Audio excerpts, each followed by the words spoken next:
Hi అండి. Welcome back to SS Telugu audio నవలలు. ఈరోజు మీరు వినబోయే నవల తలుపు తెరిస్తే చస్తావ్. కొమ్మూరి సాంబశివరావు గారు రచించారు. 1955 నుంచి 1965 ఈ మధ్యలో వచ్చిందండి ఈ నవల. ప్రియా ఎస్ గారు ఈ నవల చదవమని కోరడం జరిగింది వారి కోరిక మేరకు. ఇక నవల్లోకి వెళ్ళిపోదాం.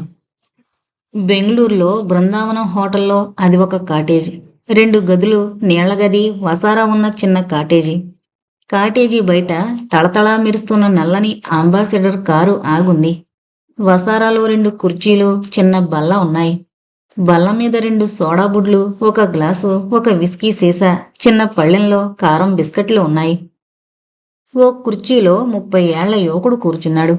విమలా, విమలా అని పిలిచాడు. ఆ, వస్తున్నాను. ఎన్నిసార్లు పిలవాలి? ఏం చేస్తున్నావు? సామాన్లు సర్దుతున్నాను. లోపల నుంచి జవాబు. తర్వాత సర్దుకోవచ్చు, ముందురా.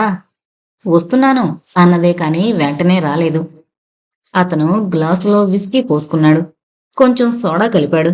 సిగరెట్ వెలిగించి బిస్కెట్ ముక్క కొరికి ఒక గుక్క విస్కీ తాగి విమలా, విమలా అని కేకేశాడు. వస్తున్నాను జవాబు వినిపించింది. అరగంట నుంచి వస్తున్నానంటున్నావు కానీ ఊడిపడవేం? విసుగ్గా అరిచాడు. అబ్బబ్బా, మరీను. సామాన్లన్నీ అలా కుప్పగా పారేస్తే ఎలా చెప్పండి? సర్దుతున్నాను అంది విమల బల దగ్గరకొచ్చి. అతను ఆమెని పరీక్షగా చూసి ఇలా కూర్చో అన్నాడు. నేనెందుకు కూర్చోవడం? మీరేదో పనిలో ఉన్నారుగా అంది చీర కొంగు ముక్కుకి నోటికి అడ్డం పెట్టుకుంటూ.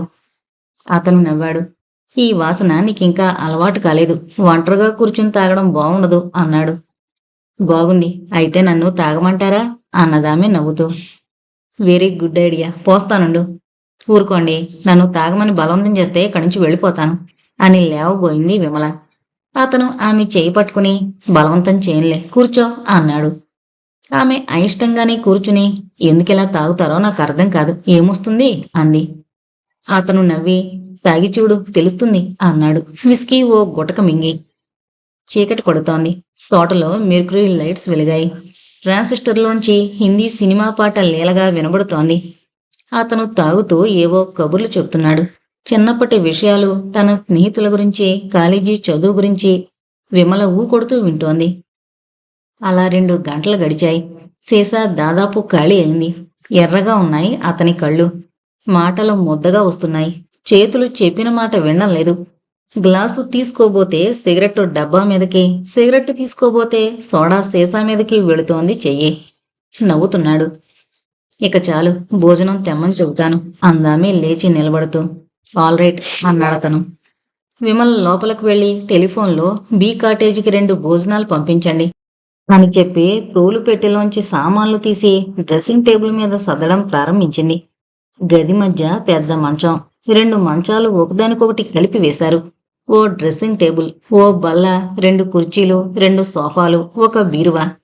విమల బట్టలన్నీ బీరువాలో సర్దింది. తనవి, తన భర్తవి విడివిడి అరల్లో పెట్టింది. ఎవరో తలుపు తట్టిన చప్పుడయింది. ఎవరు అడిగింది విమల. Room service, meals. ఆ, తెచ్చి లోపల పెట్టు.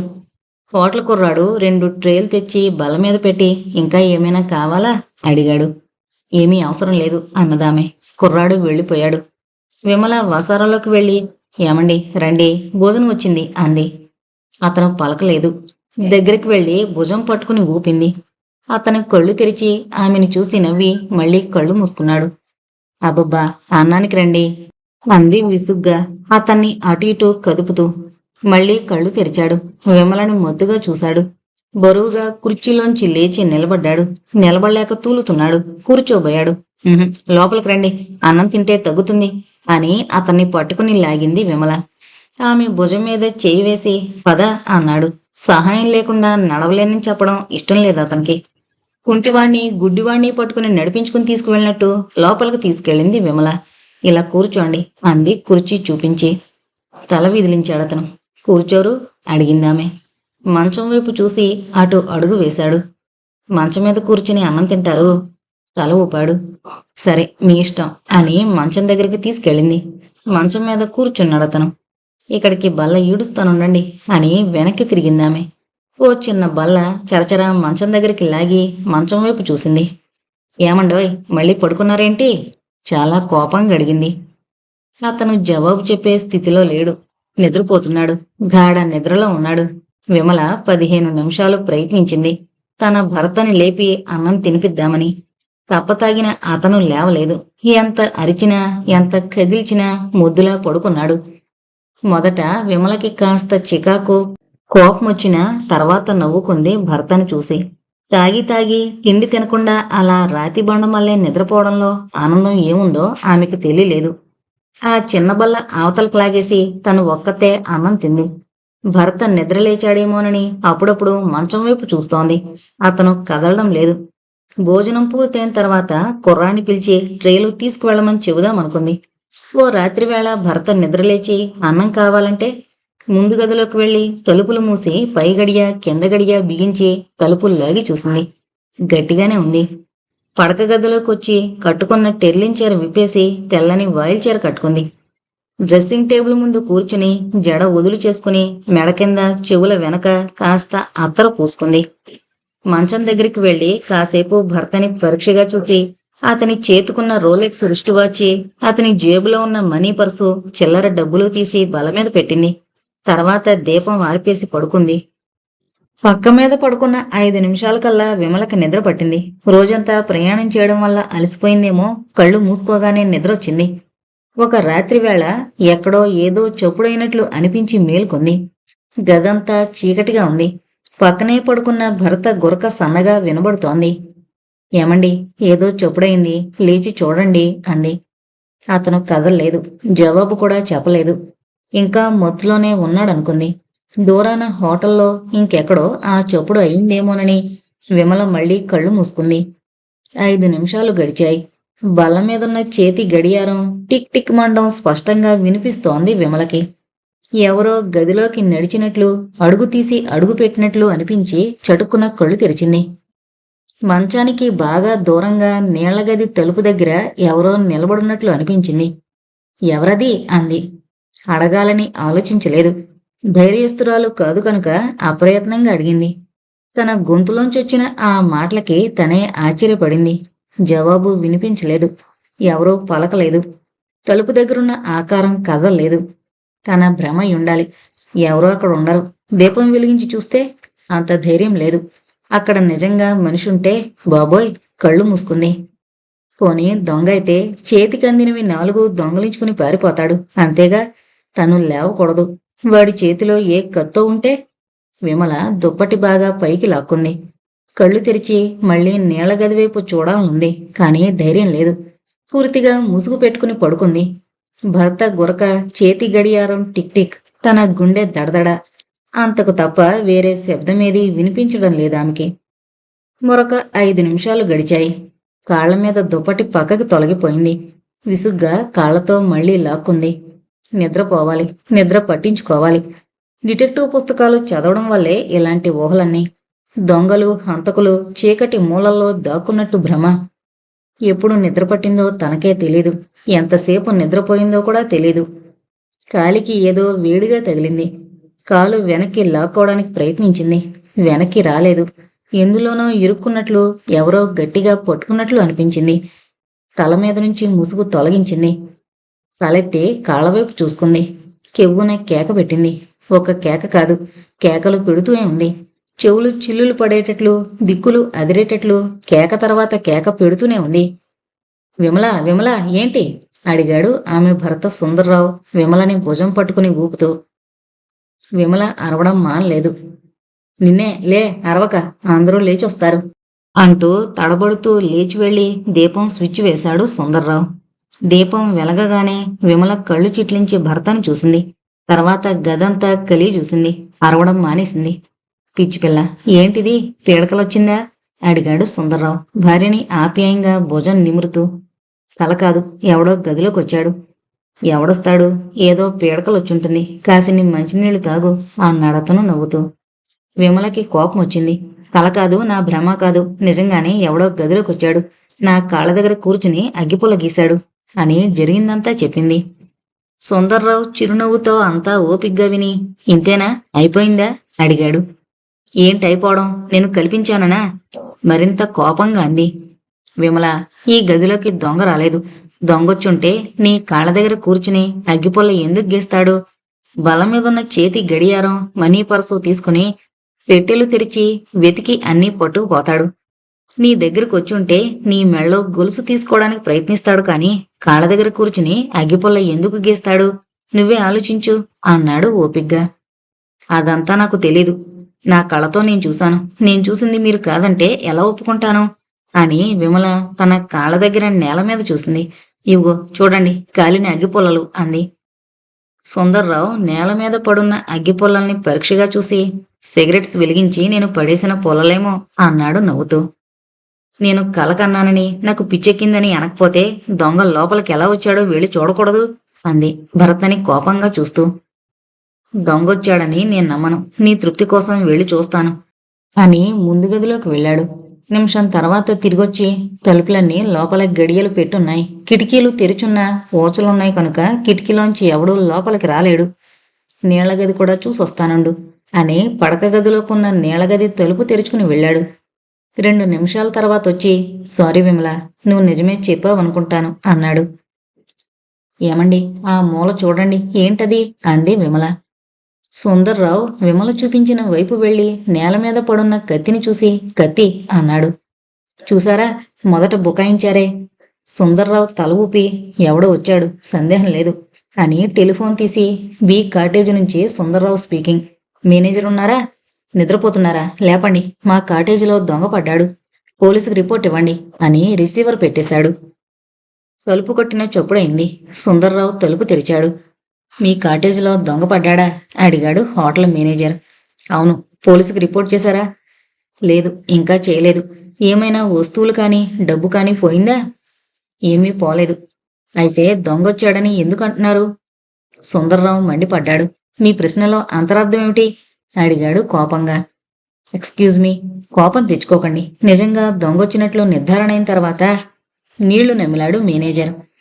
ఆల్రైట్, నిర్ధారణ చేస్తాను, ఇటు రండి, ఈ నీళ్లగది తలుపు చూడండి అంటూ చేయి పట్టుకుని మేనేజర్ని నీళ్లగది వైపు లాక్కెళ్ళాడు సుందర్రావు. మేనేజర్తో వచ్చిన ఇంకో హోటల్ ఉద్యోగి కూడా వాళ్ల వెంట వెళ్ళాడు. 2 నిమిషాల తర్వాత ముగ్గురు నీళ్లగదిలోంచి బయటకొచ్చారు. చాలా నిర్ధారణ అయిందా? ఇంకా నిర్ధారణ కావాలంటే ఆ మూల చూడండి అన్నాడు సుందర్రావు. గుడ్ గాడ్, కత్తి అన్నాడు మేనేజర్ వంగి కత్తిని తీసుకోబోతూ. సుందర్రావు మేనేజర్ చేయి పట్టుకుని వెనక్కి లాగాడు. ముట్టుకోవద్దు, దాని మీద వేలుముద్రలు ఉండొచ్చు, పోలీసుల దర్యాప్తుకి అవసరం అన్నాడు. మేనేజర్ ఓ అడుగు వెనక్కి వేసి, వస్తువులేమీ పోలేదంటారా అడిగాడు. పోలేదు. అయితే పోలీసులకు రిపోర్ట్ చేయడం అవసరమంటారా? హోటల్లో అందరూ నిద్రలేస్తారు, పేపర్లో పడుతుంది, హోటల్కి చెడ్డ పేరుస్తుంది అంటూ నీళ్లు నమిలాడు మేనేజర్. మీ భయాలు కట్టిపెట్టి వెంటనే పోలీసులు రిపోర్ట్ ఇస్తారా? లేకపోతే నేనే ఇస్తాను. మీరు రిపోర్ట్ చేయడానికి సందేహించారని కూడా కంప్లైంట్లో రాస్తాను అన్నాడు సుందర్రావు. ఆల్రెట్ అంటూ మేనేజర్ రిసీవర్ తీశాడు. కమిన్ ఇన్స్పెక్టర్, కమిన్ అన్నాడు hotel manager jeep car cottage ముందు ఆగగానే. Divisional inspector Shivanna jeep car దిగి వాసారాలోకి వెళ్ళి, ఏంటి, దొంగతనం జరిగిందా అడిగాడు. సార్జెంట్ కూడా జీపు దిగి ఇన్స్పెక్టర్ వెనక నిలబడ్డాడు. 2 కానిస్టేబుల్స్ జీపు దగ్గర నిల్చున్నారు. వస్తువులేమీ పోలేదు, దొంగొచ్చాడు ఈ కాటేజీలోకి చెప్పాడు మేనేజర్. దొంగిలించే లోపున కాటేజీలో ఉన్నవాళ్ళు నిద్రలేచారా అని లోపల గదిలోకి తీసుకువెళ్ళి, ఈయన పేరు సుందర్రావు గారు, జరిగిందంతా ఇన్స్పెక్టర్కి చెప్పండి అన్నాడు మేనేజర్. సుందర్రావు ఇన్స్పెక్టర్ శివಣ್ಣకి జరిగింది చెప్పాడు. ఇన్స్పెక్టర్ మాట్లాడకుండా నీళ్ల గదిలోకి వెళ్ళి విరిగిపోయిన తలుపు పరీక్ష చేసి చూశాడు. 5 నిమిషాల తర్వాత పడక గదిలోకి వెళ్ళి, ఈ పడక గదిలోకి నీళ్ల గదికి మధ్యన్న తలుపు గడియ పెట్టిలేదా అడిగాడు. లేదు అంది విమల. ఇన్స్పెక్టర్ గదిలో మూలపడున్న కత్తిని జాగ్రత్తగా జేబురుమాలతో పట్టుకున్నాడు.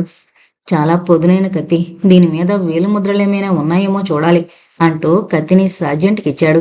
తర్వాత విమల వైపు తిరిగి, పడుకోగానే నిద్ర పట్టిందా మీకు అని అడిగాడు. దాదాపు పడుకోగానే నిద్రపోయాను. ఏదో చప్పుడయ్యి నిద్ర మేల్కొన్నానని చెప్పారు కదూ? అవును. ఎంతసేపు నిద్రపోయి ఉంటారు? 1 గంటో 2 గంటలో, సరిగ్గా చెప్పలేను. నిద్రలేచి చూశారు, ఎవరో నీళ్లగది తలుపు దగ్గర నిల్చున్నట్లు ఆకారం కనిపించింది. అప్పుడేం చేశారు? మా వారిని పిలిచాను, ఆయన లేవలేదు. ఆ ఆకారం కదిలిందా? లేదు, మళ్ళీ చప్పుడు కాలేదు. ఎవరైనా తలుపు దగ్గర నిజంగానే ఉంటే మా వారిని పిలవగానే పారిపోవాలి కదా అనుకున్నాను. భ్రమపడ్డానని, ఎవరూ లేరని నిశ్చయించుకుని మళ్ళీ కళ్ళు మూసుకున్నాను. ఇన్స్పెక్టర్ శివಣ್ణ తల ఊపి మొహానికంతా దుప్పటి కప్పుని పడుకున్నారు. అవునా? అడిగాడు. అవును. తర్వాత ఏం జరిగింది? కాళ్ళకి ఏదో వేడిగా తగిలింది. కాలు వెనక్కి లాక్కోబోయాను. వెనక్కి రాలేదు. తల మీద ముసుగు తీసి తలెత్తి చూశాను. ఏం కనపడింది? ఎవరో నా కాళ్ళ దగ్గర వంగి నిల్చున్నాడు. ఒక చేతిలో అగ్గిపుల్ల వెలుగుతోంది. నా కాళ్ళు చూస్తున్నాడు. వెంటనే కెవ్వున కేక పెట్టాను. ఎంతసేపు అలా కేకలు పెట్టానో నాకే తెలీదు.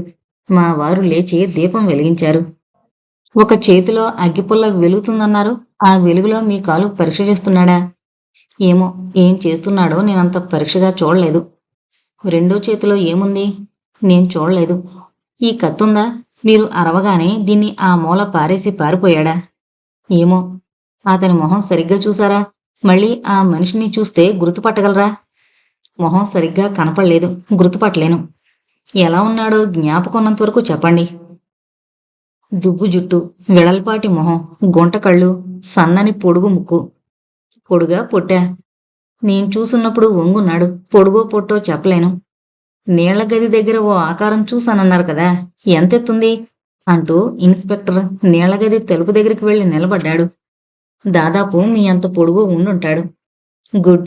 ఆ మనిషిని మీరంతకు మునుపు ఎప్పుడైనా చూసారా? లేదు, అంది విమల నిశ్చయంగా.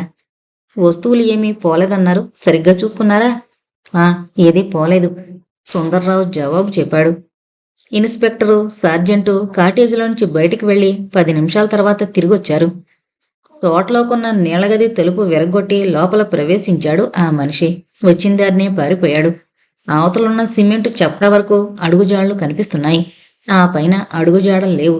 అందువల్ల అక్కడి నుంచి అతను ఎటు వెళ్ళింది తెలియలేదు అని విమల వైపు తిరిగి, భారీ మనిషే అయ్యుండాలని అడుగుజాడలను బట్టి తెలుస్తోంది అన్నాడు ఇన్స్పెక్టర్. సుందర్రావు సిగరెట్ కాలుస్తూ ఇన్స్పెక్టర్ చెబుతున్న విషయాలు శ్రద్ధగా వింటున్నాడు. ఆ మనిషి దొంగతనానికి వచ్చుంటే బల్ల మీదున్న వస్తువులు తీసుకుని పారిపోయేవాడు కదా? అడిగాడు. అవును. వస్తువులేవి ఎందుకు తీసుకోలేదు? దర్యాప్తు చేస్తే కానీ తెలీదు. ఆ మనిషి ఎవరో తెలుసుకుని పట్టుకోవడానికి మా ప్రయత్నాలు మేం చేస్తాం. వస్తాను అని ఇన్స్పెక్టర్ వెళ్ళిపోయాడు. రండి, కూర్చోండి, ఇన్స్పెక్టర్ శివణ్ అన్నాడు. నేను జ్ఞాపకమున్నానా? అడిగాడు సుందర్రావు. ఇన్స్పెక్టర్ నవ్వి, మొన్న రాత్రిగా హోటల్ బృందావనంలో కలుసుకున్నాం. అప్పుడే ఎలా మరిచిపోతాను? మీ పేరు సుందర్రావు గారు. బీ కాటేజీలో దిగారు, అవునా? అన్నాడు. కరెక్ట్. ఏమైంది? ఏంటి ఏమైంది? మా కాటేజీలో జొరబడిన మనిషి ఎవరో ఏమైనా ఆచూకీ తెలిసిందా? ఇంతవరకు ఏమీ తెలియలేదు. కత్తిపీడు మీద కుడి చేతి వేళ్ల ముద్రలున్నాయి. మా ఫైల్స్లో ఉన్న ఏ పాత నేరస్తుడివి కావు. నెల్లూరుకి, మద్రాసుకి, ఇంకా ఇతర ముఖ్య నగరాల పోలీసు శాఖల అధికారులకి ఆ వేలిముద్రల కాపీలు పంపించాం, చెప్పాడు ఇన్స్పెక్టర్. సుందర్రావు నిమిషం సేపు మౌనంగా ఉండి, అతను దొంగతనానికి వచ్చుంటే బల్ల మీదున్న ఖరీదైన వస్తువులు తీసుకుని ఎందుకు పారిపోలేదు? అడిగాడు. ఆ ప్రశ్నకి జవాబు మీరే చెప్పండి. నా భార్య కాళ్ళ దగ్గర వంగి అగ్గిపుల్ల వెలిగించాడు. అందులో సందేహం లేదు. 3 అగ్గిపుల్లలు కనిపించాయి. అవును. కనుక ఆ మనిషి దొంగతనం చేయడానికి రాలేదని అనుకోవాలి కదూ? అయితే కాటేజీ నీళ్లగది తలుపు విరగ్గొట్టి ఎందుకు లోపలికొచ్చుంటాడు? అదే నాకు అర్థం కావడం లేదు. దొంగతనానికే వచ్చుంటే కొన్ని వస్తువులు తీసుకుని పారిపోయేందుకు అతనికి కావలసినంత వ్యవధుంది. నా భార్య కాలు పట్టుకుని అగ్గిపుల్ల వెలిగించినట్లయితే నిద్రలేచేదే కాదు. అవును. అతని చేతిలో కత్తుంది. అంటే కత్తి పట్టుకొచ్చాడు. పారిపోయే తొందరలో కత్తి పడేసిపోయాడు. అవునా? అయ్యుండొచ్చు. దొంగతనానికి కాకపోతే ఇంకెందుకు అతను అర్ధరాత్రి మా కాటేజీలోకి వచ్చాడు? వాడికి మా కాటేజీలో ఏంటి పని? నా భార్య కాళ్ళని ఎందుకు పట్టుకున్నాడు? ఇన్స్పెక్టర్, వాడెవడో తెలుసుకోవాలి అన్నాడు సుందర్రావు. మా ప్రయత్నం మేం చేస్తున్నాం, నిర్లక్ష్యం చేయడం లేదు. రేపు నేను మద్రాసు వెళుతున్నాను. ఇది నా అడ్రస్. వివరాలు ఏమైనా తెలిస్తే నాకు ట్రంకాల్ చేయండి. ఆల్ రైట్ అన్నాడు inspector. Sundar Rao speaking here. Good evening inspector. ఆ దొంగల గురించి ఏమైనా తెలిసిందా? లేదు. ఆల్ రైట్, థ్యాంక్ యూ అని సుందర్రావు రిసీవర్ పెట్టేశాడు. అతనికి ఎదురుగా సోఫాలో కూర్చుని పత్రిక తిరగేస్తోంది విమల. సుందర్రావు రెప్ప వాల్చకుండా భార్యని చూస్తున్నాడు. తనని చూస్తున్నాడని ఆమెకు తెలుసు, కానీ తలెత్తలేదు. నువ్వు చెప్పరాదు అన్నాడు అతను 5 నిమిషాల తర్వాత. ఏం చెప్పను అడిగింది విమల పత్రిక పక్కన పడేసి. ఆ వాళ్ళ మన కాటేజీలోకి వచ్చిన మనిషి ఎవరో నాకెలా తెలుస్తుంది? నీకు తెలుసుండాలి. విమల భర్తని పరీక్షగా చూసింది. నాకెందుకు తెలుసుండాలి అడిగింది కాస్త కోపంగా. సుందర్రావు కాలుస్తున్న సిగరెట్ ట్రేలో పడేసి లేచి నిలబడి ఇంకో సిగరెట్ వెలిగించాడు. విమల, అతనెవరో నీకు తెలుసుండాలి. నీకోసమే అతను కాటేజీలోకి వచ్చాడు అన్నాడు. నాకోసమా? విచిత్రంగా మాట్లాడుతున్నారే. అతను దొంగతనం చేయడానికి వచ్చి ఉంటే బల్ల మీద వస్తువులు తీసుకుని చల్లగా జారుకోవడానికి అతనికి చాలా వ్యవధి ఉంది. నీళ్లగది తలుపు దగ్గర ఓ ఆకారాన్ని చూశాక ముసుగు పెట్టుకుని పడుకున్నానని చెప్పావు, అవునా? అవును. అతను నీ కాళ్ళ దగ్గరకు వచ్చి నిలబడ్డాడు. అగ్గిపుల్ల గీసి ఆ వెలుగులో నిన్ను చూశాడు. ఆ అగ్గిపుల్ల వేడి గాలికి తగిలి నువ్వు నిద్రలేచి అరిచావు కనుక సరిపోయింది. లేకపోతే అడిగింది విమల. నిన్ను కత్తితో పొడిచి చంపేసి ఉండేవాడు, అందులో సందేహం లేదు. అతను కత్తి పట్టుకొచ్చాడన్న విషయం మరిచిపోక. నన్ను చంపడానికా అంది విమల ఆశ్చర్యంతో. అంత ఆశ్చర్యం నటిస్తావెందుకు? నటన ఏంటా మాటలు? వాడెవడో నాకు తెలీదు. నన్ను చంపడానికి ఎందుకొస్తాడు అంటూ విమల లేచి నుంచుంది. నిన్ను చంపడానికి ఎందుకొచ్చాడనే నేను అడుగుతున్న ప్రశ్న. వాడెవడో నీకు తెలుసుండాలి. వాడు నీ మీద ఎందుకు కసిపెట్టుకుంది కూడా నీకు తెలుసుండాలి. దీని వెనకేదో కథ ఉంది. దాస్తున్నావు అరిచాడు సుందర్రావు. ఇంకొంచెం స్పష్టంగానండి ఒళ్ళు బిగించి కోపంగా అంది విమల. ఎంతకన్నా స్పష్టంగా అనడానికి ఏమీ లేదు. వాడెవడో అన్నింటికీ తెగించినవాడు. మళ్ళీ ప్రయత్నించక మాండు. నువ్వు చాలా ఆపదలో ఉన్నావని గ్రహించలేకుండా ఉన్నావు. నిజం చెబితే వాడిని పట్టుకునే అవకాశం ఉంటుంది. విమల కళ్ళల్లో నీళ్లు నిండాయి. నేను నిజం చెప్తుంటే మీరు నమ్మక ఇంకా ఏదో నిజం చెప్పమని అడిగితే నేను వేరే నిజం ఎలా చెప్పను అంది.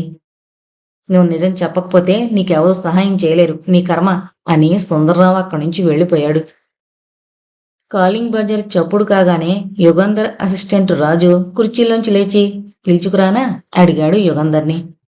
ఎవరో ఎందుకో తెలుసుకుని చెప్పాడు యుగంధర్ పాత కేసులకు సంబంధించిన ఫైల్స్ తిరగేస్తూ. రాజు తలుపు తీశాడు. మెట్ల మీద 20 ఏళ్ల యువతి నిల్చుంది.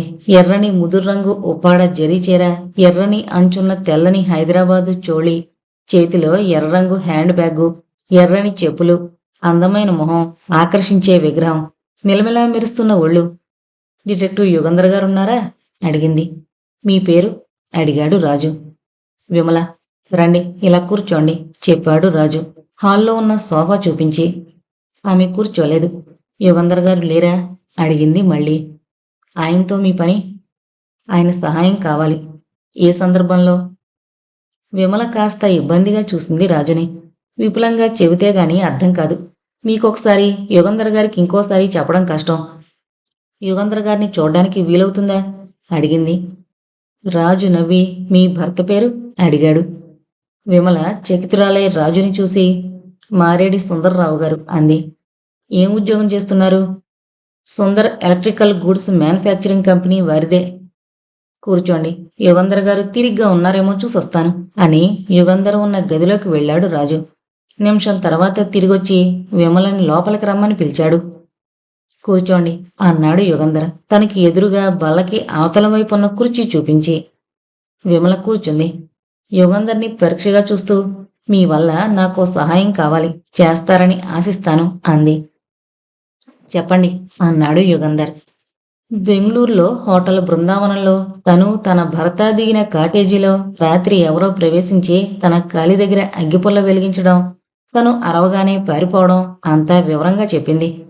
అతను ఎవరో, అర్ధరాత్రి మా కాటేజీలోకి ఎందుకొచ్చాడో బెంగళూరు పోలీసులు తెలుసుకోలేకపోయారు. అతనెవరు, ఎందుకు మా కాటేజీలోకి వచ్చాడు, ఇప్పుడు ఎక్కడ ఉన్నాడు, ఇవన్నీ ప్రశ్నలుగా ఉండిపోయాయి.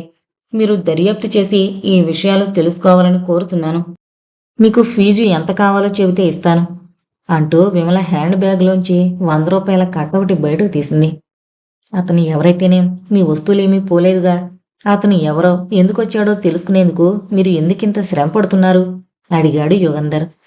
ఆ ప్రశ్న అడగగానే విమల కళ్ళు ఎర్రబడ్డాయి. నా భర్త నన్ను అనుమానిస్తున్నారు కనుక, అతను ఎవరో తెలుసుకోకపోతే నా బతుకు దుర్భరం అవుతుంది కనుక. యుగంధర్కి జాలేసింది. అతను ఎవరో నిజంగా మీకు తెలీదన్నమాట అన్నాడు. విమల కళ్ళు ఇంకా ఎర్రబడ్డాయి.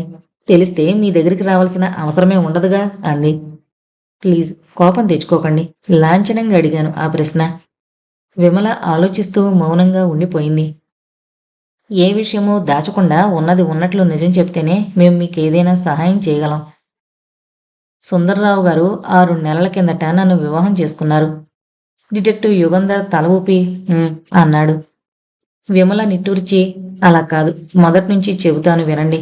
నా చిన్నప్పుడే నా తల్లి తండ్రి పోయారు రైలు ప్రమాదంలో. నా అదృష్టమో దురదృష్టమో నేను బతికాను. నా మేనమామ దగ్గర పెరిగాను.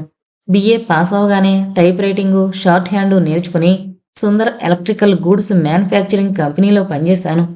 6 నెలల క్రితం సుందర్రావు గారు నన్ను వివాహం చేసుకున్నారు. మీ మేనమామ ఇప్పుడెక్కడున్నారు? పోయారు, ఏడాదయింది. ఆయన భార్య? నేను బిఏ చదువుతున్నప్పుడే నా మేనమామ బతికుండగానే ఆమె పోయింది. వాళ్ళకి పిల్లల్లేరా? లేరు. అయితే మీకు వేరే బంధువులెవరూ లేరా? లేరు. వివాహం చేసుకునే ముందు మీ భర్త మిమ్మల్ని గురించి, మీ పుట్టు పూర్వోత్తరాల గురించి వాకప్ చేయలేదా? లేదు. ఆయన కంపెనీలో 2 ఏళ్ల నుంచి పనిచేస్తున్నానుగా. దాదాపు ప్రతిరోజు ఆయన నన్ను చూస్తూనే ఉండేవారు.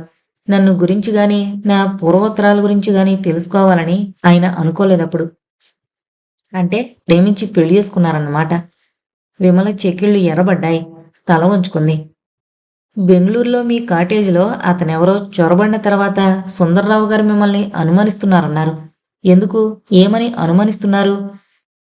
అతను నాకు ఇది వరలో తెలుసునని, అతను నన్ను ప్రేమించి ఉండాలని, అతన్ని మోసం చేసి ఆయన్ని వివాహం చేసుకున్నందుకు నా మీద కసి పెట్టుకుని నన్ను చంపడానికి వచ్చాడని అంటున్నారు. ఒకసారి అనుమానం కలిగాక, నా శీలాన్ని, నా నీతిని శంకించడం ప్రారంభించాక మనసు పరిపరి విధాల ఆలోచిస్తుంది. అతను ఎవరో చెప్పమని నన్ను 24 గంటలు వేధించుకుని తింటున్నారు. అర్ధరాత్రులు నిద్రలేపి అడుగుతున్నారు. ఆయనకి క్షణం కూడా మనశాంతి లేదు. నాకు కూడా క్షణం మనశాంతి లేకుండా చేస్తున్నారు. ఇలా ఇంకో నెల సాగితే నేను ఆయన విడిపోక తప్పనిసరి అవుతుంది. అతనెవరో మీకు తెలియదని చెబితే మీ భర్త ఎందుకు నమ్మడం లేదు? నమ్మకపోవడానికి ఏదో కారణం ఉండాలి కదా. ఏంటది? విమల కళ్ళల్లో నీళ్లు మెరిశాయి. అతను దొంగతనానికి రాలేదట. కత్తి తీసుకుని నా దగ్గరకు వచ్చాడట. అదే కారణం. నా భర్త అలా చిత్తక్షోభ పడుతుంటే చూడలేకుండా ఉన్నాను. నా మాట ఆయన నమ్మడం లేదు. అతను ఎవరో, ఎందుకు మా కాటేజీలోకి వచ్చాడో తెలిస్తే ఆయనకి మనశ్శాంతి కలుగుతుందని మీ దగ్గరకు వచ్చాను. అతను ఎవరో తెలుసుకున్న తర్వాత ఏం చేయాలి? పోలీసులకు అప్పగించాలా? అవసరం లేదు. అతను ఎవరో, ఎందుకు మా కాటేజీలోకి వచ్చాడో నిజం నా భర్తకి తెలిస్తే చాలు. యుగంధర్ తల ఊపి, ఈ పని చేయడానికి ఎంతకాలం పడుతుందో, ఎంత ఖర్చు అవుతుందో చెప్పలేను. ఓ 1000 రూపాయలు ఇచ్చి వెళ్ళండి అన్నాడు. విమల 10 100 రూపాయల నోట్లు లెక్కబెట్టి బల్ల మీద పెట్టింది. రాజు ఆ నోట్లు తీసుకుని రసీదు రాసిచ్చాడు. మళ్ళీ మిమ్మల్ని ఎప్పుడు కలుసుకోమంటారు? అడిగింది విమల. ఓ వారం రోజుల తర్వాత టెలిఫోన్ చేయండి చెప్పాడు యుగంధర్. హలో అంటూ డివిజనల్ పోలీస్ ఇన్స్పెక్టర్ లేచి నిలబడి చెయ్యందించి ఎప్పుడొచ్చారు అడిగాడు. అప్పుడే తన గదిలోకి వచ్చిన డిటెక్టివ్ యుగంధర్ని, అతని అసిస్టెంట్ రాజుని చూసి, ఇంతకు ముందే గంట కిందొచ్చాం. హోటల్ బృందావనంలో సామాన్లు పెట్టి ఇలా వచ్చాం అన్నాడు యుగంధర్ ఇన్స్పెక్టర్కి షేక్ హ్యాండ్ ఇస్తూ. చాలా కాలమైంది, కూర్చోండి అని కాఫీ తీసుకురమ్మని నౌకరికి చెప్పి, హోటల్లో సామాన్లు పడేసి తిన్నగా ఇక్కడికి వచ్చారంటే ఏదో పని మీద వచ్చి ఉండాలి అన్నాడు ఇన్స్పెక్టర్ శివಣ್ణ నవ్వుతూ. అవును, పని మీదే వచ్చాం అని సుందర్రావు విమల బస చేసిన కాటేజీలో ప్రవేశించిన మనిషి ఆచూకీ తెలుసుకునేందుకు వచ్చామని చెప్పాడు యుగంధర్. శివಣ್ಣకి ఆ కేసు వెంటనే జ్ఞాపకానికి రాలేదు. 1 రోజులు దాటింది. ఈ 1 రోజుల్లో దాదాపు 25 దొంగతనం కేసులు పరిశోధించాడు. 14 కేసుల్లో దొంగల్ని పట్టుకుని ఛార్జిషీట్లు ఫైల్ చేశాడు. యుగంధర్ జ్ఞాపకం చేయగానే ఆ కేసు గురించిన ఫైలు తీసి తిరగేయడం ప్రారంభించాడు. మిస్టర్ యుగంధర్, వస్తువులు ఏమీ పోలేదని కేసు నిర్లక్ష్యం చేయలేదు. శ్రద్ధగా దర్యాప్తు చేశాను. సుందర్రావు గారు బస చేసిన కాటేజీలో ప్రవేశించిన మనిషి ఎవరో తెలుసుకునేందుకు లీలగా కూడా ఒక్క సూచన లేదు. ఏదైనా వస్తువు ఎత్తుకుపోయి అమ్మడానికి ప్రయత్నించుంటే పట్టుకునేందుకు అవకాశం ఉండేది. నేను చేసిన ఇన్వెస్టిగేషన్ రిపోర్ట్ ఇదిగో అని ఇన్స్పెక్టర్ యుగంధర్కి ఫైల్ ఇచ్చాడు. యుగంధర్ ఫైలులో కాగితాలు శ్రద్ధగా చూసి రాజుకిచ్చాడు. మీ అభిప్రాయం ఏమిటి? నా దర్యాప్తులో లోపం ఏమైనా ఉందా? అడిగాడు శివಣ್ణ. అతని వేలిముద్రలు పాత నేరస్తుల వేలిముద్రల ఫైల్లో లేవని నిర్ధారణగా తెలుసుకున్నారు. ఆ రాత్రి ఆ కాటేజీలో ప్రవేశించిన మనిషి ఇంతకు ముందు దొంగతనాలు చేసి ఉండకపోవచ్చు. అతను అసలు దొంగతనానికి కాటేజీలోకి వెళ్ళుండకపోవచ్చు. అతను హోటల్లోకి అసలు ఎలా ప్రవేశించాడు? ఆ ఆవరణలోకి ఎలా వచ్చాడు? ఎలా పారిపోయాడు? ఈ వివరాలు దర్యాప్తు చేసినట్లు మీ రిపోర్ట్లో లేదు అన్నాడు యుగంధర్. ఇన్స్పెక్టర్ శివಣ್ణ గట్టిగా సిగరెట్ పొగ పీల్చి, 5 ఎకరాల తోటలో కట్టారు ఆ హోటల్. మీరు గమనించే ఉంటారు. హోటల్ మెయిన్ బిల్డింగ్ గేటుకి ఎదురుగా ఉంది. తోటలో అక్కడక్కడ కాటేజీలున్నాయి. మొత్తం 14 కాటేజీలున్నాయి. తోట చుట్టూ 6 అడుగుల ఎత్తు గోడ ఉంది. ఆ గోడ దూకడం కష్టం కాదు. హోటల్ వెనక వైపు గోడను ఆనుకుని రోడ్డు కవతల కంబన్ పార్కు, కుడివైపు గోడ అవతల హైరోడ్డుకి ఒకవైపు చిన్న చిన్న ఇరుకు వీధులు, ఇళ్ళు, ఇంకొక వైపు బజారు రోడ్డు. ఆ మనిషి పారిపోయిన 10 నిమిషాలకు గాని సుందర్రావు గారు హోటల్ మేనేజర్కి ఫోన్ చేయలేదు. తర్వాత 10 నిమిషాలకి మేనేజర్ మాకు ఫోన్ చేశాడు. మేము అక్కడికి వెళ్ళేటప్పటికి దొంగ పారిపోయి అరగంట దాటింది. ఆ అరగంటలో అతను ఎక్కడికైనా వెళ్ళుండొచ్చు. ఇక హోటల్లోకి ఎలా ప్రవేశించాడనే విషయానికొస్తే రాత్రంతా గేటు తెరిచే ఉంటుంది. గేటు దగ్గర ఓ జవాన్ ఉంటాడు. కానీ వచ్చేపోయే కార్లకి సైడు చూపడం తప్ప ఇంకేమీ చేయడు అన్నాడు ఇన్స్పెక్టర్. యుగంధర్ కనుబొమ్మలు చిట్లించాడు. అయితే ఆ దొంగ మెయిన్ గేట్లోంచి దర్జాగా వెళ్ళుండొచ్చా అడిగాడు. ఇన్స్పెక్టర్ కాస్త తికమకపడి, అలా జరుగుండదు. అర్ధరాత్రి కాలినడకన ఎవరైనా గేట్లోంచి వెళితే జవాన్ చూస్తాడు. ఆ రాత్రి కారేది బయటకు వెళ్లలేదని జవాన్ చెప్పాడు అన్నాడు. ఆ రోజు రాత్రి 11 గంటలకి జల్లువాన పడిందని రిపోర్ట్లో ఉంది కదూ? అవును. వాన కురవడం వల్ల ఆ మనిషి అడుగుజాడలు స్పష్టంగా కనిపించాయన్నమాట. అవును. సిమెంటు చప్టా మీద అడుగుజాడలు కనిపించలేదు. కాటేజీ నుంచి ప్రహరీ గోడ వరకు సిమెంటు చప్టా ఉందా? లేదు. కాటేజీ దగ్గర నుంచి మెయిన్ బిల్డింగ్ వరకు సిమెంటు చప్టా ఉంది. అయితే దొంగ ప్రహరీ గోడ దూకి పారిపోయుంటే గోడ దగ్గర అడుగుజాడలు, గోడ మీద బురద మరకలు ఉండాలి కదా. మీరు పరీక్ష చేయలేదా? చేశాను. ఆ రాత్రే హోటల్ ఆవరణలో అన్ని చోట్ల వెతికాం. జాగ్రత్తగా పరీక్ష చేశాం. గోడ మీద బురద మరకలు కనిపించలేదు. ఆ విషయం రిపోర్ట్లో లేదే? అవును, రాయలేదు. అనవసరం అనుకున్నాను. క్షమించండి మళ్ళీ అడుగుతున్నందుకు. ప్రహరీ గోడ ప్రాంతాలు ఎక్కడైనా అడుగుజాడలుంది లేంది జాగ్రత్తగా పరీక్షించారా? శివಣ್ణ నవ్వాడు. వాన కురిసింది కనుక ప్రహరీ గోడ వైపు దొంగ వెళ్ళుంటే ఆ ప్రాంతాల అడుగుజాడలు ఉండుండాలన్న ఆలోచన రాలేదు, నిజమే. కానీ రొటీన్గా పరీక్ష చేశాం అన్నాడు. యుగంధర్ కూడా నవ్వాడు. కనుక ఆ దొంగ కూడా హోటల్లో బస చేసి ఉండాలి. సుందర్రావు ఉన్న కాటేజీలోంచి తప్పించుకుని బయటికి రాగానే తిన్నగా తన గదిలోకి వెళ్ళుంటాడు అన్నాడు. ఇన్స్పెక్టర్ తల విదిలించి, హోటల్ మెయిన్ బిల్డింగ్కి బయట నుంచి లోపలికి వెళ్లేందుకు ఒకే ఒక గుమ్మం ఉంది. హోటల్ నైట్ డ్యూటీ రిసెప్షన్ గుమస్తా ఉంటాడు. కనుక అతను ఆ హోటల్లో బస చేసుంటే మెయిన్ బిల్డింగ్లో గది తీసుకుని ఉన్నాడు. ఇంకో కాటేజీలో బస చేసి ఉండాలి అన్నాడు. That is very good. మన పని ఇంకా సులభం అవుతుంది. మొత్తం 14 కాటేజీలుగా ఉన్నది. అవును. థ్యాంక్స్, వస్తాను అని లేచాడు యుగంధర్. మీ దర్యాప్తు వివరాలు నాకు తెలియజేయండి అన్నాడు ఇన్స్పెక్టర్ తను లేస్తూ. తప్పకుండా, మీ సహాయం లేందే ఈ కేసు పూర్తి కాదు అని యుగంధర్ వెళ్ళిపోయాడు. వెనకే రాజు వెళ్ళాడు. వస్తువులు ఏమీ పోలేదు. ఎందుకింత గొడవ చేస్తున్నారో ఊహించలేకుండా ఉన్నాను అన్నాడు బృందావనం హోటల్ మేనేజర్. కొంతమంది తత్వం అలాంటిది. దర్యాప్తు చేయడం నా వృత్తి.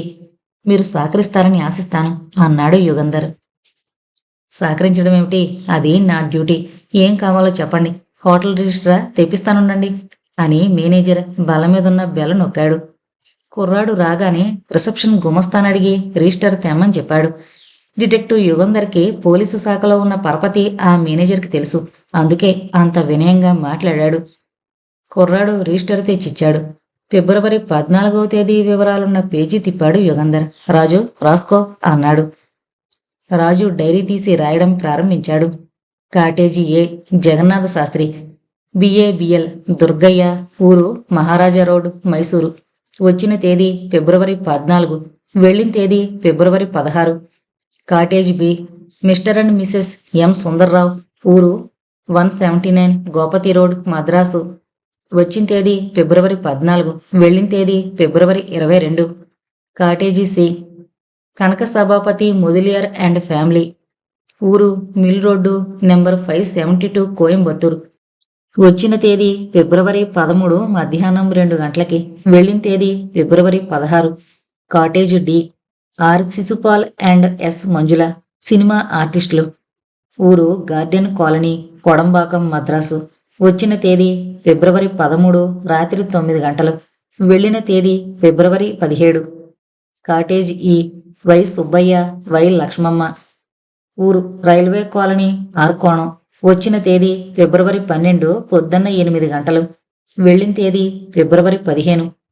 Cottage F. K Somanatha Sharma and party. ఊరు దానవాయిగుంట, రాజమండ్రి. వచ్చిన తేదీ ఫిబ్రవరి 11 పొద్దున్న 6 గంటలు. వెళ్ళిన తేదీ ఫిబ్రవరి 11 పొద్దున్న 6 గంటలు. Cottage G. Srinivasa Bhagavathar and party. ఊరు బ్రాహ్మణ్ స్ట్రీట్, సేలం. వచ్చిన తేదీ ఫిబ్రవరి 14 పొద్దున్న 10 గంటలు. వెళ్ళిన తేదీ ఫిబ్రవరి 15 పొద్దున్న 6 గంటలు. Cottage H. కాళీ. Cottage I. కాళీ.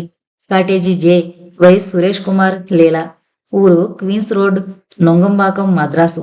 వచ్చిన తేదీ ఫిబ్రవరి 12వ తేదీ సాయంకాలం 6 గంటలు. వెళ్ళిన తేదీ ఫిబ్రవరి 15. Cottage K. P Madhusudan Reddy and family. ఊరు కొలను వీధి, నెల్లూరు. వచ్చిన తేదీ ఫిబ్రవరి 14 ఉదయం 8 గంటలు. వెళ్ళిన తేదీ ఫిబ్రవరి 20. Cottage L. కాళీ. Cottage M. N Ranganathan, K Prabhu, S Raghupathi. ఊరు Southern enamel paints, Mount road, Madras. వచ్చిన తేదీ ఫిబ్రవరి 14 ఉదయం 7 గంటలు. వెళ్ళిన తేదీ ఫిబ్రవరి 15. Cottage N. కాళీ. డిటెక్టివ్ యుగంధర్ రిజిస్టర్ మూసేసి రాజువైపు చూశాడు. అంతా సరిగా రాశానని రాజు తల ఊపాడు. ఎన్ని కాటేజీల్లో బస చేశారు? అడిగాడు యుగంధర్. 4 కాటేజీలు ఖాళీగా ఉన్నాయి. 10 ఇంట్లో అతిథులున్నారు జవాబు చెప్పాడు రాజు. యుగంధర్ తల ఊపి మేనేజర్ వైపు తిరిగి, థ్యాంక్స్, మీ సహాయం మళ్ళీ అవసరమైతే వస్తాను అని అక్కడి నుంచి బయలుదేరాడు. తమ కాటేజీకి వెళ్ళగానే, ఇప్పుడు మనం వాళ్ళందరినీ కలుసుకోవాలా? అడిగాడు రాజు. యుగంధర్ నవ్వి, అవసరం లేదనుకుంటాను. మన మిత్రుడు ఇన్స్పెక్టర్ శివన్నకి ఈ పని చెప్పవచ్చుననుకుంటాను. ఆ ఊళ్ళల్లో పోలీసు అధికారుల ద్వారా వివరాలు సంపాదిస్తాడు అన్నాడు. వీళ్లలో కొంతమంది దొంగ చిరునామాలు ఇచ్చుంటారనుకుంటాను. అవును, పేర్లు మిగతా వివరాలు చూస్తే కొన్ని అబద్ధం చిరునామాలని తెలుస్తూనే ఉంది. జే కాటేజీలో బస చేసిన సురేష్ కుమార్, లీలా ఇచ్చిన చిరునామా అబద్ధం చిరునామా అయి ఉండాలి. చూద్దాం, కాసేపుండి శివన్నని కలుసుకుంటాను అన్నాడు యుగంధర్. అంతలో టెలిఫోన్ మోగింది. హలో, డిటెక్టివ్ యుగంధర్ గారా? Yes, speaking. ఓ క్షణం ఆగండి, ఇన్స్పెక్టర్ శివన్న మాట్లాడతారు. యుగంధర్ గారా? అవును. సుందర్రావు, విమలాగార్లకు జరిగిన అనుభవం లాంటిదే. నిన్న రాత్రి బసవనగూడ ప్రాంతంలో ఓ ఇంట్లో జరిగిందని ఇప్పుడే తెలిసింది. నేను ఆ డివిజన్ పోలీస్ స్టేషన్కి వెళుతున్నాను. మీరు వస్తారా? తిన్నగా బసవనగూడ డివిజన్ పోలీస్ స్టేషన్కి రానా? అవసరం లేదు, నేను మీ హోటల్ ముందు నుంచే వెళ్ళాలి కనుక నేనే వస్తాను. రెడీగా ఉండండి. థ్యాంక్స్ చెప్పి రిసీవర్ పెట్టేశాడు యుగంధర్. రాజు వైపు తిరిగి, రాజు, మనం గేటు దగ్గర నిలబడితే ఇన్స్పెక్టర్ లోపలికి రానవసరం లేకుండా అటునుంచి అటే వెళ్లొచ్చు. 2 డిటెక్టివ్లు త్వరగా డ్రెస్ చేసుకుని కాటేజీలోంచి బయటకు వెళ్లారు. రండి రండి, నమస్కారం యుగంధర్ గారు. హౌడీ యుడు మిస్టర్ రాజు అని బసవనగూడ డివిజనల్ పోలీస్ ఇన్స్పెక్టర్ యుగంధర్ని, రాజుని పలకరించి ఇన్స్పెక్టర్ శివన్న వైపు తిరిగి, ఈ కేసులో మీ ఇంట్రెస్ట్ ఏంటి? డిటెక్టివ్ యుగంధర్ గారి ఇంట్రెస్ట్ ఏంటి? ఏదో పెద్ద కేసుకి సంబంధించిందే ఉండాలి, లేకపోతే యుగంధర్ గారు రారు అన్నాడు నవ్వుతూ. దయచేసి నిన్న రాత్రి జరిగిన సంఘటన గురించి వివరాలు చెబుతారా? అడిగాడు శివన్న. టెక్నికల్గా అది house breaking offence with the intention of depth. అంతేకాని ఆ మనిషి ఇంట్లోంచి చీపురు పుల్ల కూడా ఎత్తుకుపోలేదు. యుగంధర్ తల ఊపాడు. బసవనగూడలో బసవప్ప వీధిలో నెంబర్ 62 ఇంట్లో నారాయణ్ అనే ఆయన భార్య ఉంటున్నారు. నారాయణ్ ఓ మందుల కంపెనీ రిప్రజెంటేటివ్గా ఈ ఊళ్ళో పనిచేస్తున్నాడు. ఇక్కడికొచ్చి 6 నెలలైంది. దాదాపు 30 ఏళ్లుంటాయి. వివాహమై 2 ఏళ్లయింది. భార్య పేరు సుగుణ. ఆమెకు 22 ఏళ్లుంటాయి. వాళ్ళకి 6 నెలల పిల్ల. వాళ్ళు ఉన్న ఇంటికి చిన్న గేటుంది. చుట్టూ తోటుంది. గేటు నుంచి గుమ్మం 10 గజాల దూరం. పెద్దిల్లు కాదు, చిన్నది కాదు. 2 గదులు, వసారా, వంటగది, డాబా, అంతే. రాత్రి 12 గంటల ప్రాంతాల నారాయణ భార్య కెవ్వున కేక పెట్టేసరికి ఆయన ఉలిక్కిపడి లేచాడట. గదిలో బెడ్రూమ్ దీపం సన్నగా వెలుగుతోందట. ఎవరో పరిగెత్తడం చూసి ఆ మనిషిని తరుముతూ ముందు గదిలోకి వెళ్ళాడట నారాయణ. దొంగ ఆగి నారాయణ దగ్గరికి రాగానే గట్టిగా ఓ దెబ్బ వేశాడట. నారాయణ కింద పడిపోయాడు. సుగుణ దొంగ దొంగ అని కేకలు పెట్టింది. పనిపిల్ల లేచి ఏడుస్తోందట. పక్కేళ్లలో వాళ్ళు వచ్చేలోగా దొంగ పారిపోయాడు చెప్పాడు డివిజనల్ ఇన్స్పెక్టర్. దొంగ ఇంట్లోకి ఎలా ప్రవేశించాడు అడిగాడు శివಣ್ణ. నీళ్లగది పెంకుల మీద నుంచి డాబా మీదకు వెళ్ళాడు. మెట్ల తలుపు గడియ పెట్టలేదు. ఇంట్లోకి వెళ్ళగానే వాకిలి తలుపు గడి తీసి తలుపు తెరిచి పెట్టుండాలి పారిపోవడానికి వీలుగా. ఆ ఇంట్లో వస్తువులేమైనా మూట కట్టుకున్నాడా దొంగ? లేదు. పడక గదిలో ఉన్న వెండి చెంబు, వెండి గ్లాసు ముట్టుకోలేదు. అలమరాలో ఉన్న వెండి సామాన్లు అతన్ని ఆకర్షించలేదు. తిన్నగా ఆ దంపతులు పడుకున్న మంచం దగ్గరికి వెళ్ళుండాలి. ఆ ఇల్లాలు కేక వేసిందన్నారు. ఎందుకు మెలకు వచ్చిందట? కాళ్ల మీద బట్ట తొలగిపోయిందట. చలి వల్లో అలవాటు వల్ల కప్పుకున్న దుప్పటి కాళ్ల మీదకి లాక్కునేందుకు ప్రయత్నించిందట. మంచం కోళ్ల దగ్గర ఎవరో ఒకతను చేతిలో టార్చ్ లైట్ పట్టుకుని ఆ వెలుగులో ఆమె కాళ్ళని పరీక్ష చేస్తున్నాడట. వెంటనే ఆమె కెవ్వున కేక పెట్టిందట. ఆ దొంగ ఎవరైంది తెలుసుకునేందుకు సూచనలేమైనా కనిపించాయా అడిగాడు యుగంధర్. పారిపోయే తొందరలో అతను టార్చి కింద పడేశాడు. ఇదిగో అంటూ బల్ల సొరుగులోంచి ఇన్స్పెక్టర్ టార్చి తీశాడు. దీనిమీద స్పష్టంగా దొంగ కుడి చేతి వేలుముద్రలు కనిపించాయి. ఇవిగో వేలుముద్రల ఫోటోలు. ఇంకో సెట్ హెడ్ క్వార్టర్స్కి పంపించాను, పాత నేరస్తుడేమో తెలుసుకోవడానికి అన్నాడు. మీరు మీ దగ్గరున్న వేలుముద్రల ఫోటోలు తెచ్చారా అడిగాడు యుగంధర్ శివಣ್ಣని. తెచ్చాను అంటూ శివಣ್ణ జేబులోంచి ఓ కవర తీసి యుగంధర్కిచ్చాడు. రాజు ఓ చిన్న భూతద్దం ఇచ్చాడు యుగంధర్కి. సుందర్రావు కాటేజీలో ప్రవేశించిన మనిషి వేలుముద్రల ఫోటోలు, నారాయణ ఇంట్లో ప్రవేశించిన మనిషి వేలుముద్రల ఫోటోలు బల్ల మీద పక్కపక్కన పెట్టి 10 నిమిషాలు శ్రద్ధగా పరిశీలించి సందేహం లేదు, ఒకే మనిషి అన్నాడు చివరికి యుగంధర్.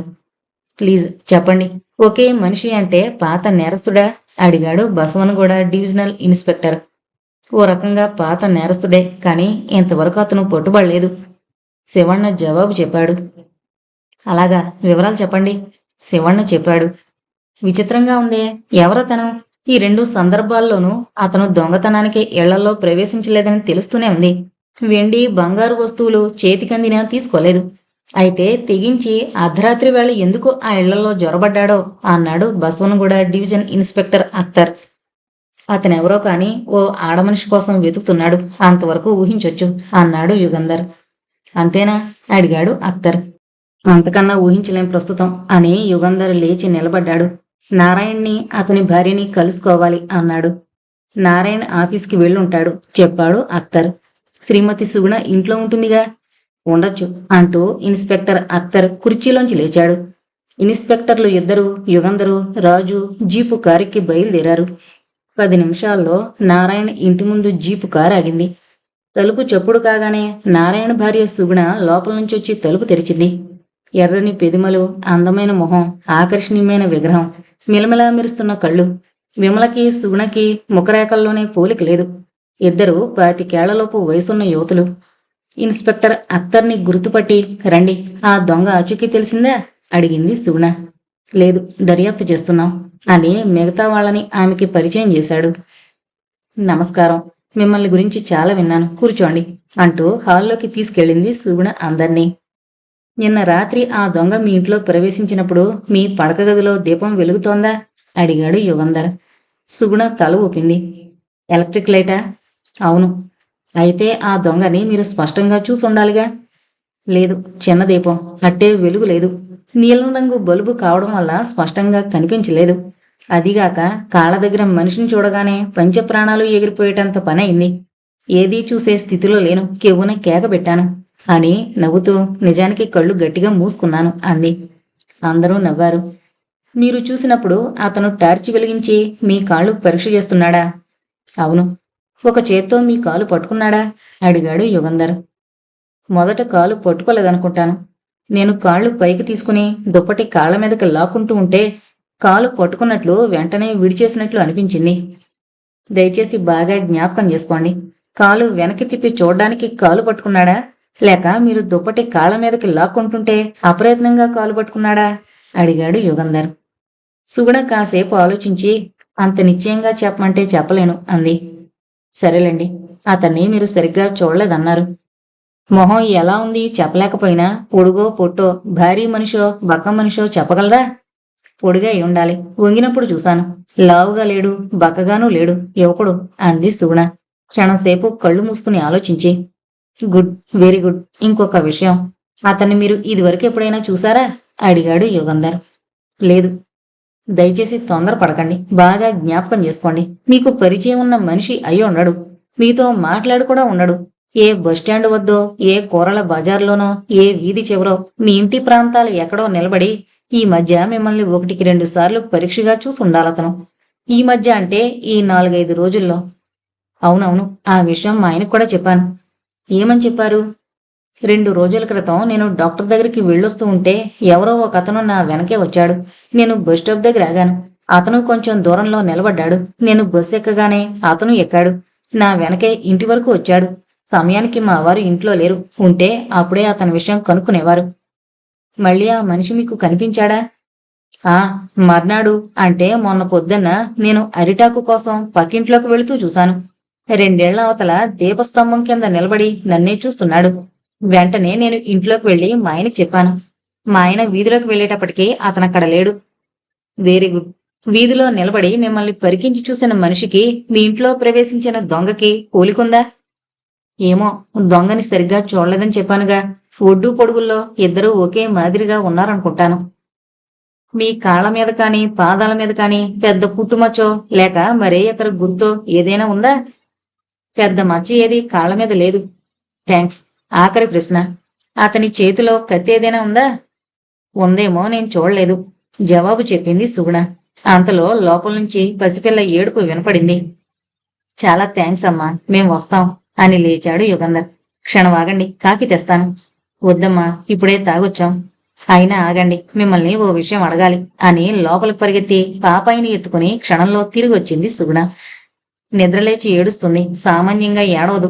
గర్వంగా తను కన్న మొదటి పిల్లని గురించి చెప్పి అతనెవరో దొంగతనం చేయడానికి రాలేదని స్పష్టంగా తెలుస్తోంది. మీరడిగిన ప్రశ్నల్ని బట్టి నన్ను చంపడానికో హాని చేయడానికో వచ్చాడనిపిస్తోంది. నాకు ముక్కు మొహం తెలియని మనిషి నా మీద ఎందుకు కసిపెట్టుకున్నాడు? అడిగింది సుగుణ. అతను ఓ యువతిని హత్య చేయడానికి ప్రయత్నిస్తున్నాడు. తను హత్య చేయదలుచుకున్న యువతి ఎక్కడుందో, ఆమె ఎవరో కూడా అతనికే స్పష్టంగా తెలియదనుకుంటాను. మీకు అతని వల్ల ఇక ఎటువంటి హాని జరగదని నిశ్చయంగా చెప్పగలను అన్నాడు యుగంధర్. మళ్ళీ ఇంట్లోకి ఎలా వస్తాడులేండి. డాబా తలుపు గడియ పెట్టి తాళం వేస్తున్నాం అంది సుగుణ నవ్వుతూ. హలో, కూర్చోండి. మీరు ఈ ఊరికొచ్చారని తెలిసింది అన్నాడు Bengaluru city commissioner of police నవ్వుతూ డిటెక్టివ్ యుగంధర్కి రాజుకి షేక్ హ్యాండ్ ఇచ్చి. అప్పుడే ఎలా తెలిసింది? అడిగాడు యుగంధర్. మాది పోలీసు డిపార్ట్మెంట్ అని, మీరు ప్రసిద్ధ డిటెక్టివ్ అని మర్చిపోతున్నారు. పని మీద వచ్చారా? యుగంధర్ తనొచ్చిన పనేంటో చెప్పాడు. ఎవరో ఒక యువకుడు ఓ యువతి కోసం వెతుకుతున్నాడు. ఆ యువతి ఆనవాళ్ళ కాని చిరునామా కాని అతనికి తెలియవు. కాని అతను ఆ యువతి మీద అమితమైన ద్వేషం, కసి పెట్టుకుని ఆమెని హత్య చేయాలని ఆమె కోసం వెతుకుతున్నాడు. మై డియర్ కమిషనర్, ఇటువంటి పరిస్థితులు చాలా అరుదు. అతనెవరో మనకి తెలీదు. ఆ యువతి ఎవరో కూడా మనకి తెలీదు. అయినా ఆమెను హత్య చేయకముందే మనం అతన్ని పట్టుకోవాలి అన్నాడు. అతన్ని పట్టుకునేందుకు ఏమైనా ఆధారాలున్నాయా? అతని వేలుముద్రల ఫోటోలు 2 జతలున్నాయి మన దగ్గర. పొడుగ్గా సన్నగా ఉంటాడని తెలిసింది. అంతకన్నా స్పష్టంగా అతని ఆనవాలు తెలియలేదు. అతను సుందర్రావు కాటేజీలో పడేసిన కత్తి ఎక్కడ కొంది తెలియలేదు. నారాయణ ఇంట్లో వదిలిపెట్టిన టార్చీ ద్వారా కూడా అతని ఆచూకీ తెలీదనుకుంటాను. ఆ యువతి గురించి? ఆమె గురించి దాదాపు ఏమీ తెలీదనే చెప్పాలి. 25 స్త్రీ అయి ఉంటుంది. వివాహితురాలు, అందమైంది. ఓ కాలు మీదో 2 కాళ్ల మీదో మచ్చో ఘాటో ఏదో గుర్తు ఉండుండాలి, అంతే. మీరు చెప్పిన విషయం బట్టి ఆ స్త్రీ బెంగళూరులో నివసిస్తున్న స్త్రీ కానక్కర్లేదు. శ్రీమతి విమల మద్రాసు నుంచొచ్చి బృందావన హోటల్లో దిగింది కదూ.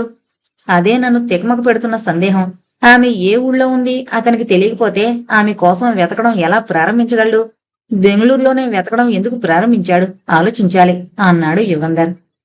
ఆల్రెడ్, కాలు మీద మచ్చున్న ఆ యువతిని హత్య చేయకుండా ఆపడానికి మనం తీసుకోవాల్సిన తక్షణ చర్యలేమిటి?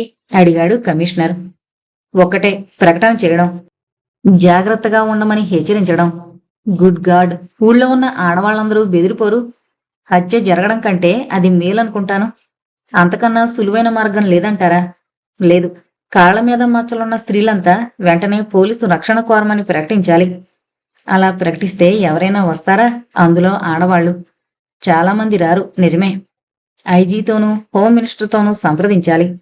యుగంధర్ నవ్వి, మీ ఇష్టం, ఏం చెయ్యాలో ఎలా చెయ్యాలో మీరే ఆలోచించండి, నేనొస్తాను అని ఓ కడుగు వేసి, అన్నట్టు ఇంకో విషయం, ఓ చిన్న సహాయం చెయ్యాలి అన్నాడు. చెప్పండి. ఫిబ్రవరి 14వ తేదీ బృందావన్ హోటల్లో బస చేసిన వాళ్ల పేర్లు, చిరునామాలు ఇవ్వగో. వాళ్ళని గురించి వాకప్ చేయించండి అని రాజుచ్చిన జాబితా కమిషనర్కి ఇచ్చాడు యుగంధర్. అలాగే, వెంటనే ఆ ఏర్పాటు చేస్తాను అన్నాడు కమిషనర్. రాత్రి 9 గంటలైంది. డిటెక్టివ్ యుగంధర్ దీర్ఘంగా ఆలోచిస్తూ పచార్లు చేస్తున్నాడు. బల్ల మీద యాష్ట్రే సిగరెట్ పీకలతో నిండిపోయింది. చేతిలో ఉన్న సిగరెట్ పడేయడానికి యాష్ట్రే చూసి విసుగ్గా కింద పడేసి బూట్సు కాలితో నలిపేసి బెల్ నొక్కాడు. కుర్రాడు రాగానే యాష్ట్రే తీసుకెళ్లి శుభ్రం చేసి తీసుకురమ్మని చెప్పి మళ్లీ పచార్లు చేయడం ప్రారంభించాడు. కుర్రాడు యాష్ట్రే తెచ్చి బల్ల మీద పెట్టి వెళ్ళిపోతుండగా, మాట, నీ పేరేంటి అడిగాడు యుగంధర్ అతన్ని. శరభన్న సార్. నెల రోజుల కిందట ఈ కాటేజీలలో ఒక దాంట్లో దొంగ పడ్డాడట, నీకు జ్ఞాపకముందా? ఉంది సార్. నువ్వప్పుడు ఎక్కడున్నావు? కాటేజీల దగ్గర లేను సార్, మెయిన్ బిల్డింగ్లో ఉన్నాను. దొంగ పడ్డాడని గొడవ చేస్తుంటే నువ్వు కాటేజీల దగ్గరికి వెళ్ళావా? వెళ్ళాను సార్. మిగతా కాటేజీల్లో ఉన్నవాళ్లు లేచి రాలేదు? లేదు సార్, అంత గొడవ జరగలేదు. గొడవ జరక్కేం, పోలీసులు కూడా వచ్చారటగా? పోలీసులు కూడా గొడవ చేయలేదు సార్. ఫిబ్రవరి 14వ తేదీ సుందర్రావు అనే ఆయన భార్యతో బి కాటేజీలో బస చేశాడు, జ్ఞాపకముందా? జ్ఞాపకముంది. నేనే కారులోంచి సామాన్లు తీసుకువెళ్లి కాటేజీలో పెట్టాను. వాళ్ళు కాటేజీలో దిగిన తర్వాత ఎవరైనా వాళ్ళ కాటేజీ ప్రాంతాల గాని ఎదురుగా ఉన్న చెట్ల దగ్గర గాని తారట్లాడడం నువ్వు చూసావా? బయట వాళ్ళు ఎవరైనా వచ్చి కాటేజీల దగ్గర తారట్లాడుతుంటే మేం చూస్తూ ఊరుకోము సార్. మిగతా కాటేజీల్లో బస చేసిన వాళ్ళెవరైనా తిరుగుతుంటే మేం పట్టించుకోము. బాగా జ్ఞాపకం చేసుకుని చెప్పు. మిగతా కాటేజీల్లో బస చేసిన వాళ్లలో ఓ యువకుడు ఎవరైనా బి కాటేజీ ముందు చాలాసేపు నిలబడ్డా? శరభన్న నిమిషం సేపు మౌనంగా ఉండి, జ్ఞాపకం లేదు సార్ అని, కాటేజీలలో దిగిన వాళ్ళెవరు మీరు చెప్పినట్లు ఇంకో కాటేజీ ముందు నిలబడరు సార్. అలా జరిగితే నేను ఇంకో కుర్రాడో ఏం కావాలని అడిగేవాళ్లం అన్నాడు. గుడ్. మిగతా కుర్రాళ్ళని ఈ విషయం అడిగి తెలుసుకుని నాకు చెబుతావా? కనుక్కుని చెబుతాను సార్ అని శరభన్న వెళ్ళిపోయాడు. 5 నిమిషాల తర్వాత రాజొచ్చాడు. అతని చేతిలో సాయంకాలం వెలువడిన పత్రికలు చాలా ఉన్నాయి. అన్ని పత్రికలు ఎందుకు తెచ్చావు అడిగాడు యుగంధర్. పోలీస్ కమిషనర్ ప్రకటనుంది అంటూ దినవాణి పత్రిక యుగంధర్కి ఇచ్చాడు రాజు. మొదటి పేజీలో 4 పక్కల రూల్స్ కట్టి 4 అంగుళాల పొడవున 2 కాలాల ప్రకటన ముఖ్యంగా కనిపించింది. హెచ్చరిక. తలుపు తెరిస్తే చస్తావు, జాగ్రత్త. ఒక యువతిని హత్య చేయడానికి ఓ యువకుడు ప్రయత్నిస్తున్నాడు. ఆ యువతిని గురించి గాని ఆ యువకుని గురించి గాని ఆనవాళ్లు వివరాలు ఆచూకీ పోలీసులకింకా తెలియలేదు. 25 ఏళ్ల యువతి కాళ్ల మీద ఎక్కడో పుట్టుమచ్చగాని ఘాటుగాని ఇంకేదైనా మచ్చగాని ఉండుండొచ్చు. హంతకుడు అటువంటి మచ్చున్న యువతి కోసం వెతుకుతున్నాడు కనుక నగరంలో యువతులందరూ కాళ్ల మీద మచ్చ ఉన్న యువతులు ముఖ్యంగా చాలా జాగ్రత్తగా ఉండాలి. ఒంటిగా ఎక్కడికి వెళ్లొద్దు. నిర్జన ప్రదేశాలకి వెళ్లొద్దు. రాత్రుళ్ళు తలుపులు జాగ్రత్తగా గడియలు పెట్టుకోవలసింది అని హెచ్చరిస్తున్నాను. తనని హత్య చేయడానికి అతను ప్రయత్నిస్తున్నాడేమో అని ఏ యువతికైనా అనుమానం కలిగితే తక్షణం స్థానిక పోలీసుల్ని కలుసుకోమని కోరుతున్నాను. రక్షణ ఏర్పాట్లు చేస్తాం. హత్య చేయడానికి ప్రయత్నిస్తున్న ఆ యువకుడు గురించి ఎవరికైనా ఏమైనా తెలిస్తే టెలిఫోన్ ద్వారా గాని ఉత్తరం ద్వారా గాని స్వయంగా వచ్చి గాని వెంటనే తెలియజేయమని కోరుతున్నాను. Police commissioner. చాలా సులభంగానే ఉంది ప్రకటన అని నవ్వాడు రాజు. ఎందుకు నవ్వుతున్నావు? రేపొద్దున నుంచి పోలీస్ కమిషనర్ ఆఫీసుకు వెళ్లే యువతల గురించి, ఆయనకొచ్చే టెలిఫోన్ కాల్స్, ఉత్తరాల గురించి. అవును, బెదిరిపోయి వచ్చేవాళ్లు, ఉత్తపుణ్యానికి ఎవరి మీదో కంప్లైంట్ ఇచ్చేవాళ్లు చాలా మంది ఉంటారు. అది తప్పదు అన్నాడు యుగంధర్. అందుకే నవ్వొచ్చింది. రేపు మధ్యాహ్నం అయ్యేసరికి కమిషనర్ మిమ్మల్ని తిట్టుకుంటూ కూర్చుంటాడు. ఎందుకు? ఇటువంటి సలహా ఇచ్చినందుకు. యుగంధర్ నవ్వి, పోలీసు శాఖకు పని ఎక్కువైనా పర్వాలేదు, ఫలితం కలిగితే. హంతకుడి చర్యల గురించి ఆలోచిస్తున్నాను. ఏంటి ఆలోచిస్తున్నారు? అతని చర్యలు హేతువాదానికి సరిపోవడం లేదు. వీళ్ళకి ఓ యువతిని హత్య చేయదలుచుకున్న ఆ యువకుణ్ణి ఏ అని పిలుద్దాం. అతనికి బి అనే యువతి ఎప్పుడో పరిచయమే ఉండాలి. అతనికి బి ఏదో అపకారం చేసి ఉండాలి. కనీసం తనకి బి అపకారం చేసిందని ఏ అనుకుంటూ ఉండాలి. చిన్న సవరణ సార్. ఏంటి? ఏకి బీకి అసలు పరిచయం ఉండి ఉండవలసిన అవసరం లేదేమో? ఏకి బి అపకారం చేసి ఉండవలసిన అవసరమూ లేదేమో? విపులంగా చెప్పు. బి ఇంకెవరికో ఏకి కావలసిన మనిషికి ఏదో అపచారం చేసి ఉండొచ్చు. ఆ మనిషి ఏకి అన్నో తమ్ముడో తండ్రో స్నేహితుడో ఎవరో కావచ్చు. అతను చనిపోయి ఉండొచ్చు. లేదా ఆ మనిషిని బి హత్య చేసి ఉండొచ్చు. ఏ ఎక్కడ్నుంచో ఈ ఊరికొచ్చాడు. కాలు మీద మచ్చున్న యువతి వల్ల తనకి ఆత్మీయతున్న ఆ మనిషికి అపచారం జరిగిందని తెలుసుకుని కసి తీర్చుకునేందుకు కంకణం కట్టుకున్నాడు అనుకుందాం. అప్పుడు ఇటువంటి పరిస్థితేగా కలుగుతుంది అన్నాడు Raju. You are perfectly correct. B కోసం ఏ వెతకడం ప్రారంభించాడు. బెంగళూరులో ఉంటుందని తెలిసి ఉండాలి. అందుకేదో ఆధారం ఉండుండాలి కదూ? అవును. అయితే సుందర్రావు భార్య విమల కాలు పరీక్షించడానికి వాళ్ళున్న కాటేజీలోకి ఎందుకు వెళ్ళాడు? సుందర్రావు అతని భార్య ఫిబ్రవరి 14వ తేదీ సాయంకాలం ఈ ఊరికొచ్చారు. ఆ రాత్రే ఏ వాళ్ల కాటేజీలో ప్రవేశించాడు. విమల మద్రాసు నుంచి వచ్చింది. ఏ మద్రాసు నుంచి విమలని వెంటాడొచ్చాడా, లేక ఈ హోటల్లో ఆమెను చూసి అనుమానం కలిగి నిర్ధారణ చేసుకునేందుకు వాళ్ల కాటేజీలో జొరబడ్డా? అదే నిజమైతే బి కోసం ఏ వెతకడం ఈ ఒక్క ఊరికే పరిమితం కాదన్నమాట కదూ. ఈ ఊళ్ళోనే ఉన్నదని ఏ అనుకోవడం లేదన్నమాట అన్నాడు యుగంధర్. రాజు తల ఊపి అవును సార్, అంతా గందరగోళంగా ఉంది అన్నాడు. జరగబోయే ఆ హత్యను మనం ఆపలేమనుకుంటాను. ఏ పిచ్చివాడైనా అయ్యుండాలి, లేక అమోఘమైన తెలివితేటలు ఉన్నవాడైనా అయ్యుండాలి. అందువల్లేనా హత్య ఆపలేమన్నారు? అవును. పిచ్చివాడైతే అతని చర్యలకు ఒక దారి తెన్ను ఉండదు. కాలి మీద మచ్చున్న స్త్రీలను మనం రక్షించడానికి ప్రయత్నిస్తూ ఉంటే మొహం మీద మచ్చున్న స్త్రీలను అతను హత్య చేయొచ్చు. తెలివైన వాడైతే అతను ఏం చేయబోతోంది మనకి ఓ పట్టాన తెలియనివ్వడు అన్నాడు యుగంధర్. అంతలో టెలిఫోన్ మోగింది. యుగంధర్ రిసీవర్ తీసుకుని యుగంధర్ స్పీకింగ్ అన్నాడు. ఇన్స్పెక్టర్ శివణ్ణని.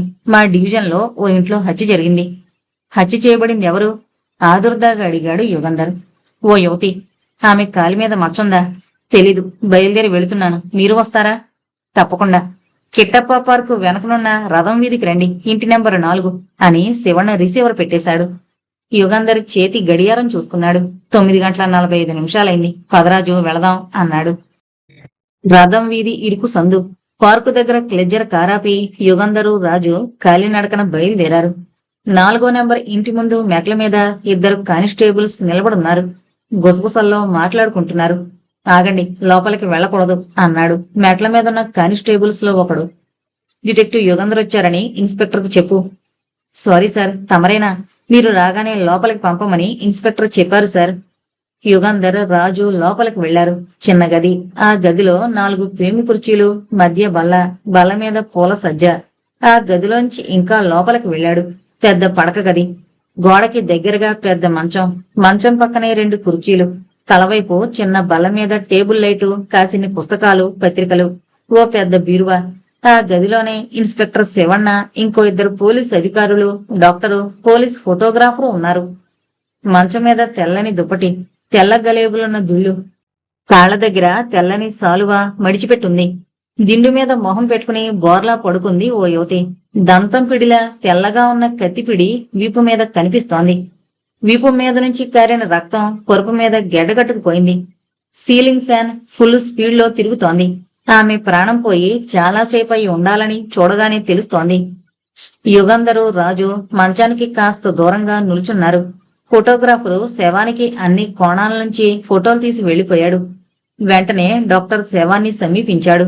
నిమిషం సేపు కత్తిని జాగ్రత్తగా పరిశీలించి, చాలా పొదునైన కత్తి, వీపు వెనక నుంచి గుండెల్లో గుచ్చుకునుండాలి. పొడిచిన 2 నిమిషాల్లో ప్రాణం పోయి ఉంటుంది అన్నాడు. ప్రాణం పోయి ఎంతసేపై ఉంటుందంటారు అడిగాడు శివಣ್ణ. 2-3 గంటలే ఉంటుంది. అంతకన్నా స్పష్టంగా ఇప్పుడు చెప్పలేను. శవపరీక్ష చేస్తేనే కానీ తెలీదు. నిద్రపోతుండగా హత్య జరిగిందంటారా అడిగాడు శివಣ್ణ. డాక్టర్ నవ్వి, సారీ, ఆ విషయం నేను చెప్పలేను. అపరాధ పరిశోధకులు మీకు తెలియాలి. శవాన్ని మారుచురికి పంపించే ఏర్పాట్లు చేయండి, వస్తాను అని డాక్టర్ వెళ్లిపోయాడు. యుగంధర్ శవాన్ని సమీపించాడు. పాదాల వరకు పరుచుకున్న చీర కుచ్చుళ్లు కొంచెం పైకి లాగాడు. మచ్చ ఏదీ కనిపించలేదు. ఇంకా పైకి లాగాడు. మోకాలికి కొంచెం పైన నయా పైసాంత పుట్టుమచ్చుంది కుడికాలి మీద. బియ్యవతి ఈమెనంటారా అడిగాడు రాజు. యుగంధర్ పెదవి విరిచి, ఏమో, కాళ్ళ మీద ఏదో మచ్చున్న ఆడవాళ్లు ఎంతమంది ఉంటారో అన్నాడు. కత్తి పిడి మీద వేలిముద్రలు లేవని శివಣ್ణ చెప్పాడు. అలాగా, ఈమె ఎవరు? మీకు రిపోర్ట్ చేసిందెవరు? అడిగాడు యుగంధర్. ఈమె పేరు లీలా. కర్ణాటిక్ ఇండస్ట్రియల్స్ కంపెనీలో టెలిఫోన్ ఆపరేటర్గా పనిచేసేది. వివాహం కాలేదు, ఒంటరిగా ఉంటోంది. సారంగపాణి అనే అతను మాకు రిపోర్ట్ చేశాడు. అతను ఇక్కడే ఉన్నాడు, పిలుస్తానుండండి అని అవతల గది తలుపు దగ్గరికి వెళ్లి సారంగపాణిని పిలిచాడు శివಣ್ణ. 40 ఏళ్ల మనిషి గదిలోకొచ్చాడు. కొద్దిగా నెరిసిన జుట్టు, కళ్లద్దాలు, పొడుక్కు తగ్గ లావు, తెల్లగా ఉన్నాడు. ట్విడ్ సూట్ వేసుకున్నాడు. మెళ్ళో muffler, felt hat, tooth brush మీసాలు. ఈయన సారంగపాణి గారు, ఈయన యుగంధర్ గారు. ఏం జరిగింది? యుగంధర్ గారికి చెప్పండి అన్నాడు శివಣ್ణ.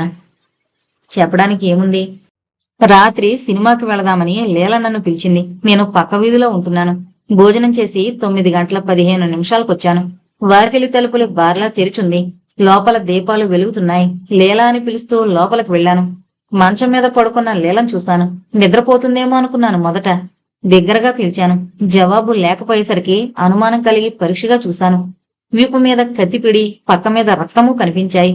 నాడి చూశాను. ప్రాణం పోయిందని తెలిసింది. వెంటనే హెడ్ క్వార్టర్స్ కి ఫోన్ చేశాను. పోలీసులు వచ్చే వరకు ఎవరిని వెళ్లనివ్వద్దని, నన్ను ఏదీ ముట్టుకోవద్దని ఎవరో చెప్పారు. నేనొచ్చి గుమ్మం దగ్గరే నిలబడ్డాను మీరొచ్చే వరకు. మీరు లీలగారు బంధువులా? అడిగాడు యుగంధర్. కాదు, స్నేహితులం. నేను ఆమె ఒకే కంపెనీలో పనిచేస్తున్నాం. మీరేం ఉద్యోగం చేస్తున్నారు? పర్చేజింగ్ ఆఫీసర్ని. మీకు జీతం ఎంత? అన్నీ కలిపి 600 వస్తాయి. ఈమెకెంత జీతం? 175. మీరు ఆ కంపెనీలో ఎన్నేళ్ల నుంచి పనిచేస్తున్నారు? 8 ఏళ్ల నుంచి. ఈమె 3 ఏళ్ల నుంచి. మీ ఇల్లు పక్క వీధిలో ఉందన్నారు. ఒడ్డిగా ఉంటున్నారా? లేదు, కుటుంబం ఉంది. ఎంతమంది పిల్లలు? 4. మీ భార్య ఎక్కడే ఉందా? ఉంది అని విసుగ్గా చూసి, నన్ను ఎందుకిన్ని ప్రశ్నలు అడుగుతున్నారు అన్నాడు సారంగపాణి. ఇది హత్య కేసు, వివరాలన్నీ కావాలి చెప్పాడు ఇన్స్పెక్టర్. ఈ ఇంటికి అద్దెంతో తెలుసా? తెలుసు, 80 రూపాయలు. ఒంటిగా ఉంటున్న ఈమెకు ఎంతిల్లెందుకో మీరు అడిగారా? 1-2 సార్లు అడిగాను. నవ్వి నాకు పెద్దిల్లంటే ఇష్టం అంది. ఈమెకు వివాహం కాలేదా లేక వితంతువా? అసలు వివాహం చేసుకోనే లేదని చెప్పింది. ఈమెకి తల్లి, తండ్రి, తోబుట్టువులు, బంధువులు ఎవరైనా ఉన్నారా? ఉన్నారో లేదో నాకు తెలీదు. సొంత ఊరేది? అది తెలీదు నాకు. మీరు ఏ పిక్చర్కి వెళదామనుకున్నారు? శాంతారాం తీసిన స్త్రీకి. ఏ థియేటర్లో ఉంది? లక్ష్మీ టాకీస్లో. ఆ థియేటర్ ఇక్కడికి ఎంత దూరం? దగ్గరే, 10 నిమిషాల నడక. గోడలకి తగిలించున్న పటాల వైపు యుగంధర్ పరీక్షగా చూశాడు. ఈమె లేలేనా? అడిగాడు సారంగపాణిని. అవును. ఎన్నేళ్లుంటాయి ఈమెకి? 25 లోపు. ఆఫీస్లో ఆమెకి మగ స్నేహితులు మీరొక్కరేనా? సారంగపాణి యుగంధర్ని చాలా ఇబ్బందిగా చూస్తూ, ఇంకా చాలా మంది ఉన్నారు అన్నాడు. ఆఫీసులో వాళ్ళు కాక వేరే మగ స్నేహితులున్నారా ఈమెకి? ఉన్నారు. అలా ముందు గదిలోకి వెళ్లి కూర్చుని ఓ కాగితం మీద వాళ్ళందరి పేర్లు, చిరునామాలు మీకు తెలిసినంత వరకు రాయండి. చచ్చా, నేను రాసివ్వడం బాగుండదు. వాళ్ళందర్నీ ఈ కేసులోకి లాగితే. ప్లీజ్, ఇది హత్య కేసు, అటువంటి మొహమాటాలు పనికిరావు అన్నాడు ఇన్స్పెక్టర్. సారంగపాణి ముందు గదిలోకి వెళ్లాడు. గదంతా సోదా చేశారా? ఈమెను గురించిన వివరాలు ఏమైనా తెలుస్తాయేమో అడిగాడు యుగంధర్. లేదు, చేద్దామా అని శివಣ್ణ బీరువా తెరిచాడు. ఎన్నో చీరలు, జాకెట్లు, ఇంకా కట్టుకోని సరికొత్త బట్టలు, నగలు, బంగారంవి, రాళ్లు పొదినవి, అమెరికన్ గోల్డ్వి ఉన్నాయి. ఓ ఉత్తరం గాని కాగితం ముక్కగాని కనిపించలేదు. డ్రెస్సింగ్ రూమ్ లో చూద్దాం అన్నాడు ఇన్స్పెక్టర్. ముగ్గురు ఆ గదిలోకి వెళ్లారు. నిలువుటద్దం ఉన్న డ్రెస్సింగ్ టేబుల్, దానిమీద పౌడర్లు, స్నోలు, లిప్స్టిక్లు, తల నూనెలు, క్రీములు, దువ్వెనలు, క్లిప్పులు, సెంట్సు చాలా ఉన్నాయి. డ్రెస్సింగ్ టేబుల్ సొరుగులు తెరిచి చూశాడు. వాటి నిండా కూడా మేకప్ సామాన్లే ఉన్నాయి. అడుగు సొరుగు మాత్రం తాళం వేసుంది. శివಣ್ణ శవం ఉన్న గదిలోకి వెళ్లి దిండు కింద నుంచి తాళం చెవుల గుత్తి తీసుకుని క్షణంలో తిరిగొచ్చి సొరుగు తెరిచాడు. ఆ సొరుగు నిండా కట్టలు కట్టలు నోట్లున్నాయి. 10 రూపాయల నోట్లు, 5 రూపాయల నోట్లు, 10,000కు పైగా ఉంటాయి అన్నాడు శివಣ್ణ. యుగంధర్ తల ఊపి, విచిత్రంగా ఉంది. ఈమె ఓ కంపెనీలో టెలిఫోన్ ఆపరేటర్గా ఉండేది. 175 రూపాయల జీతం. ఇంత డబ్బు ఎలా సంపాదించిందో అన్నాడు. రాజు చిన్నగా నవ్వి, ఊహించడం కష్టం కాదు, బీరువాలో బట్టలే చెబుతున్నాయిగా అన్నాడు. వేరే ఆధారం ఏదీ లేందే అలా ఊహించడం తప్పు అన్నాడు యుగంధర్. ఆమె గుణగణాలు, పుట్టు పూర్వోత్తరాలు తెలిసే ఉత్తరాలు కాని కాగితాలు కాని ఏమీ కనిపించలేదు ఆ ఇంట్లో. దొంగతనం చేయడానికి వచ్చి కాదు ఈమెను హత్య చేసింది అన్నాడు రాజు. అది నిర్ధారణగా చెప్పలేం. ఎవరో వస్తున్నట్లు అలికిడై దొంగ పారిపోయి ఉండొచ్చు అన్నాడు శివಣ್ణ. యుగంధర్ తల విదిలించి, సామాన్యమైన దొంగ కాదు, లీలని హత్య చేయడానికి వచ్చాడు. హత్య చేసి వెళ్లిపోయాడు. హడావిడిగా పారిపోలేదు. ఇంట్లో ఉన్న వస్తువులు ఏవి అతన్ని ఆకర్షించలేదు అన్నాడు. అంతేకాదు, ఆ మనిషి లీలకి బాగా పరిచయం ఉన్న మనిషి అయి ఉండాలి చెప్పాడు రాజు. ఎందుకలనుకోవాలి అడిగాడు శివಣ್ణ. లీల పడుకుంది. తలుపులు బార్లా తెరిచిపెట్టి నిద్రపోదు కదా. ఎవరో వచ్చారు. లీల తలుపు తెరిచింది. ఇద్దరూ కలిసి లోపలికొచ్చారు. లీల పడుకుంది. అతనేవో కబుర్లు చెబుతున్నాడు. అతను మంచం దగ్గర పచారులు చేస్తూ చటుక్కున కత్తి తీసి ఆమెను పొడిచాడని అనుకోవాలి అన్నాడు రాజు. వెరీ గుడ్ రాజు, సరిగ్గా చెప్పు. అదే హేతువాదంతో ఇంకా ఆలోచించు ప్రోత్సహించాడు యుగంధర్. అతను అంటే లీలని హత్య చేసిన మనిషి ఏ అయి ఉండడానికి వీల్లేదు. హోటల్ బృందావనంలో కాటేజీలో ప్రవేశించి విమల కాళ్లు పరీక్షించినవాడు, సుగుడింట్లో ప్రవేశించి ఆమె కాళ్ళని పరీక్ష చేసినవాడు ఇతను కాదు, కావడానికి వీల్లేదు చెప్పాడు రాజు. ఎందుకని అడిగాడు ఇన్స్పెక్టర్. కారణం ఇందాక చెప్పిందే. ఏ తనకి పరిచయం లేని, తనకి తెలియని స్త్రీ కోసం వెతుకుతున్నాడు. అతనికి ఆ స్త్రీని గురించి తెలిసిందల్లా కాళ్ల మీద మచ్చుందని. లీల తలుపులు బార్లా తెరిచిపెట్టి పడుకోదు. ఎవరో వచ్చి తలుపు తడితే తెరిచి ఉంటుంది. తలుపు తట్టిన మనిషి ఏ ఉంటే తనకి పరిచయం లేని కొత్త మనిషిని పడక గదిలోకి ఆహ్వానించదు. ఒకవేళ ఏ కారణం వల్ల పడక గదిలోకి తీసుకొచ్చినా అంత చనువుగా పక్క మీద పడుకోదు. ఆ విషయం నిర్ధారణగా చెప్పలేను రాజు. ఏ వచ్చి ఉండొచ్చు. లీల తత్వం మనం ఊహించగలుగుతున్నాం. ఆమెకి మగాళ్ళంటే సిగ్గు భయమూ లేవు.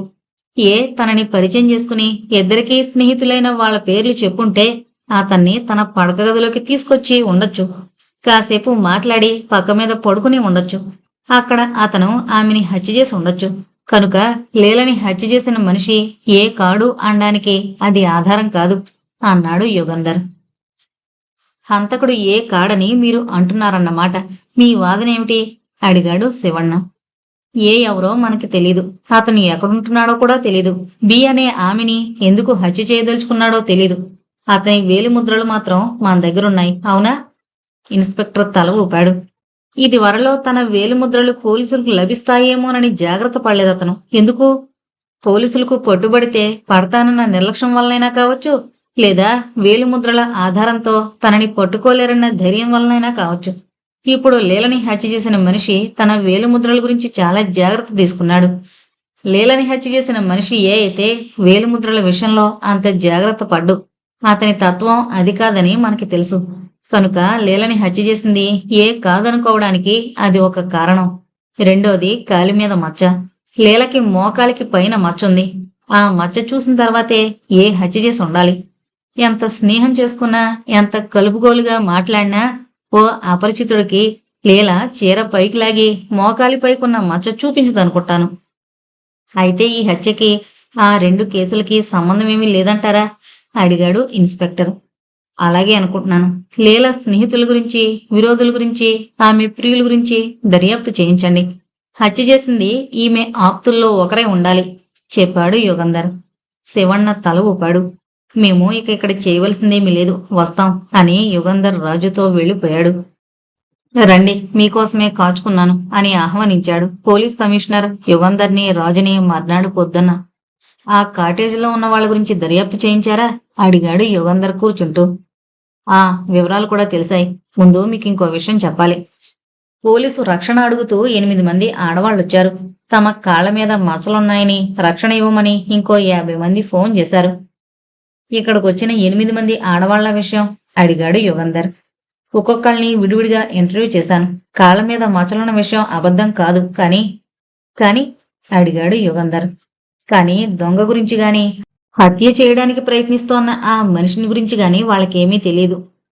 యుగంధర్ తల ఊపి, అవును తెలీదు. ఈ కేసులో విచిత్రమైన పరిస్థితి అదే. హత్య చేయడానికి ప్రయత్నిస్తున్న మనిషి ఎవరో ఎవరికీ తెలీదు అన్నాడు. పోలీస్ కమిషనర్ సిగరెట్ డబ్బా యుగంధర్ ముందుకు తోసి, అయితే మన ప్రకటన వల్ల ప్రయోజనం ఏమైనా ఉంటుందా అడిగాడు. ఉంటుంది. కాలి మీద మచ్చలున్న యువతలు జాగ్రత్త పడతారు. కమిషనర్ కాస్త ఇబ్బందిగా యుగంధర్ని చూస్తూ, నిన్న రాత్రి లీలా అనే ఆమె హత్య చేయబడింది. ఆమె కాలి మీద మచ్చుంది. ఆమె జాగ్రత్త పడలేదే అన్నాడు. మనం దర్యాప్తు చేస్తున్న కేసుకి లీల హత్యకి సంబంధం లేదని నా అభిప్రాయం అని ఇన్స్పెక్టర్ శివణ్ణికి చెప్పిన కారణాలు కమిషనర్కి చెప్పాడు యుగంధర్. అవును, మీ హేతువాదం సరిగ్గానే ఉంది. కాలి మీద మచ్చున్న లీల ఇప్పుడు హత్య చేయబడ్డం కేవలం కాకతాళీయం అయి ఉండాలి. కాకతాళీయం కాదనుకుంటాను. లీలను హత్య చేసిన మనిషికి ఆమె కాలి మీద మచ్చున్న విషయం తెలుసుండాలి. పత్రికల్లో నిన్న ఆ ప్రకటన చూసి లీలని తను హత్య చేస్తే పోలీసులు ఆ నేరం అజ్ఞాతంగా ఉన్న ఆ మనిషికి అంటగడతాడని అనుకునుండాలి. గుడ్ గాడ్, మన ప్రకటనే లీల హత్యకి కారణం అంటారా? యుగంధర్ నవ్వాడు. మనకి అలాంటి చింత అవసరం లేదు. అతనెవరో లీలను హత్య చేయదలుచుకున్నాడు. మనం ఆ ప్రకటన చేసినా చేయకపోయినా నిన్న కాకపోతే ఇంకో రోజు ఆమెను హత్య చేసేవాడు. మన ప్రకటన వల్ల జరిగిందల్లా అనుమానం తన మీదకి రాదని అతను ధైర్యంగా ఉంటాడు అంతే అన్నాడు. బృందావనం హోటల్లో కాటేజీలలో దిగిన వాళ్ళ గురించి దర్యాప్తు చేయించమన్నాం కదా, వివరాలేమిటి అడిగాడు రాజు. ఇందాకే కంప్లీట్ రిపోర్ట్ వచ్చింది, ఇదిగో అంటూ కమిషనర్ కొన్ని కాగితాలు యుగంధర్కిచ్చాడు. యుగంధర్ ఒక్కొక్క కాగితం చదివి రాజుకిస్తున్నాడు.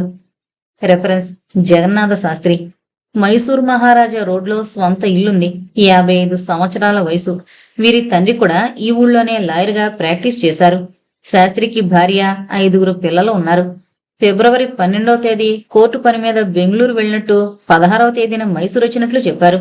ఆయనతో గుమస్తా దుర్గయ్యను కూడా బెంగళూరు తీసుకువెళ్లారు. కాటేజీ ఏలో బస చేశారట.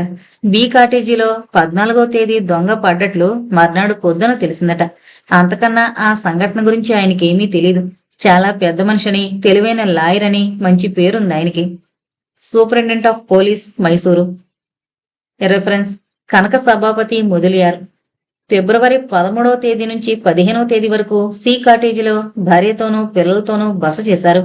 మైసూరు వెళ్లి చాముండేశ్వరి దేవాలయం, కృష్ణసాగర్ డ్యాము చూసి బెంగళూరు వెళ్లామని, బెంగళూరు నుంచి తిన్నగా కోయంబత్తూరు వచ్చామని చెప్పాడు. మొదలియారు మిల్లు యజమాని, సంపన్నుడు, ఉదారుడు, దైవభక్తుడు అని పేరుంది. Superintendent of police, Coimbatore. Reference: R Shishupal and S Manjula. Garden colony అనేది కొడంబాకంలో లేదు. తప్పు చిరునామా. సినిమా స్టూడియోల్లో సినిమా మనుషుల్ని విచారించాం. ఆర్ శిశుపాల్ అనే అతను గాని, ఎస్ మంజుల అనే ఆమె కాని సినీ ఆర్టిస్టుల్లో ఎవరూ లేరు. వై సురేష్ కుమార్, లీలా అనే ఇద్దరూ లేరు. నుంగంబాకంలో క్వీన్స్ రోడ్డు ఉంది గాని ఆ రోడ్డులో 679 నెంబరు ఇల్లు లేదు. Commissioner of police, Madras. Reference: Y Subbayya and mother. Y Subbayya రైల్వేలో టికెట్ ఎగ్జామినర్, 30 ఏళ్లు. వివాహం నిమిత్తం పిల్లని చూడ్డానికి తల్లితో ఫిబ్రవరి 12వ తేదీ బెంగళూరు వెళ్ళినట్టు చెప్పారు. Reference: K Somanatha Sharma and party. చదరంగం పోటీల్లో పాల్గొనేందుకు K Somanatha Sharma, R Baburao, S Subbaiah, P Sanyasirao ఫిబ్రవరి 11వ తేదీ బెంగళూరు వెళ్లారు. ఫిబ్రవరి 15వ తేదీ బెంగళూరు నుంచి బయలుదేరమని చెప్పారు. ఈ నలుగురు రాజమండ్రి ఆర్ట్స్ కాలేజీ విద్యార్థులు. బుద్ధిమంతులని, తెలివైన వాళ్ళని కాలేజీ ప్రిన్సిపల్ చెప్పారు. నలుగురు పెద్ద కుటుంబాలకు చెందిన వాళ్ళు. Superintendent of police, Rajahmundry. Reference: Srinivasa Bhagavathar and party. Srinivasa Bhagavathar సంగీత విద్వాంసుడు. తబలిస్టు ముత్తయ్య, వయలినిస్టు సుబ్రహ్మణ్యంతో బెంగళూరు సిటీ హాల్లో సంగీత కచేరీ చేయడానికి ఫిబ్రవరి 14వ తేదీ బెంగళూరు వెళ్లి మర్నాడే సేలంకి తిరిగి వచ్చేశామని చెప్పారు. Circle inspector, Salem. Reference: P Madhusudan Reddy and family. P Madhusudan Reddy mica miner, సంపన్నులు. భార్యతోనూ 2 పిల్లలతోనూ బెంగళూరు, మైసూరు చూడ్డానికి ఫిబ్రవరి 13వ తేదీ బయలుదేరి బెంగళూరు చేరుకుని 20వ తేదీ వరకు బృందావన్ హోటల్లో బస చేశామని చెప్పారు. Superintendent of police, Nellore.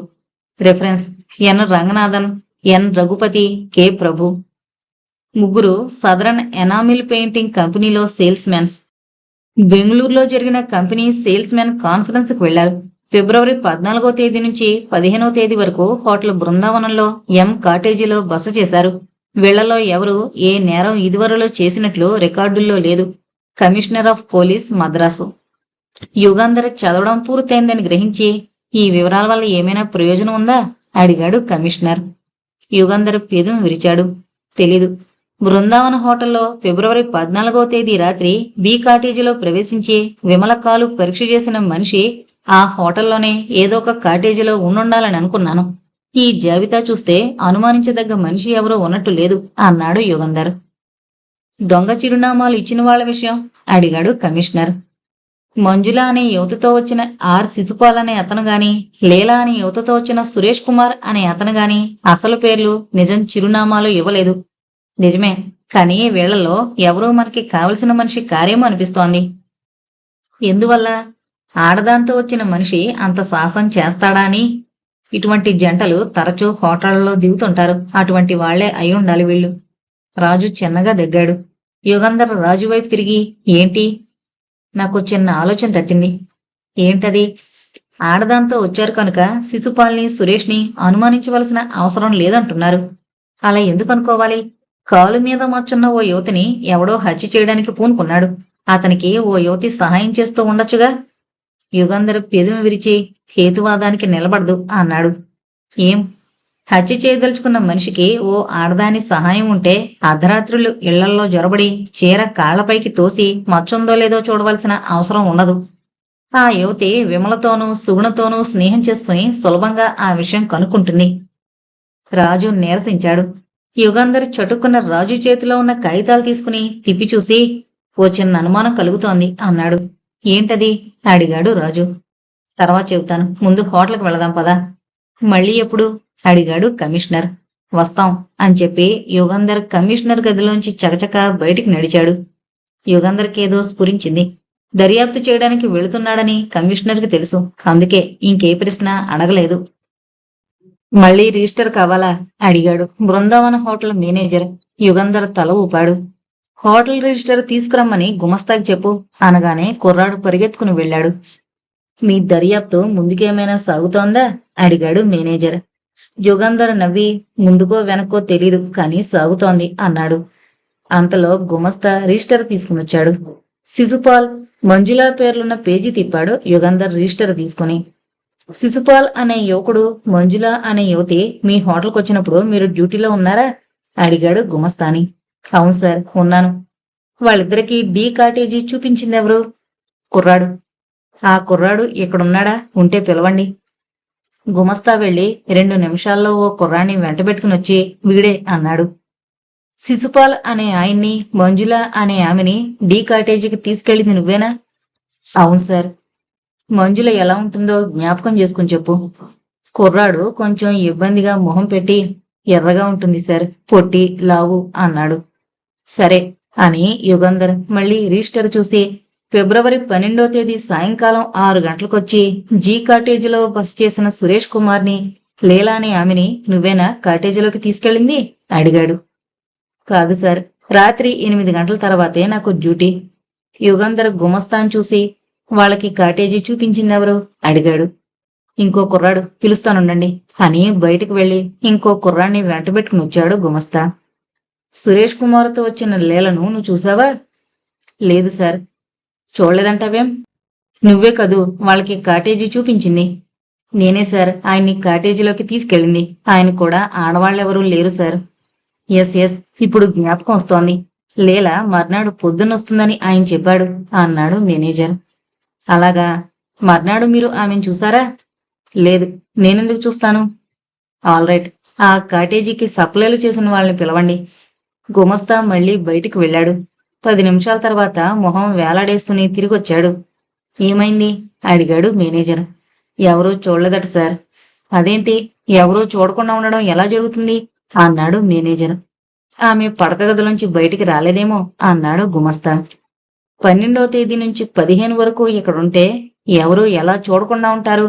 పడక గది ఊడవడానికి వెళ్ళినప్పుడు, భోజనం తీసుకువెళ్ళినప్పుడు, ఎప్పుడో ఒకప్పుడు ఎవరో ఒకరు చూసుండాలి కదా అన్నాడు మేనేజర్. పడక గది ఊడ్చినప్పుడు కూడా చూడలేదట సార్. నీళ్ల గదిలోకి వెళ్ళింది అనుకున్నాడు. భోజనం తీసుకెళ్లి ముందు గదిలో పెట్టి వచ్చేసేవాడట జవాబు చెప్పాడు గుమస్తా. యుగంధర్ చిన్నగా నవ్వుతూ, సురేష్ కుమార్కి ఇచ్చిన బిల్ కాపీ చూపించండి అడిగాడు. గుమస్తా పాత బిల్లు పుస్తకం తీసి మేనేజర్కి ఇచ్చాడు.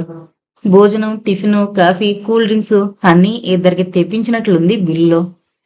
డెఫినెట్ సార్, 2 ఉన్నారు కాటేజీలో. ఆమె ఎవరికీ కనిపించకపోవడం ఆశ్చర్యంగానే ఉంది అన్నాడు మేనేజర్. యుగంధర్ నవ్వుతూనే, శిశుపాల్ మంజులకిచ్చిన బిల్లు తీయండి అన్నాడు. మేనేజర్ బిల్లు తీసి చూపించాడు. భోజనాలు 2 తెప్పించినట్లున్నా అప్పుడప్పుడు ఎక్స్ట్రా కాఫీ, కూల్ డ్రింకు తెప్పించినట్లుంది బిల్లులో. సురేష్ కుమార్తో కాటేజీలో ఎవరూ లేరు. అతనొక్కడే ఉన్నాడు. లేలా అనే ఆమె లేనేలేదు చెప్పాడు యుగంధర్ రిజిస్టర్ మూసేస్తూ. అదేంటి, ఇద్దరికి భోజనం తెప్పించుకున్నట్లు బిల్లులో ఉంది కదా అన్నాడు మేనేజర్. 2 భోజనాలు తెప్పించి ఉండొచ్చు, కానీ ఇద్దరున్నట్లు నిదర్శనం కాదది. ఒక భోజనం తూములో పారేసుంటాడు. టిఫిను, కాఫీ కూడా అలాగే చేసి ఉంటాడు. ఇద్దరుంటే ఇద్దరికి అన్నిసార్లు ఒకటే కావాలనిపించనక్కర్లేదు. ఒకరు కాఫీ తెప్పించుకుంటే ఇంకొకరు కూల్ డ్రింక్ తెప్పించుకోవచ్చు. అది సామాన్యంగా జరుగుతుంది. కానీ సురేష్ కుమార్ ప్రతిదీ ఇద్దరికి ఆర్డర్ ఇచ్చాడు. ఎందుకు? తనున్న కాటేజీలో ఇద్దరున్నారని మీరంతా అనుకునేందుకు సురేష్ కుమార్ చాలా తాపత్రయపడ్డాడు అన్నాడు యుగంధర్. మేనేజర్ బిక్కమొహం వేసి, మా పొరపాటు ఏమీ లేదు, మాకెలా తెలుస్తుంది అన్నాడు. అవును, మీ పొరపాటు ఏమీ లేదు. సురేష్ కుమార్ని మీ హోటల్లో ఉన్న వాళ్ళెవరెవరు చూశారు? గుమస్తా చూశాడు, ఆ కుర్రాడు చూశాడు. ఇంకా ఎవరెవరు చూశారో వాళ్ళందర్నీ పిలిపించండి. గుమస్తా పరిగెత్తాడు. 10 నిమిషాల్లో ఇంకో 2 కుర్రాళ్ళని హోటల్లో ఉన్న సిగరెట్ కొట్టు అతన్ని వెంటబెట్టుకుని వచ్చాడు. సురేష్ కుమార్ రూపురేఖల్ని వర్ణించి చెప్పమని ఒక్కొక్కళ్ళని అడిగాడు యుగంధర్. వాళ్ళు చెప్పినవన్నీ రాజు రాసుకున్నాడు. ఏ ఇద్దరు చెప్పిన వర్ణన ఒక విధంగా లేదు సార్. పొట్టిగా ఉన్నాడని ఒకడు, పొడుగ్గా ఉన్నాడని ఒకడు, తెల్లగా ఉన్నాడని, సన్నమని, దుబ్బు జుట్టని, పల్చని జుట్టని రకరకాలుగా చెప్పారు. సురేష్ కుమార్ ఎలా ఉంటాడో నిర్ణయించడం ఎలా అడిగాడు రాజు. యుగంధరు, రాజు కాటేజ్ ముందు గదిలో కూర్చున్నారు. అవును, ఏ ఇద్దరూ ఒకే రకంగా చెప్పలేదు అని ఏదో ఆలోచనలో పడ్డాడు యుగంధర్. 5 నిమిషాలు మౌనంగా ఉండి చటుకున రిసీవర్ తీశాడు. యుగంధర్ హియర్, మేనేజర్కి కనెక్ట్ చేయండి అని మేనేజర్ పలకగానే, సుందర్రావు, విమల 14వ తేదీన మీ హోటల్కి వచ్చారు కదా, ముందుగానే కాటేజీ బుక్ చేసుకున్నారా అడిగాడు. ఒక క్షణం ఆగండి, రిజర్వేషన్ పుస్తకం చూసి చెబుతాను అని 2 నిమిషాల తర్వాత, లేదు, రిజర్వ్ చేసుకోలేదు అని చెప్పాడు. థ్యాంక్ యూ అని యుగంధర్ రిసీవర్ పెట్టేశాడు. సుందర్రావు కాటేజీ ముందుగా రిజర్వ్ చేసుకున్నాడేమోనన్న ఆలోచన ఎందుకు కలిగింది అడిగాడు రాజు. విచిత్రంగా లేదు, సురేష్ కుమార్ 12వ తేదీన ఈ హోటల్కి వచ్చాడు. తనతో లీలా అనే యువతి కూడా ఉన్నట్లు రిజిస్టర్లో రాశాడు. ఇద్దరూ తన కాటేజీలో ఉన్నట్టు హోటల్ వాళ్ళు అనుకునేందుకు ప్రతిదీ ఇద్దరికి ఆర్డర్ ఇచ్చాడు. అతని కూడా ఎవరూ లేరని, ఒకడే ఉన్నాడని మనం అనుకుంటున్నాం, అవునా? అవును. సుందర్రావు, విమలా దిగిన కాటేజీలో అర్ధరాత్రి ప్రవేశించిన మనిషి ఈ సురేష్ కుమారేనని అనుకుంటున్నాం కదూ? అవును. సుందర్రావు 14వ తేదీన విమలతో ఈ హోటల్కి వచ్చాడు. ముందుగా కాటేజీ రిజర్వ్ చేసుకోలేదు. అటువంటప్పుడు వాళ్ళు ఈ హోటల్లో బస చేస్తారని సురేష్ కుమార్కి ముందు ఎలా తెలుసు? తెలియకపోతే ఎందుకంత శ్రమపడ్డాడు? అవును, అది ఆలోచించవలసిన విషయమే. సురేష్ కుమార్కి సుందర్రావు, విమల ఈ హోటల్లో దిగుతారని ఎలా తెలుసుంటుంది? ఒకవేళ ఏంటొకవేళ అడిగాడు యుగంధర్. సుందర్రావు ఇంకేదో పౌడు పని చేయడానికి బెంగళూరు వచ్చుండొచ్చు. అతని కాటేజీలో ప్రవేశించింది సురేష్ కుమార్ కాకపోవచ్చు అన్నాడు రాజు. యుగంధర్ నవ్వి, కాటేజీలో బస చేసిన వాళ్లలో ఎవరో ఒకతను బి కాటేజీలో చొరబడ్డాడని తార్కికంగా ఆలోచించి తేల్చుకున్నాం, అవునా? ఫిబ్రవరి 14వ తేదీ కాటేజీలో ఉన్న వాళ్ల జాబితా తీసుకుని అందరిని గురించి వాకప్ చేయించాం. శిశుపాల్, సురేష్ కుమార్ తప్ప మిగతా అందరూ పెద్ద మనుషులు, యోగ్యులు అని తేలింది. శిశుపాల్తో మంజుల అనే స్త్రీ ఉందని కూడా నిశ్చయమైంది. తనతో ఓ స్త్రీ ఉండగా శిశుపాల్ కాటేజీలోంచి అర్ధరాత్రి బయటికి వెళ్లి ఉండడని అనుకున్నాం. ఇక మిగిలింది సురేష్ కుమార్ ఒకడే కదూ అన్నాడు. రాజు కూడా నవ్వి, 2 రోజులు ముందుగా హోటల్కొచ్చి బస చేసిన సురేష్ కుమార్కి సుందర్రావు, విమల ఇక్కడికొస్తారని తెలీదు కనుక అతను అయి ఉండడని ఒక పక్క అంటూ, అతను తప్ప ఇంకెవరూ అవడానికి అవకాశం లేదని ఇంకో పక్క అంటున్నారు అన్నాడు. అవును, విరుద్ధంగా ఉన్న ఈ సాక్ష్యాలు ఒకదాంతో ఇంకొకటి పొసగడం లేదు అని యుగంధర్ గదిలో పచార్లు చేయడం మొదలు పెట్టాడు. రాజు సిగరెట్ తర్వాత సిగరెట్ ముట్టిస్తూ అక్కడే కూర్చున్నాడు. అంతా గందరగోళంగా ఉంది అన్నాడు యుగంధర్ అరగంట తర్వాత. అవును, ఎన్నో వివరాలు సేకరించాం, ఎంతో దర్యాప్తు చేశాం, కానీ కేసు అరంగుళం ముందుకి సాగడం లేదు. మద్రాసులో విమల మనల్ని కలుసుకున్నప్పుడు ఆ దొంగను గురించి మనకెంత తెలుసో ఇప్పుడు అంతే తెలుసు అన్నాడు రాజు. ఓ ప్రయోజనము, ఓ ఆలోచన, ఓ పద్ధతి లేకుండా ఎవడో పిచ్చివాడు చేస్తున్నట్లుంది అంతా అన్నాడు యుగంధర్. అంతలో టెలిఫోన్ గణగణా మోగింది. రాజు రిసీవర్ అందుకుని హలో అన్నాడు. Commissioner of police speaking. Yugandhar garu ఉన్నారా? ఉన్నారు అని రిసీవర్ యుగంధర్కి ఇచ్చాడు రాజు. Detective Yugandhar speaking. మీకోసం పోలీస్ స్టేషన్ వేగన్ పంపించాను. వెంటనే బయలుదేరి రావాలి. ఎందుకు? హత్య జరిగింది. ఎక్కడ? వివరాలు ఇన్స్పెక్టర్ శివణ్ చెబుతారు. ఎక్స్క్యూజ్ మీ, వెంటనే బయలుదేరి హత్య జరిగిన ప్రదేశానికి వెళుతున్నాను అని కమిషనర్ రిసీవర్ పెట్టేశాడు. యుగంధర్ రాజుకు చెప్పాడు.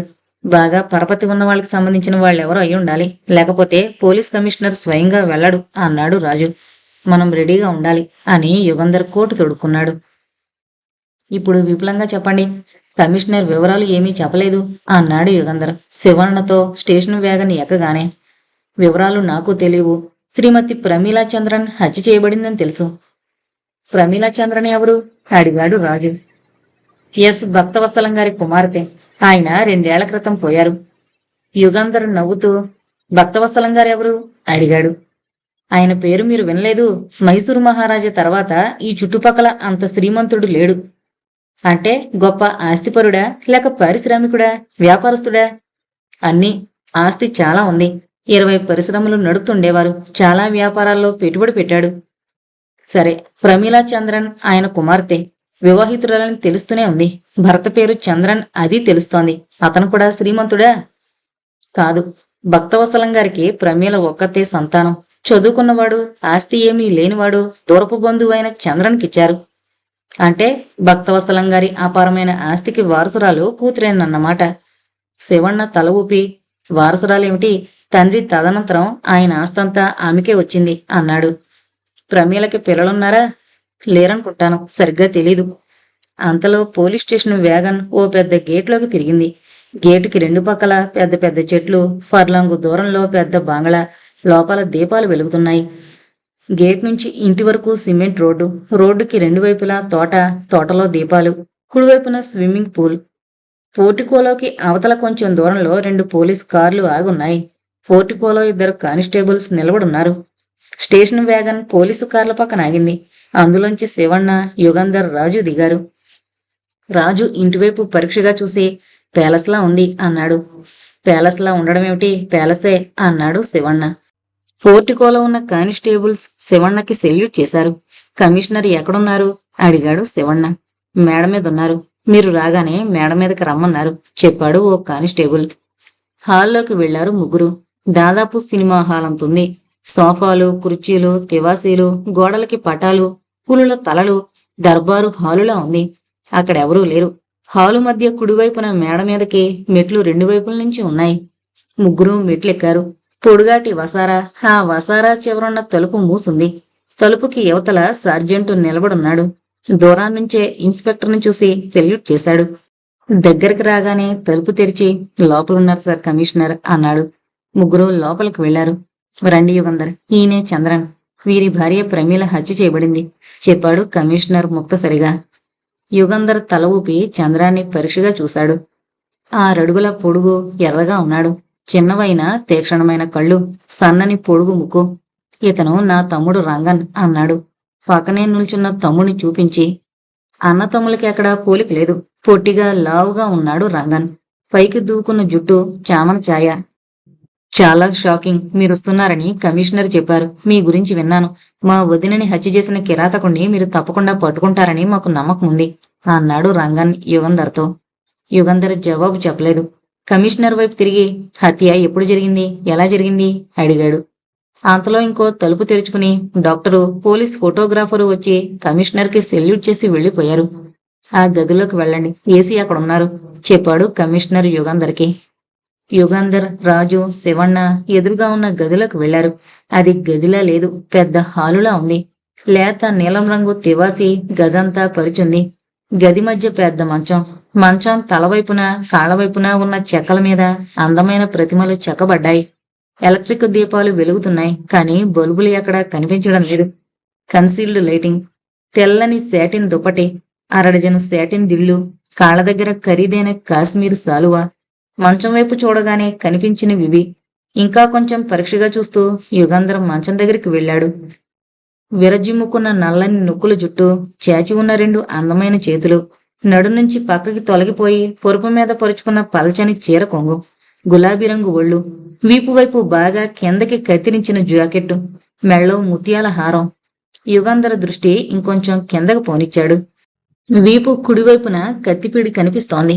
రక్తం కారి కుడివైపున జాకెట్టు, చీర, దుపటి ఎర్రగా తడిశాయి. కాళ్లవైపు చూశాడు. చీర కుచ్చిళ్లు చెదిరిపోయాయి. 2 కాళ్ల పిక్కలు కనిపిస్తున్నాయి. కుడికాలు పిక్క మీద నయా పైసా అంత నల్లని మచ్చుంది. ఇందుకే మిమ్మల్ని రమ్మన్నారు కమిషనర్ అన్నాడు ఏసీ యుగంధర్ పక్కకు వెళ్ళి. యుగంధర్ శవం చెయ్యి పట్టుకుని ఉంచి, హత్య జరిగి 2 గంటల కంటే ఎక్కువ అయి ఉండదు అన్నాడు. అవును, డాక్టర్ కూడా అదే చెప్పాడు. 9-9:30కి మధ్య హత్య జరిగిందన్నాడు. ఈమెకి 25 ఏళ్లు ఉంటాయనుకుంటాను. పిల్లలా అడిగాడు యుగంధర్. లేరు. శవాన్ని మొదట ఎవరు చూశారు? చంద్రన్. అవతల గది అతంది. 8:30కి భార్యాభర్తలు భోంచేసి ఎవరి గదిలోకి వాళ్ళు వెళ్లారట. చంద్రన్ ఏవో కాగితాలు చూసుకుని 10 గంటలప్పుడు ఈ గదిలోకి వచ్చాడట. ఇది వాళ్ల పడక గది. భార్యని పిలిస్తే పలకలేదట. నిద్రపోయిందేమోననుకుని పక్కనే పడుకుని బుజ్జగింపుగా మీద చేయి వేశాడట. చలనం లేకపోవడం, ఊపిరి తీసుకోకపోవడం గమనించి చటుక్కున లేచి కూర్చుని వంగి పరీక్షగా చూశాడట. కత్తి కనిపించింది వీపులో. ఆమెను కాని, గదిలో ఏ వస్తువును కాని ముట్టుకోకూడదని జ్ఞాపకంచి తన గదిలోకి వెళ్లి కమిషనర్కి ఫోన్ చేశాడట. పోలీసులు వచ్చే వరకు తలుపు అవతల కాచుకున్నాడట. ఈ గదిలోకి ఎవరినీ రానివ్వలేదట చెప్పాడు ఏసీ. మీరు కొంత దర్యాప్తు చేసి ఉండాలి. హంతకుడు గదిలోకి ఎలా వచ్చాడంటారు అడిగాడు యుగంధర్ కిటికీల వైపు చూస్తూ. తెలుస్తూనే ఉంది. ఆ కిటికీలోంచి గదిలోకి వచ్చాడు. కిటికీలకి ఊచలు లేవు. ఊచలు లేవు గనుక దాంట్లోంచి వచ్చాడంటున్నారా, లేక సూచనలేమైనా ఉన్నాయా అడిగాడు రాజు. సాక్షి ఉంది, చూపిస్తాను రండి అన్నాడు ఏసీ. కిటికీ దగ్గరికి వెళ్లారు ముగ్గురు. ఏసీ తివాచి చూపించి, దీని మీద మట్టుంది చూడండి, ఇక్కడ బాగా నలిగింది కూడా. కిటికీలోంచి హంతకుడు ఇక్కడ దిగుండాలి అన్నాడు. కిటికీ రెక్కలు మూసిలేవా? లేవు.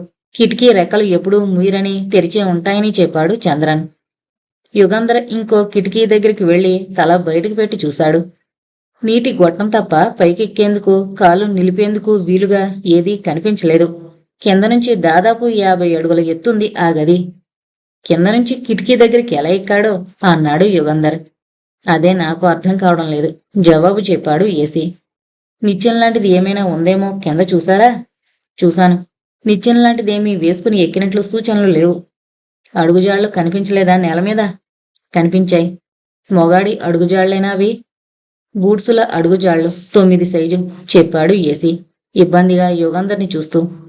ఎందుకు నిరాశగా చెప్తున్నారు అడిగాడు రాజు. సైజు 9 బూట్లు వేసుకున్న మనిషి కిటికీ దగ్గరికి వచ్చుంటే ఎక్కడ్నుంచొచ్చాడో ఆ వైపునో, కిటికీకి కొంచెం దూరంలోనో ఇంకా కొన్ని బూట్సు జాడలు ఉండాలి కదా. అటువంటివేమీ లేవు. అంటే కిటికీ కింద నేల మీద అడుగుజాళ్లు కనిపించాయి. ఇంకెక్కడ బూట్సు జాడలు పడకుండా కిటికీ దగ్గరికి ఎలా వచ్చాడనేనా మీ సందేహం అడిగాడు యుగంధర్. అవును, చూద్దాం రండి అన్నాడు యుగంధర్. యుగంధర్, రాజు, ఏసీ కిందకి దిగి వెళ్లారు. కిటికీ కింద నేల మీద మట్టిలో కొన్ని అడుగుజాళ్లు కనపడ్డాయి. రాజు లెక్కబెట్టాడు. మొత్తం 7 అడుగుజాళ్లున్నాయి. అన్నీ కిటికీల వైపుకే ఉన్నాయి. కిటికీ నుంచి 10 గజాల వరకు మెత్తని మట్టుంది. ఎవరైనా కిటికీ మీదకి ఎక్కడానికి అటొచ్చి ఉండాలి. ఆ మనిషి అడుగుజాళ్లు ఆ 10 గజాలు ఉంటాయి. అంతకుముందు ఏసీ అక్కడికొచ్చినప్పుడు పడ్డ అడుగుజాడల మీద తెల్లని పొడి వేశారు తెలిసేందుకు. మీరే చూడండి, హంతకుడు ఎలా వచ్చాడంటారు అడిగాడు ఏసీ. హంతకుడు పైకెక్కుతున్నప్పుడు గోడ మీద పెచ్చులెక్కడైనా ఊడాయేమోనని, ఏమైనా గుర్తులు కనిపిస్తాయేమోనని యుగంధర్ పైకి చూశాడు. అటువంటివేమీ కనిపించలేదు. విచిత్రంగానే ఉంది అన్నాడు. రాజు చిన్నగానవి గాలిలో ఎగురొచ్చి ఈ కిటికీ దగ్గర దిగి ఎగిరి పైకి వెళ్ళాడేమో అన్నాడు. అటువంటి విచిత్రమే ఏదో జరిగినట్లుంది అని యుగంధర్ మళ్లీ ఇంట్లోకి వెళ్ళాడు. ఆయన వెనకే రాజు, ఏసీ వెళ్లారు. ఏమంటారు అడిగాడు ఏసీ యుగంధర్ని. ప్రమీలా చంద్రన్ కాలు మీద మచ్చుంది. ఈ హత్యకి, నేను దర్యాప్తు చేస్తున్న కేసుకి ఆ విషయంలో పోలికుంది. ఆ విషయాలు కాదు నేను అడిగింది, బయట కనబడ్డ బూట్సు జాడల గురించి. నాకేమీ అర్థం కావడం లేదు. ముగ్గురు శవం ఉన్న గదిలోకి వెళ్లారు. యుగంధరం మంచం పక్కన నిలబడి కత్తిని పరీక్షగా చూశాడు. నిద్రపోతుండగా కత్తితో పొడిచుండాలి. ఒక్క మూలిగి వెంటనే ప్రాణం విడిచుంటుంది. హంతకుణ్ణి చూసి కూడా ఉండదు అన్నాడు. డాక్టర్ కూడా అదే చెప్పాడు. యుగంధర్ జేబులోంచి భూతద్దం తీసి కత్తిపిడిని జాగ్రత్తగా పరిశీలించాడు. పిడి మీద వేలిముద్రలు లేవు చెప్పాడు ఏసీ. వేలిముద్రల కోసం కాదు నేను చూస్తోంది అని. ఇదిగో అజంతా అని ఇంగ్లీష్లో పిడి మీద రాసుంది అన్నాడు యుగంధర్. కత్తి పేరా? కత్తి తయారు చేసిన వాళ్ళు పెట్టిన పేరు. సుందర్రావు దిగిన కాటేజీలో దొంగ వదిలేసిన కత్తి మీద కూడా ఇలాగే అజంతా అనుంది. అయితే వాడే ఈ హత్య చేసి ఉండాలి. శవాన్ని మార్చురీకి పంపిస్తున్నారా? పంపిస్తాను. కాసేపట్లో అంబులెన్స్ వస్తుంది. ఏం? ఈ గది తలుపులు జాగ్రత్తగా మూయించి తాళాలు వేయించి కానిస్టేబుల్స్ని కాపలా పెట్టండి. గదిలోంచి చీపురు పుల్ల కూడా తీయడానికి వీల్లేదు. అది రొటీన్గా మేం చేసే పనే అన్నాడు ఏసీ. కమిషనర్ని చూస్తాను అని యుగంధర్ అవతల గదిలోకి వెళ్ళాడు. కమిషనర్, చంద్రన్, రంగన్ మాత్రం ఉన్నారు ఆ గదిలో. కూర్చోండి అన్నాడు చంద్రన్ యుగంధర్ని, రాజుని చూసి. ఇద్దరు డిటెక్టివ్లు కూర్చోగానే మీ అభిప్రాయం అడిగాడు కమిషనర్. హత్య జరిగిన గదికి 2 తలుపులున్నాయి. ఒకటి ఈ గదిలోంచున్న తలుపు. ఈ తలుపు లోపల గడియ పెట్టుందని మిస్టర్ చంద్రన్ చెబుతున్నారు. కనుక హంతకుడు ఈ తలుపులోంచి శ్రీమతి ప్రమీల పడుకున్న గదిలోకి వెళ్లడానికి వీల్లేదని అనుకోవాలి. 2వ తలుపు మిస్టర్ చంద్రన్ గదిలోంచుంది. భోజనాలు చేసి ఇద్దరూ చంద్రన్ గదిలోకి వెళ్లారని, చంద్రన్ ఏవో కాగితాలు చూసుకుంటూ తన గదిలో ఉండిపోయినని, శ్రీమతి ప్రమీల ఆమె గదిలోకి వెళ్ళిందని చంద్రన్ చెబుతున్నారు. చంద్రన్ గదిలోంచి హంతకుడు పడక గదిలో ప్రవేశించే అవకాశం లేదు కదా? ఎస్, నేను కాగితాలు చూస్తున్నాను. నా మొహం తలుపు వైపే ఉంది. అట్నుంచి ఎవరూ పడక గదిలోకి వెళ్లే అవకాశం లేదు అన్నాడు చంద్రన్. కిటికీ కింద అడుగుజాళ్లు అన్నాడు కమిషనర్. యుగంధర్ తల ఊపి, అవును, పడక గదిలో తివాసీ మీద మట్టి కనిపించింది. ఎవరో కిటికీలోంచి పడక గదిలోకి వచ్చి ఉండొచ్చు అన్నట్టు తోటలో కిటికీ కింద నేల మీద బూట్సు జాడలున్నాయి. అయితే హంతకుడు అట్నుంచే వచ్చుంటాడు అన్నాడు కమిషనర్. అడుగుజాడలు కిటికీ కింద మాత్రం ఉన్నాయి, ఇంకెక్కడా కనిపించలేదు. కిటికీ దగ్గరికి ఎట్లా వచ్చాడు? గాలిలో ఎగురొచ్చి కిటికీ కింద నిలబడి మళ్ళీ గాలిలో ఎగిరి పైనున్న కిటికీలోంచి పడక గదిలో ప్రవేశించాడా? ప్లీజ్, నాకు అర్థం కావడం లేదు అన్నాడు కమిషనర్. హంతకుడు కిటికీలోంచి హత్య జరిగిన గదిలోకి వెళ్లలేదు, అంతవరకు నిశ్చయం అన్నాడు రాజు. అయితే అడిగాడు చంద్రన్. ఈ 2 తలుపుల్లో దేంట్లోంచో పడక గదిలోకి వెళ్ళి ఉండాలి చెప్పాడు యుగంధర్. చంద్రన్ లేచి నిలబడ్డాడు. ఏంటి మీ ఉద్దేశం? నేను అబద్ధం చెబుతున్నానా? అడిగాడు కోపంగా. అవును అన్నాడు యుగంధర్ నిశ్చయంగా. మిస్టర్, మర్యాదగా మాట్లాడండి అన్నాడు చంద్రన్ తమ్ముడు రంగన్ లేచి నిలబడి. కమిషనర్ రంగన్ని ఉరిమి చూసి, గొడవ చేయకండి, ఇది హత్య కేసు దర్యాప్తు అని యుగంధర్ వైపు తిరిగి, చంద్రన్ అబద్ధం చెబుతున్నాడని ఎందుకు అనుకోవాలి?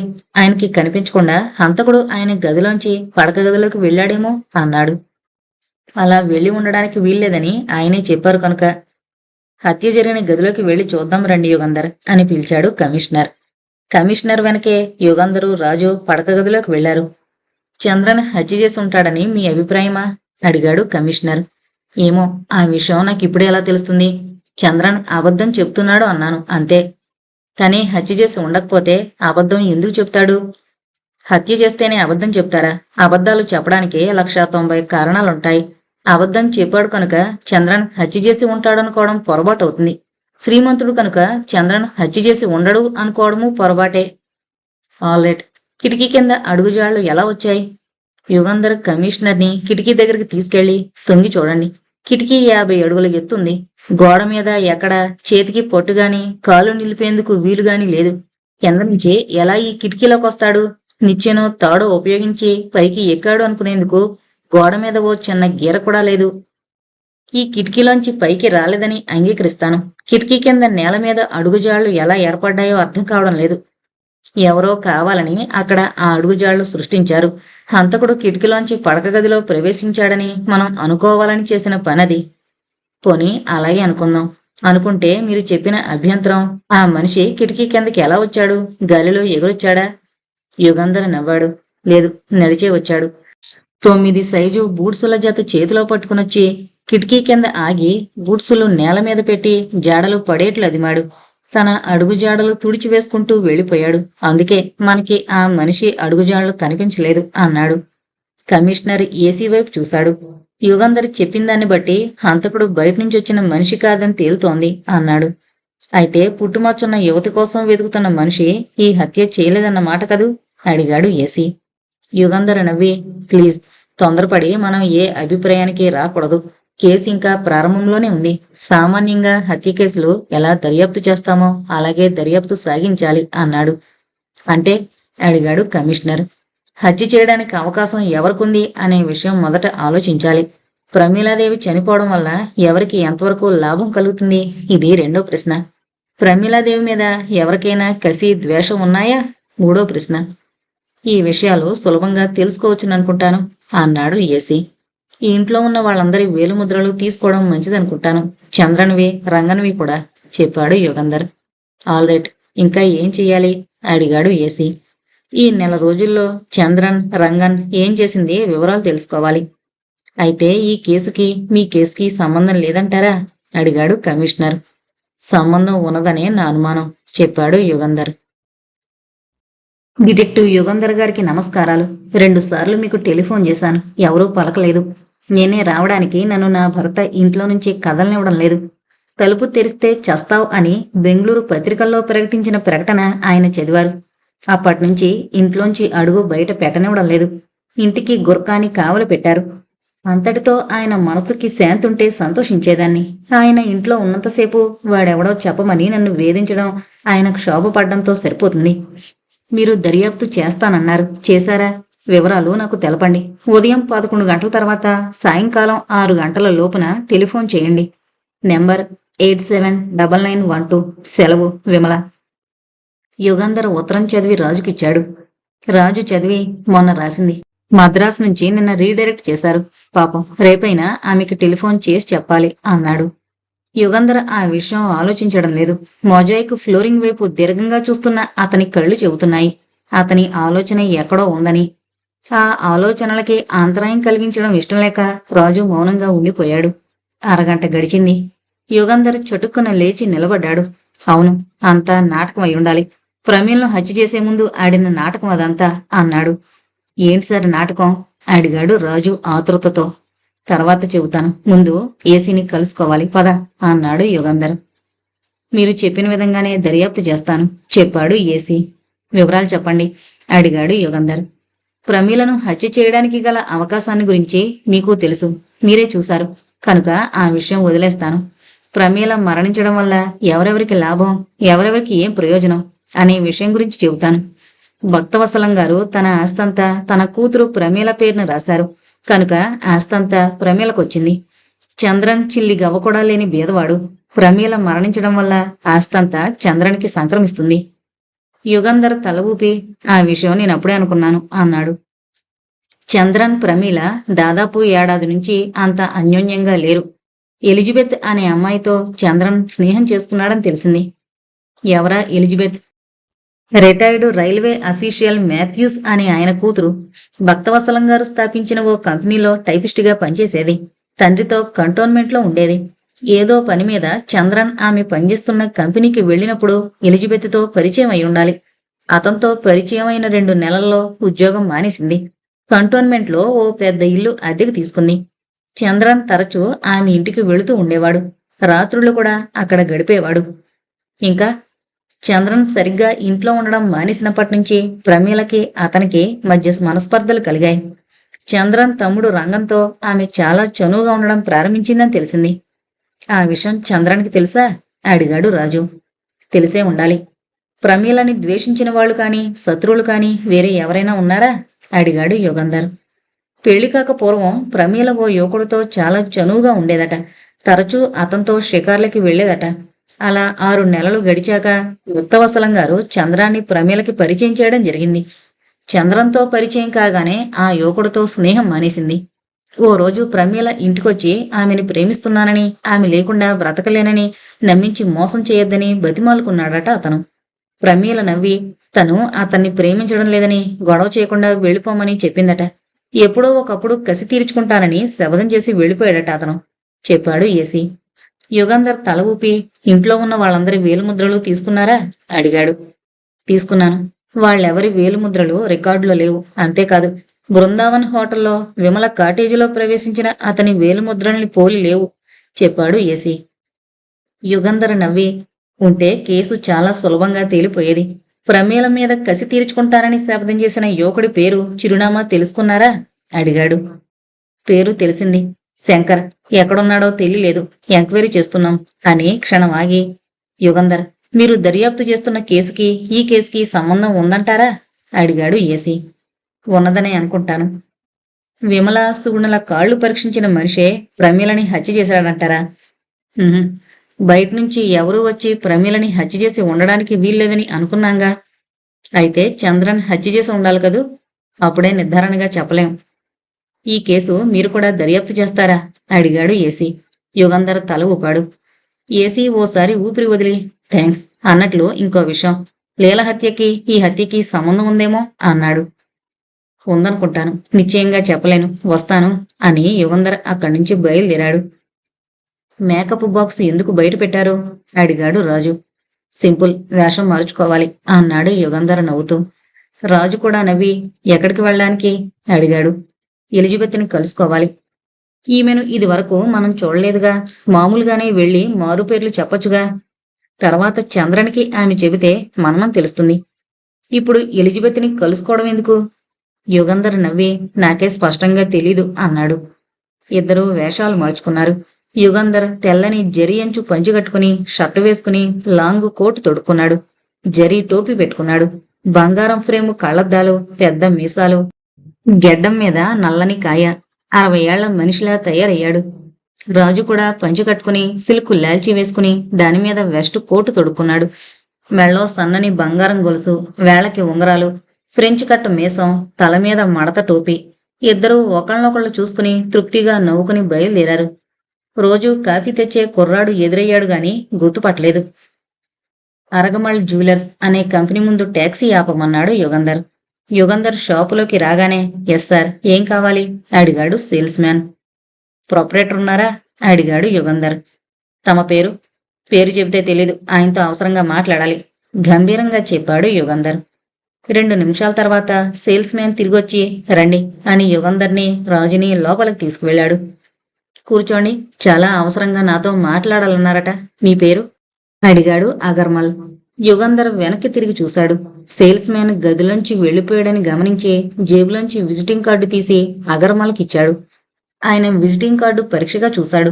డిటెక్టివ్ యుగంధర్, మద్రాస్ అనుంది దానిమీద. యుగంధర్ గారు పంపించారా మిమ్మల్ని? దేనికి? నా వల్ల ఏం పని కావాలో చెప్పండి అడిగాడు అగర్మల్ వినయంగా. కొన్ని నగలు కావాలి అన్నాడు యుగంధర్. ఓఎస్, ఇంకో 10 రోజులే ఉంది. స్టాక్లో ఉన్న 22 క్యారెట్ నగలు అమ్మేందుకు. మీకు కావలసినవి తీసుకోండి చెప్పాడు అగర్మల్. 2 రవ్వల నెక్లెస్లు, బ్రాస్లెట్స్ 4, 20 ఉంగరాలు, కొన్ని గొలుసులు కావాలి. మీరు నగల వర్తకులా? కాను, నేను డిటెక్టివ్ని అన్నాడు యుగంధర్ నవ్వుతూ. అగర్మల్ కళ్ళు చిట్లించి నాకు అర్థం కావడం లేదు. ఈ నగలు మీరు కొందల్చుకున్నారా అడిగాడు. లేదు, అరువివ్వండి, కాసేపట్లో తెచ్చిచ్చేస్తాను. I'm very sorry. Yugandhar garu నాకు తెలుసు, నిజమే. ఆయనంటే నాకు చాలా గౌరవం. నగలు మీకు ఇవ్వమని ఆయన ఓ చీటీ అయినా రాసుంటే ఇచ్చేవాణ్ణి. యుగంధర్ నవ్వుతూ తల మీద టోపీ తీశాడు. తర్వాత కళ్లద్దాలు తీసేశాడు. మీసాలు కూడా ఊడదీనా అడిగాడు. అగర్మల్ యుగంధర్ని ఆశ్చర్యంతో చూసి మీరే? ఆ కళ్లద్దాలు లేకపోతే గుర్తుపట్టేవాణ్ణి. గుడ్ గాడ్, ఎంత బాగా వేషం మార్చుకున్నారో. నగలు కావాలా? ఆల్ రైట్, తెస్తానుండండి అని వెళ్లి 5 నిమిషాల్లో యుగంధర్ అడిగిన నగలన్నీ తెచ్చి బల్ల మీద పెట్టి తీసుకెళ్ళండి అన్నాడు. ఇవి పెట్టేందుకు ఓ పెట్టు కూడా ఇవ్వండి. ఓఎస్, ఇస్తాను అని అన్నీ ఓ పెట్టెలో సర్ది యుగంధర్కిచ్చి మీకు సహాయం చేయడానికి అవకాశం కలిగినందుకు సంతోషంగా ఉంది. నా షాపులో దొంగతనం జరిగి 10 లక్షల రూపాయలు పోయినప్పుడు దొంగని పట్టుకుని పూచిక పుల్ల కూడా పోకుండా అన్ని నగలు సంపాదించి పెట్టిన మీ మేలు మరవగలనా అన్నాడు. థ్యాంక్స్, వీలైనంత త్వరలో రిటర్న్ చేస్తాను. వెండిలా మెరుస్తున్న గౌను వేసుకుంది. రాగిరంగు జుట్టు భుజాల వరకు కత్తిరించి ఉంగరాలు తిప్పుకుంది. పెదిమలకి రంగు, గోళ్ళకి రంగు, సెంటు వాసన. మెరుస్తున్న నున్నని గులాబీ రంగు ఒళ్ళు. బాగా కిందకి కత్తిరించిన గౌను మెడలోంచి ఎత్తుగా కనబడుతున్న గుండెలు. ఎలిజబెత్ అందమైన యువతి, మగాళ్ళకి మత్తు కలిగించే విగ్రహం. కమిన్, అలా కూర్చోండి. నగలు తెచ్చారా అడిగింది గదిలోకొచ్చిన 2 మగాళ్ళని చూసి. Yes madam. ఇక 10 రోజుల తర్వాత ఎంత డబ్బిచ్చినా 22 క్యారెట్ బంగారం నగలు దొరకవు. మా వద్ద ఉన్న స్టాకులో మంచివి ఏరి తెచ్చాను అన్నాడు యుగంధర్ పెట్టె తెరుస్తూ. నా దగ్గరికి వెళ్ళమని నేను కొంటానని మీకెవరు చెప్పారు అడిగిందామె. ఇలాంటి విషయాలు ఒకళ్ళు చెప్పాలా? మాకు తెలీదు అన్నాడు రాజు. యుగంధర్ నగలన్నీ పెట్టె మీద పెట్టాడు. రాజు ఒకటొకటే ఎలిజబెత్ కందించాడు. దీనికి ఖరీదంతా అడిగింది ఓ బ్రాస్లెట్ చూపించి. 2400. గుడ్ గాడ్, ఈ నెక్లెస్? అవి డైమండ్స్. 12,200. ఎలిజబెత్ నవ్వింది, పకపకా నవ్వింది.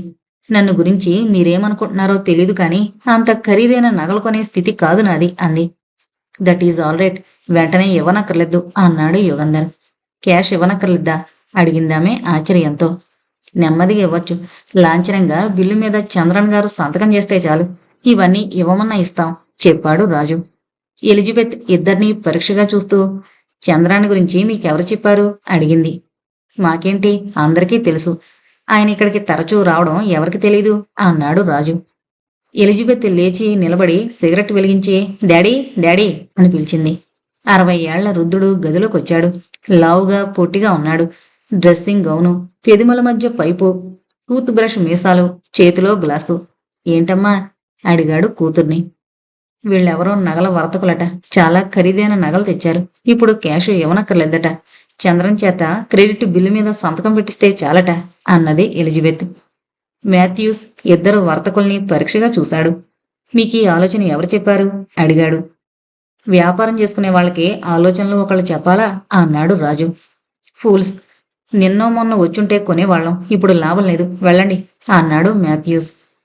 యుగంధర్ నిరాశగా చూస్తూ, అదేం సార్, చంద్రన్ గారి భార్య చనిపోయిందని విన్నాం, అందుకే ఇవాళొచ్చాం అన్నాడు. అందుకే ఫూల్స్ అన్నాను. భార్య పోయింది, అతను ఇంక సంతకం ఎందుకు పెడతాడు? డాడీ స్టాప్ అని తండ్రిని చేయి పట్టుకుని లోపలికి లాక్కెళ్ళింది ఎలిజబెత్. నిమిషం తర్వాత నౌకరొచ్చి అమ్మగారికి నగల అవసరం లేదట, వెళ్ళమన్నారు అని చెప్పాడు. యుగంధరు రాజు ఎలిజబెత్ ఇంట్లోంచి బయటకు వెళ్ళిపోయారు. నగలు అగర్మల్కిచ్చేసి యుగంధరు రాజు హోటల్కి వెళ్లారు. కాటేజీలో ప్రవేశించిన 5 నిమిషాలకి టెలిఫోన్ మోగింది. రాజు రిసీవర్ అందుకున్నాడు. మేకప్ తీసేయడానికి యుగంధరన్ నీళ్లగదిలోకి వెళ్లాడు. యుగంధరన్ నీళ్లగదిలోంచి రాగానే కమిషనర్ టెలిఫోన్ చేశారు. వెంటనే రమ్మంటున్నారు చెప్పాడు రాజు. ఎందుకో చెప్పలేదా? ప్రమీల హత్య కేసులో కొత్త సాక్ష్యం బయటపడిందట. ఆల్రైట్, త్వరగా డ్రెస్ చేసుకో, వెళదాం అన్నాడు యుగంధర్. కూర్చోండి యుగంధర్. గంట క్రితం ప్రమీలాదేవి లాయర్ వచ్చాడు. ఆయన పేరు విశ్వనాథం. చాలా పెద్ద లాయర్. భక్తవత్సలంగా ఉండగా ఆయన వ్యవహారాలు విశ్వనాథం గారే చూస్తూ ఉండేవారు. ఆయన పోయిన తర్వాత ప్రమీలాదేవి ఆయన్నే తన లాయర్గా ఎన్నుకుంది. ఉపోద్ఘాతమైందిగా, అసలు విషయం చెప్పండి అడిగాడు యుగంధర్. 4 నెలల క్రితం ప్రమీలాదేవి విశ్వనాథం గారిని ఇంటికి పిలిపించి ఓ కవరిచ్చిందట. సీలు చేసిన కవరు. తనకి ఏదైనా ఆపద జరిగి మరణించిన పక్షంలో ఆ కవరు పోలీసు అధికారుల సమక్షంలో చింపి అందులో ఉన్న ఉత్తరం చదవమని చెప్పిందట. విశ్వనాథం గారు నాకు కబురు చేశారు. ఏసి విశ్వనాథం గారి ఛాంబర్స్కి వెళ్లి ఎనపెట్లో ఉన్న కవర్ తీసుకుని విశ్వనాథం గారిని వెంటబెట్టుకుని వచ్చారు. మా సమక్షంలో కవరు చింపారు విశ్వనాథం గారు అని ఆగాడు కమిషనర్. కవర్లో ఉన్న ఉత్తరంలో ఏముంది? ఇదిగో ఉత్తరం, నేను చెప్పడం దేనికి, మీరే చదవండి అని కమిషనర్ ఆ ఉత్తరం ఉన్న కవరు యుగంధర్కి ఇచ్చాడు. 6 అంగుళాల పొడుగు, 3 అంగుళాల వెడల్పు కవరు. నాకు ఆపత్మరణం సంభవిస్తే పోలీసుల సమక్షంలో చింపవలసింది. ప్రమీల చంద్రన్ కవర్ మీద రాసుంది. యుగంధర్ కవర్ లోపలున్న ఉత్తరం బయటికి తీశాడు. లాయర్ విశ్వనాథం గారికి, పోలీసు అధికారులకి దౌర్జన్యం వల్ల కానీ ఆకస్మికంగా కానీ నేను మరణించిన పక్షంలో నేను హత్య చేయబడ్డానని మీరు నిర్ధారణగా అనుకోవచ్చు. అంతేకాదు, నా భర్త చంద్రన్ నా ఆస్తి తన హస్తగతం చేసుకునేందుకు నన్ను హత్య చేశాడని నిశ్చయంగా నిర్ణయించొచ్చు. ఇప్పటికి 2 సార్లు నన్ను హత్య చేయడానికి నా భర్త ప్రయత్నించాడు. మొదటిసారి కత్తి తీసుకుని నా మంచం దగ్గరికి వస్తుండగా నేను నిద్రలేచాను. ఉలిక్కిపడి లేచి ఆయన్ని కత్తి ఎందుకు తెచ్చావని అడిగాను. ఏదో గొణిగాడు. ఇది 2 నెలల క్రితం జరిగింది. 20 రోజుల కిందట కిటికీలోంచి నన్ను కిందకి తోయడానికి ప్రయత్నించాడు. అదృష్టం కొద్దీ నేను అప్పుడు కిటికీ తెరలని పట్టుకుని ఉండడం వల్ల కిటికీలోంచి కింద పడలేదు. నాకు ఆపద సంభవిస్తే పోలీసులు తనని అనుమానిస్తారని, పట్టుకుంటారని జరిగిన సంఘటనలు ఉత్తరంలో రాసి పోలీసులకు అది అందే ఏర్పాటు చేశానని చెప్పాను. కనుక మళ్ళా నన్ను హత్య చేసే ప్రయత్నం చేయకపోవచ్చు. తెగించి ప్రయత్నం చేస్తే ఆ ప్రయత్నం ఫలించి నేను మరణిస్తే నన్ను హత్య చేసిన నా భర్త నా ధనం అనుభవించకూడదు. అందుకే ఈ విషయం రాసి విశ్వనాథం గారికి ఇస్తున్నాను. నా భర్త వల్ల నాకు ప్రాణాపాయం ఉందని తెలిసినప్పుడు ఆయన్ని ఎందుకు దూరంలో ఉంచలేదని, నన్ను నేను రక్షించుకునేందుకు ఎందుకు ప్రయత్నించలేదని మీరు అనుకోవచ్చు. మొదటి కారణం, నన్ను హత్య చేయడానికి నా భర్త మళ్లీ ప్రయత్నించడన్న ధైర్యం. రెండోది, నా భర్తని ఇంట్లోంచి పంపేస్తే నేను ఇంకెవరి మీదో మోజుపడి ఆయన్ని పంపేశానని నా మీద అపవాదు పడుతుంది. ప్రమీల చంద్రన్. యుగంధర్ ఉత్తరం చదివి మడిచి కమిషనర్కిస్తూ, సంతకం ఆమెదో కాదో తేల్చుకున్నారా? అడిగాడు. అవసరం లేదు. ప్రమీల తనే స్వయంగా ఈ ఉత్తరం లాయర్ విశ్వనాథం గారికి ఇచ్చింది. ఆయన దస్తూరి నిపుణుణ్ణి పరీక్షించమన్నాను. సంతకం ఆమెదే అనే కాక ఉత్తరం అంతా ఆమె దస్తూరిలోనే ఉందని తేలింది. ఆ విషయం తెలిసాక ఏం చేశారు? ఏం చేస్తాం? చంద్రాన్ని ఇంట్రాగేషన్కి ఇక్కడికి పిలిపించాను. ప్రశ్నించారా? నేను ఏసీ ప్రశ్నించాం. ఏం చెప్పాడు? తను హత్య చేయలేదన్నాడు. తనకేమీ తెలీదన్నాడు. ప్రమీలని హత్య చేయడానికి ఎన్నడూ ప్రయత్నించలేదట. ఆ ఉత్తరం రాసినట్లు ఆమె తనకి చెప్పనే లేదట. లేనివి కల్పించి ఇలా ఎందుకు రాసిందో ఊహించలేకుండా ఉన్నాడట. అంతే, అంతకన్నా ఏమీ చెప్పలేదు. యుగంధర్ 5 నిమిషాలు మౌనంగా ఉండి, అతన్ని పంపించేశారా? అడిగాడు. లేదు, చెప్పాడు కమిషనర్. అరెస్టు చేశారా? ఇంకా లేదు, చేస్తాం, తప్పదు. ఛార్జిషీటు ఫైల్ చేసేటంత బలమైన సాక్ష్యం ఉందా? ఉంది కదూ. హత్య జరిగిన గదికి 2 తలుపులున్నాయి. ఒకటి లోపల గడియ పెట్టుంది. 2వ తలుపుకి ఎదురుగా చంద్రన్ తన గదిలో కూర్చున్నాడు. హంతకుడు కిటికీలోంచి గదిలో ప్రవేశించలేదని నిశ్చయించాం కనుక చంద్రన్ కూర్చున్న గదిలోంచి పడక గదిలోకి వెళ్ళి ఉండాలి. చంద్రన్కి కనబడకుండా వెళ్లే అవకాశం లేదు. ఎవడో తను చూస్తుండగా పడక గదిలోకి వెళుతుంటే చంద్రన్ ఊరుకుంటాడా? ప్రమీలని హత్య చేయడానికి అతనికొక్కడికే అవకాశం ఉంది. ప్రమీల హత్య వల్ల అతనికే లాభం కలుగుతుంది. ఇది వరలో 2 సార్లు తనని హత్య చేయడానికి చంద్రన్ ప్రయత్నించినట్లు ప్రమీల రాసిన ఉత్తరంలో ఉంది అన్నాడు కమిషనర్. యుగంధర్ నవ్వి, ప్రమీల రాసిన ఉత్తరం డయింగ్ డెక్లరేషన్ అయినట్టు మాట్లాడుతున్నారు. ఆల్ రైట్, నేను చంద్రాన్ని చూడొచ్చా? అడిగాడు నిరభ్యంతరంగా. ఇక్కడికి పిలిపించనా? వద్దు, విడిగా మాట్లాడతాను. సరే, ఇంట్రాగేషన్ రూంలోకి పిలిపిస్తాను, ఉండండి అన్నాడు కమిషనర్. డిటెక్టివ్ యుగంధర్ని, రాజుని చూసి తల ఊపి వాళ్ళకి ఎదురుగా కూర్చున్నాడు చంద్రన్. మిస్టర్ చంద్రన్, మీ భార్య ప్రమీలాదేవిని మీరే హత్య చేశారేమోనన్న అనుమానం కలుగుతోంది పోలీసు అధికారులకి అన్నాడు యుగంధర్. చంద్రన్ తల ఆడించాడు. మీకు వ్యతిరేకంగా చాలా సాక్ష్యం ఉంది. మీరు హత్య చేశారా? లేదు. అయితే నేను అడిగే ప్రశ్నలకి జవాబు చెబుతారా? చెప్పను. ఎందుకని? నా లాయర్ లేందే ఏ ప్రశ్నకి జవాబు చెప్పను. మీ చేత మాట్లాడించి మీ మీద ఎలాగైనా ఈ నేరం మోపాలన్న ఉద్దేశం లేదు నాకు. నిజం తెలుసుకుని మీరు హత్య చేసి ఉండకపోతే హత్య చేసిన దుర్మార్గుణ్ణి పట్టుకునేందుకు ప్రయత్నిస్తాను. చంద్రన్ మాట్లాడలేదు. అయితే మీరు మాట్లాడరన్నమాట అన్నాడు యుగంధర్. చంద్రన్ తల ఊపాడు. ప్రమీలని చంద్రన్ హత్య చేశాడని అనుకోను అన్నాడు యుగంధర్ హాల్లోకి తిరిగి వెళుతూ. ఎందుకని? ప్రమీలను హత్య చేయడానికి 2 సార్లు ప్రయత్నించి విఫలుడైన వాడు 3వసారి ప్రయత్నించినప్పుడు అంత తెలివి తక్కువగా చేయడు. తనని తప్ప ఇంకెవర్నీ అనుమానించడానికి వీల్లేని పరిస్థితుల్లో హత్య చేస్తాడా? ఎవరో బయటనుంచొచ్చి కిటికీలోంచి పడక గదిలో ప్రవేశించినట్లు సాక్ష్యం సృష్టించడానికి ప్రయత్నించాడుగా. అది చాలా తెలివి తక్కువగా ఉంది. కిటికీలోకి ఎలా ఎక్కాడు?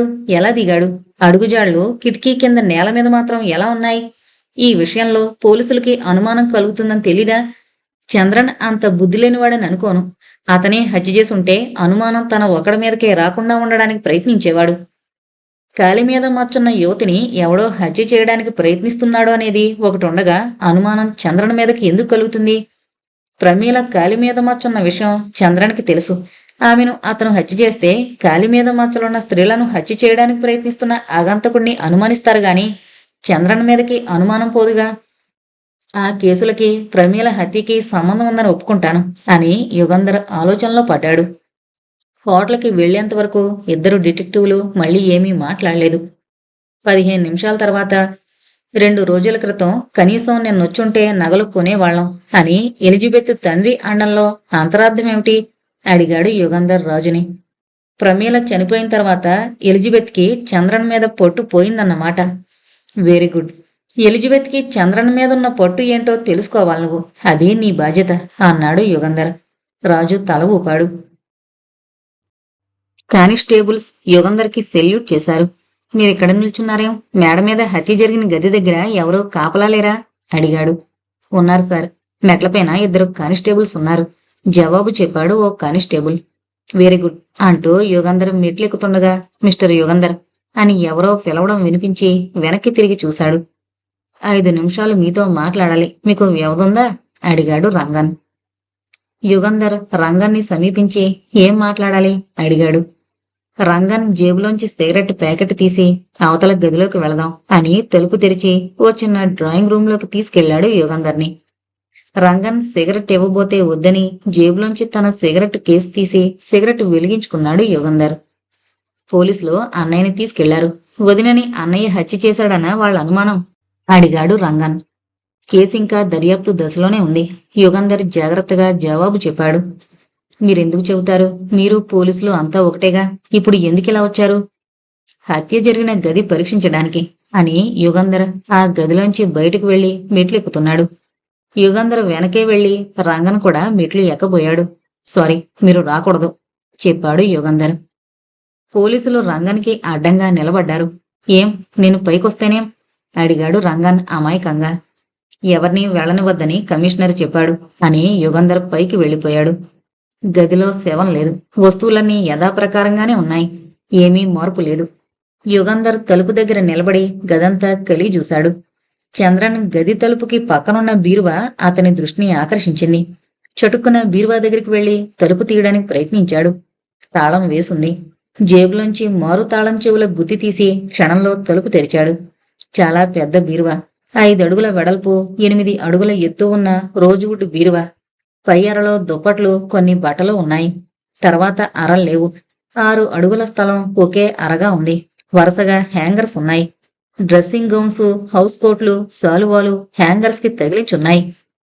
యుగంధర్ బీరువా తలుపులు 2 బార్లా తెరిచి అడుగునున్న పలక జాగ్రత్తగా పరిశీలించాడు. చీకటిగా ఉండడం వల్ల స్పష్టంగా కనిపించలేదు. Torch light వెలిగించాడు. అడుగుజాడలు స్పష్టంగా కనిపించకపోయినా ఆ పలక మీద ఎవరో నిలబడ్డారని నిశ్చయంగా తెలుస్తోంది. పలక మీదున్న దుమ్ములో గజిబిజిగా ఉన్న బూట్సు జాడలు కనిపించాయి. ఒక జాడ మీద ఇంకొకటి పడ్డం వల్ల స్పష్టంగా ఏమీ తెలుసుకోవడానికి వీల్లేకపోయింది. బీరువా చెక్కలు పరీక్ష చేశాడు. బీరువా లోపల పాలిష్ చేయనందువల్ల వేలిముద్రలు లేవు వాటి మీద. హత్య జరిగిన గదిలో ఇంకేదీ యుగంధర్ దృష్టిని ఆకర్షించలేదు. చటుక్కున చంద్రన్ గదిలోకి వెళ్లాడు. అది పెద్ద గదే. అక్కడ ఓ పెద్ద బీరువా ఉంది. 4 కుర్చీలు, ఓ పడక కుర్చీ, ఓ పుస్తకాల షెల్ఫ్, గాడ్రేజ్ ఇనప పెట్టె, బల్ల, రివాల్వింగ్ కుర్చీ, డ్రెస్సింగ్ టేబుల్. ఆ గదిలోంచి బయటికి 3 తలుపులున్నాయి. ఒకటి పడక గదిలోకి వెళ్లేది. యుగంధర్ రెండో తలుపు తెరిచాడు. అవతల వసారా ఉంది. ఆ వసారాలోనే కిందకి వెళ్లేందుకు మెట్లున్నాయి. ఆ తలుపు మూసేసి 3వ తలుపు తెరిచాడు. అది ప్రమేల గదిలోకుంది. నేల కనబడకుండా నీలం రంగు తివాచీ పరిచుంది. మూల బల్లలు, వాటి మీద పూల సజ్జలు, కిటికీలకి లేత నీలం రంగు తెరలు. గది మధ్య సోఫా, దానికి 2 పక్కల 2 చిన్న సోఫాలు, వాటి మధ్య అందమైన గుండ్రని బల్ల. ఆ బల్ల మీద పత్రికలు, పుస్తకాలు. కుడివైపున 2 బీరువాలు, వాటి పక్కన ఇనపెట్టె. ఎడం వైపున డ్రెస్సింగ్ టేబుల్, దాని పక్కన బట్టల స్టాండు. ఆ గదికి 2 తలుపులున్నాయి. ఒకటి వసారాలోకి, ఇంకొకటి నీళ్ల గదిలోకి ఉన్నాయి. బీరువా తలుపులు తాళం వేసున్నాయి. మారు తాళంతో ఒక బీరువా తలుపు తెరిచాడు యుగంధర్. దాని నిండా బట్టలున్నాయి.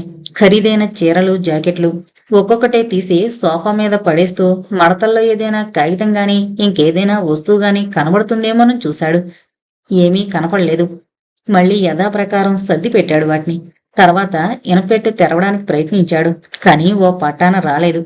15 నిమిషాల తర్వాత తలుపు తెరుచుకుంది. పెట్టె నిండా నగలున్నాయి. యుగంధర్ తనలో తను నవ్వుకున్నాడు. సాక్షులు లేకుండా అలా ఇనపెట్టె తెరవడం తప్పు. కొన్ని పుస్తకాలు కవర్లో కూడా ఉన్నాయి దాంట్లో. ఒక్కొక్కటే తీసి జాగ్రత్తగా పరిశీలించి చూశాడు. బ్యాంకు అకౌంట్స్ కి, ఆస్తికి సంబంధించినవి. అంతరంగిక వ్యవహారాల గురించిన ఉత్తరాలు గాని కాగితాలు గాని ఏమీ లేవు. అయినా యుగంధర్ నిరాశ చెందలేదు. డ్రెస్సింగ్ టేబుల్ వైపు దృష్టి తిప్పాడు. నూలు, పౌడర్లు, క్రీమ్స్, టాయిలెట్ పేపర్లు, మేకప్ సామాను ఇలాంటివి ఎన్నో ఉన్నాయి. ఎంత వెతికినా ఒక్క ఉత్తరం కూడా కనిపించలేదు. ఆలోచిస్తూ గది మధ్య నిలబడ్డాడు. ప్రమీల తనకొచ్చిన ఉత్తరాలు ఎప్పటికప్పుడు చింపేసేదా? కొంతమందికి ఆ అలవాటు ఉంటుంది. అటువంటి అలవాటున్న మనిషా ప్రమీల? నీళ్లగది పక్కనున్న పాత కాగితాలు పారేసే బుట్ట దగ్గరికి వెళ్ళాడు. చింపేసిన కాగితం ముక్కలు చాలా ఉన్నాయి దాంట్లో. కొన్ని కాగితం ముక్కలు తీసి చూశాడు. ఉత్తరాలు చింపిన ముక్కలు లేవు. బిల్స్ చింపేసిన ముక్కలు. ఆమెకసలు ఉత్తరాలు వచ్చేవి కావా? యుగంధర్ దృష్టి డ్రెస్సింగ్ టేబుల్ మీదున్న దంతం పెట్టె మీద నిలిచింది. తెరిచి చూశాడు. దాంట్లో ఒకవైపున పౌడరు, ఇంకోవైపు లిప్స్టిక్, ఐబ్రో పెన్సిల్ ఉన్నాయి. ఆ పెట్టె తీసుకుని పరీక్షగా చూశాడు. ఏదో అనుమానం కలిగింది. జేబులోంచి ఫౌంటైన్ పెన్ తీసి పౌడర్లో పెట్టి కిందకు నొక్కాడు. పెన్నుకి పెట్టె అడుగు తగిలింది. పౌడర్లోంచి పెన్ తీసి పౌడర్ అంటి తెల్లగా ఉన్న చోట వేలు పెట్టి పెట్టె పక్కన పెట్టి చూశాడు. పెట్టె ఇంకా 4 అంగుళాల దళం ఉన్నదని, మాయ అర ఉన్నదని తెలుసుకుని నవ్వుకున్నాడు. మళ్ళీ పెట్టెను పరీక్షించాడు. ఎక్కడా మీట లేదు. పౌడర్ ఉన్న చోట అంచుల దగ్గర పట్టుకుని లాగాడు. లాభం లేకపోయింది. మూత మూసేశాడు. మూత పైనున్న పిడి పట్టుకుని తిప్పాడు. తిరిగింది. మళ్ళీ పెట్టి తెరిచాడు. పౌడర్ కనిపించలేదు. పౌడర్ ఉన్న అర మూతతో సహా పైకి పోయింది. అడుగున ఆ మాయ అరలో కాగితాలున్నాయి. యుగంధర్ తృప్తిగా నవ్వుకుంటూ ఆ కాగితాలు తీసుకుని వెళ్లి సోఫాలో కూర్చున్నాడు. రాజు టాక్సీ దిగి ఇక్కడే ఉండు, ఇప్పుడే వస్తాను అని డ్రైవర్కి చెప్పి వెళ్లి కాలింగ్ బెల్ నొక్కాడు. పనిపిల్లొచ్చి తలుపు తెరిచి ఎవరు కావాలి అడిగింది. Miss Elizabeth. మీ పేరు? రాజారావు. రాజు వేసుకున్న షార్క్ స్కిన్ ప్యాంటు, కోటు, తళతళా మెరుస్తున్న బూట్లు చూసి పనిపిల్ల లోపలికి పరిగెత్తుకుని వెళ్లి 2 నిమిషాల్లో తిరిగొచ్చి రండి, ఇక్కడ కూర్చోండి, అమ్మగారు వస్తారు అని చెప్పింది. నగల వర్తకుల్లా తను యుగంధర్ వచ్చినప్పుడు కూర్చున్న గదే అది. ఎలిజబెత్ తనని గుర్తుపట్టలేదని రాజుకి ధైర్యం వచ్చింది. నగల వర్తకుడి వేషంలో వచ్చినప్పుడు గొంతు మరిచి మాట్లాడాడు. 10 నిమిషాల తర్వాత చెప్పుల చప్పుడు వినిపించింది. తలెత్తి చూశాడు రాజు. చిన్నగా నవ్వుతూ షేక్ హ్యాండ్ ఇవ్వడానికి చేయి జాపుతూ ఎలిజబెత్ గదిలోకి వచ్చింది.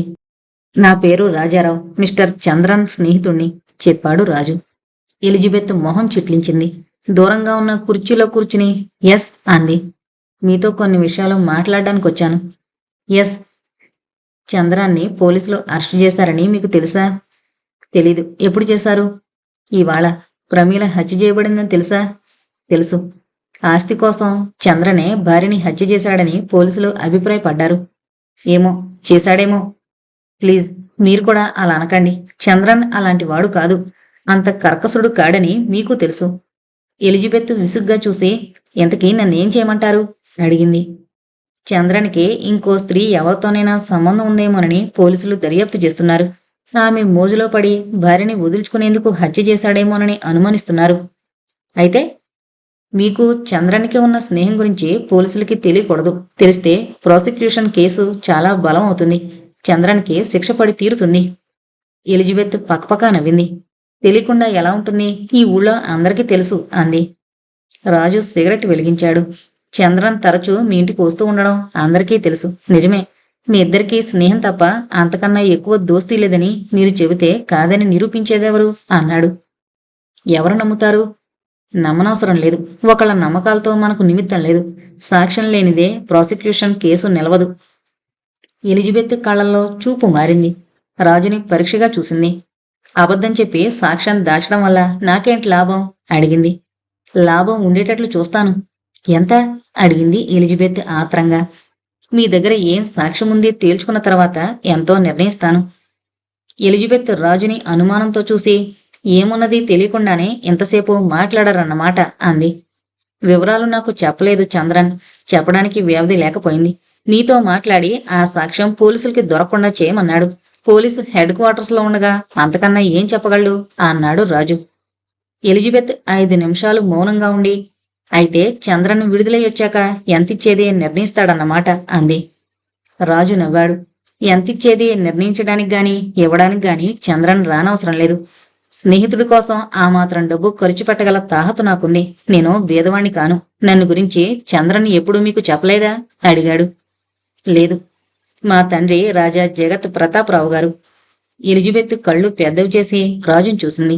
రాజా జగత్ ప్రతాపరావు ఎవరో నిజానికి ఆమెకు తెలియదు. కానీ పేరును బట్టి, రాజు గర్వంగా చెప్పిన తీరును బట్టి ఎవరో చాలా గొప్ప మనిషి అయ్యుండాలి అనుకుంది. రాజుని ఓరకంటితో చూస్తూ అయితే మీరే తేల్చి చెప్పండి అంది. రాజు గొంతు సవరించుకున్నాడు. పోలీసులు మిమ్మల్ని కలుసుకోవడానికి వస్తారు. చంద్రన్కి మీకు సామాన్యమైన స్నేహం తప్ప వేరే ఎటువంటి సంబంధము లేదని చెప్పాలి. తెలిసిందా అన్నాడు. ఆ చంద్రన్కి మీకు ఉన్న దగ్గర సంబంధం గురించిన సాక్ష్యం మీ వద్ద ఏదైనా ఉంటే అవన్నీ నాకు ఇచ్చేయాలి. ఎలిజబెత్ తల ఊపి ఎంతిస్తారో చెప్పండి అడిగింది. మీ దగ్గరున్న సాక్ష్యం ఏమిటో తెలియందే ఎలా చెబుతాను? తెలియడం దేనికి? రాజు నవ్వాడు. ప్లీజ్ ఎక్స్క్యూజ్ మీ, ఇది బిజినెస్ ప్రపోజల్ అవునా? రేపు బోనకి చంద్రన్కి విరుద్ధంగా మీకు అతనికి సంబంధం ఉందని మీరు సాక్ష్యం ఇచ్చినా మా కేసుకి జరిగే హాని ఏమీ ఉండదు. ఎందువల్లంటే అటువంటి సంబంధం ఏదీ లేదని డిఫెన్స్ తరపున మేం చెప్పిస్తాం. మీ మాట, చంద్రన్ మాట, ఎవరి మాట నమ్మడం అనేది సమస్యగా మిగులుతుంది అవునా? ఎలిజబెత్ తల ఊపింది. మీకు చంద్రన్కి మామూలు స్నేహం కాక దగ్గర సంబంధం ఉన్నట్లు రుజువు చేసే సాక్ష్యం మీరు పోలీసులకిస్తే ప్రాసిక్యూషన్ దాన్ని కోర్టులో ప్రవేశపెడతారు. అప్పుడు మాకు చిక్కు కలుగుతుంది అవునా? అవును. అందుకే ఆ సాక్ష్యం ఎంత బలమైందో తెలిస్తే ఎంతిచ్చేది నిర్ణయిస్తాను అన్నాడు రాజు. ఎలిజబెత్ 5 నిమిషాల పాటు దీర్ఘంగా ఆలోచిస్తూ కూర్చుంది. చివరికి డాడీ ఇంట్లో లేరు అంది. మీ నాన్నగారి వద్ద ఉన్నాయా? లేదు, నా దగ్గరే ఉన్నాయి.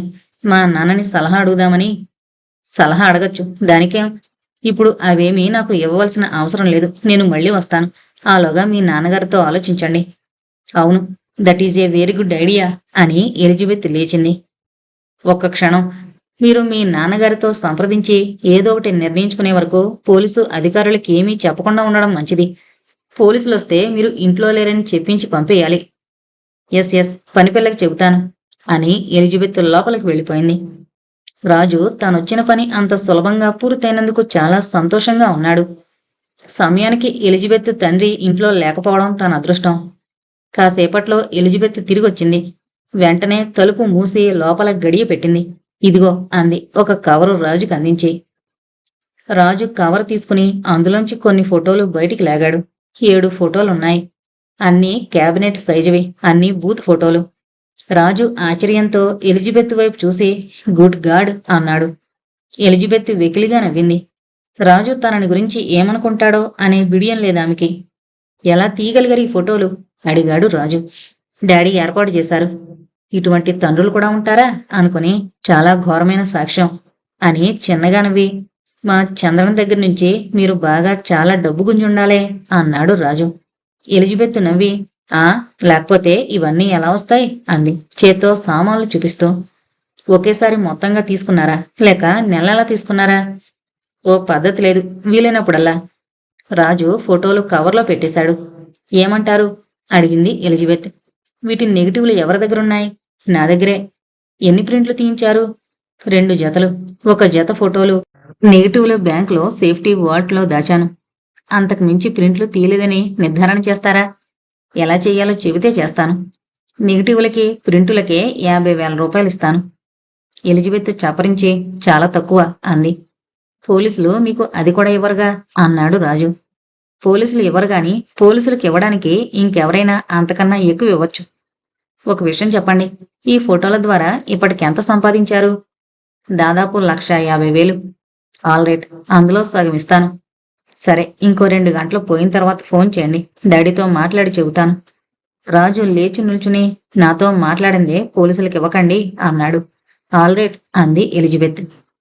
డిటెక్టివ్ యుగంధర్ దంతం పెట్టెలో కనబడ్డ ఉత్తరాలు ఒక్కొక్కటే జాగ్రత్తగా చదివాడు.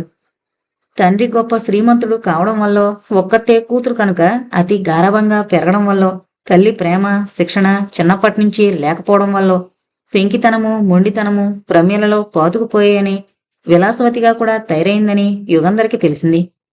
పెళ్లి కాక పూర్వం నుంచి ప్రేమ కలాపాలు సాగించింది. 1-2 నెలలో ఓ యువకుడితో తిరగడం, అతని మీద మోజుపోవడం, ఇంకో యువకుడితో స్నేహం చేయడం ఆమెకు అలవాటైంది. ప్రమేల నిర్లక్ష్యం చేసిన యువకులు రాసిన ఉత్తరాలు చాలా ఉన్నాయి. కొన్ని తిడుతూ రాసినవి, కొన్ని వేడుకున్నవి, కొన్ని ఆత్మహత్య చేసుకుంటామని బెదిరించినవి. విచిత్రమల్లా చంద్రన్ రాసిన ఉత్తరం ఒకటి లేదు. భర్త ప్రియులలో ఒకడు కాడు కనుక అతను రాసిన ఉత్తరాలు దాచిపెట్టాలనుకోలేదేమో. రంగన్ రాసిన ఉత్తరాలు కొన్నున్నాయి. ఒకటి తప్ప మిగతావి ప్రేమలేఖలు. ప్రమీల బొంబాయి వెళ్ళినప్పుడు రాసినవి. రంగన్ ఉత్తరాల వల్ల అసలు కథ చాలా వరకు బయటపడింది. అన్నయ్య ఈ జన్మలో నీకు విడాకులివ్వడు. అతని నుంచి నువ్వు విడాకులు పొందేందుకు అవసరమైన కారణాలు కల్పించకుండా చాలా జాగ్రత్త పడతాడు. నువ్వు అన్నయ్యకి అంత కోపం తెప్పించినా నీ నుంచి విడాకులు కోరడు. ఈ విషయాలు జ్ఞాపకం ఉంచుకో. 1,00,000 2,00,000 ఇస్తానని ఆశ చూపించినా విడాకులివ్వడు.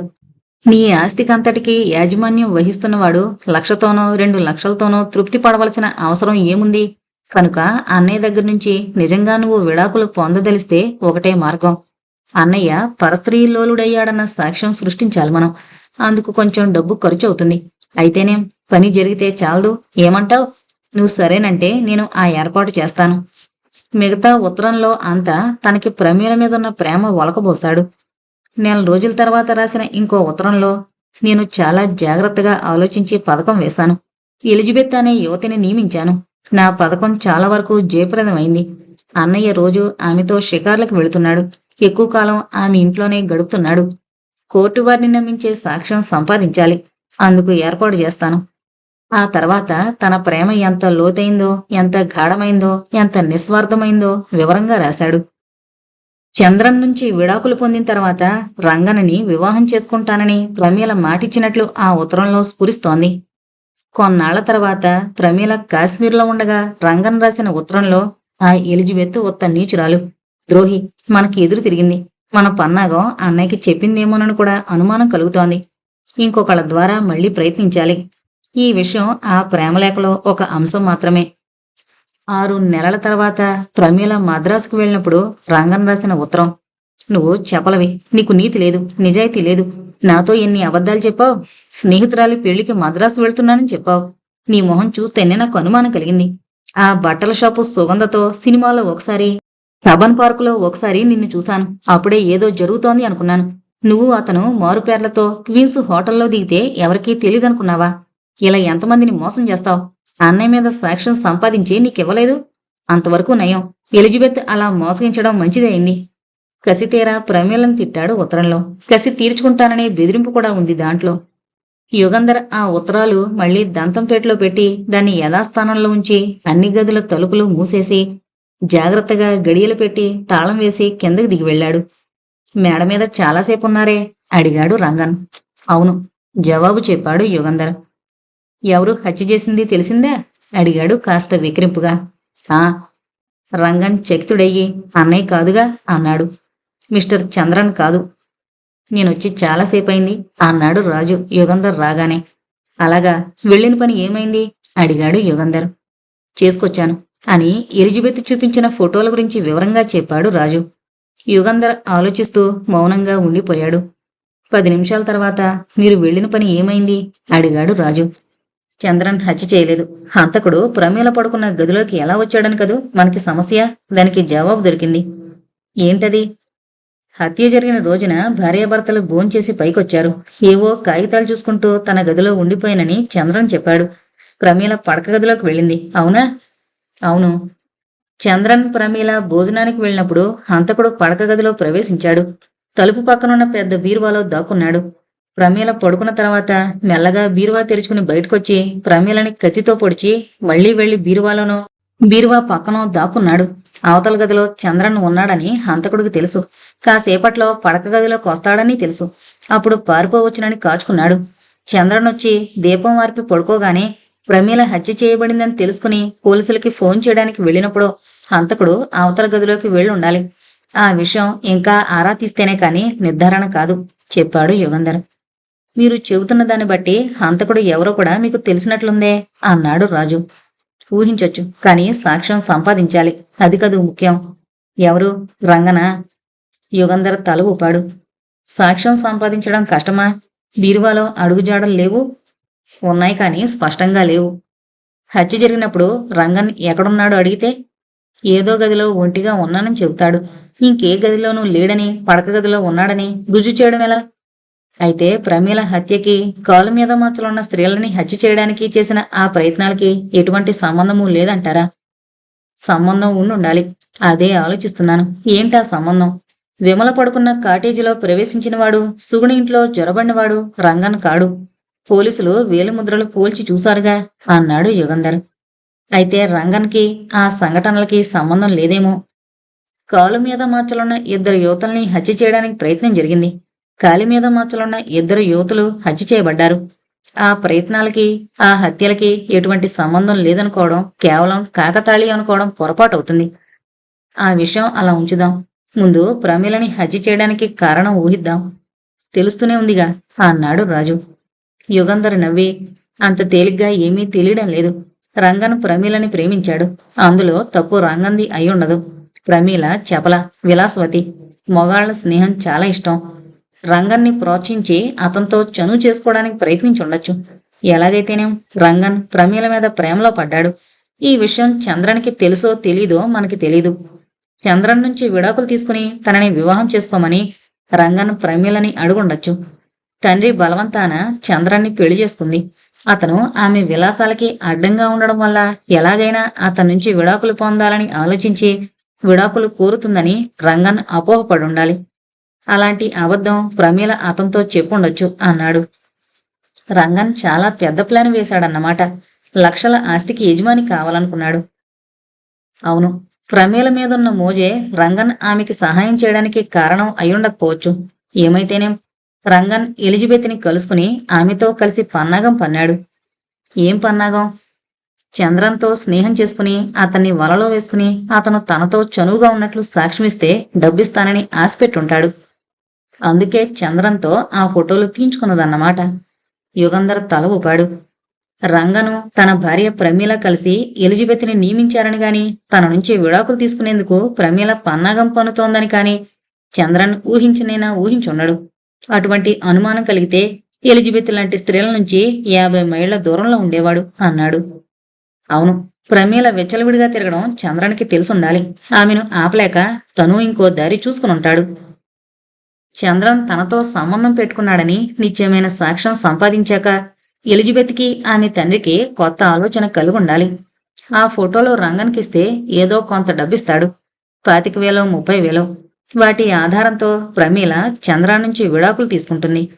తర్వాత తమకు కానీ కూడా రాదు. ఫోటోలు ఎవరికి ఇవ్వకుండా తమ దగ్గరే ఉంచుకుంటే ప్రమీలకు అవి చూపిస్తామని చంద్రాన్ని బెదిరించి జీవితాంతం డబ్బు గుంజుకుంటూ ఉండొచ్చు. చంద్రన్ తమకి అక్షయపాత్ర అవుతాడు. చంద్రాన్ని బ్లాక్మెయిల్ చేయడమే ఎక్కువ లాభదాయకమని ఎలిజబెత్ ఆమె తండ్రి నిశ్చయించుకుని ఉండాలి. చంద్రాన్ని బ్లాక్మెయిల్ చేస్తూ అతని దగ్గర నుంచి డబ్బు గుంజుతూ దర్జాగా బతుకుతున్నారు. అందుకే మనం నగలు తీసుకువెళ్ళినప్పుడు నిన్న వచ్చుంటే, అంటే ప్రమీల హత్య చేయబడకముందు వచ్చుంటే కొనేవాళ్ళమని ఎలిజబెత్ తండ్రి చెప్పాడు. ప్రమీల లేదు కనుక ఇక ఆ ఫోటోల భయం అతనికి లేదు. బిల్లు మీద సంతకం పెట్టాడు. వాళ్ళ ఆయుధం మొక్కపోయింది చెప్పాడు యుగంధర్. రంగన్ ప్రమీల కలిసి చంద్రన్కి ప్రతికూల సాక్ష్యం సంపాదించేందుకు తనని నియమించారని ఎలిజబెత్ చంద్రన్కి చెప్పుంటుందా? చెప్పుంటుంది. చెప్పినందువల్లే ఎలిజబెత్కి బ్లాక్ మనీ ఇవ్వడానికి చంద్రన్ అంగీకరించుంటాడు. ఆ బ్లాక్ మెయిలింగ్కి ప్రమీల హత్యకి సంబంధం ఏమిటి? ఆలోచిద్దాం. ఎలిజబెత్ వల్ల లాభం లేకపోయేసరికి రంగన్ ఇంకో స్త్రీని నియమించాడు. చంద్రాన్ని వలలో వేసుకుని సాక్ష్యం సంపాదించి పెట్టమన్నాడు. ఆ స్త్రీ సాక్ష్యం సంపాదించి ఇచ్చిందో లేదో మనకు తెలియదు. ఆ సాక్ష్యం ప్రమీల చేతికి అంది దాన్ని ఉపయోగించేలోగానే రంగన్కి ఆమెకి మధ్య వ్యవహారం విడిసింది. ప్రమీల ఇంకెవరితోనో ప్రేమ కలాపం సాగించడం వల్ల రంగన్ మండిపడిపోయాడు. ప్రమీల మీద విపరీతమైన ద్వేషము కసి కలిగాయి.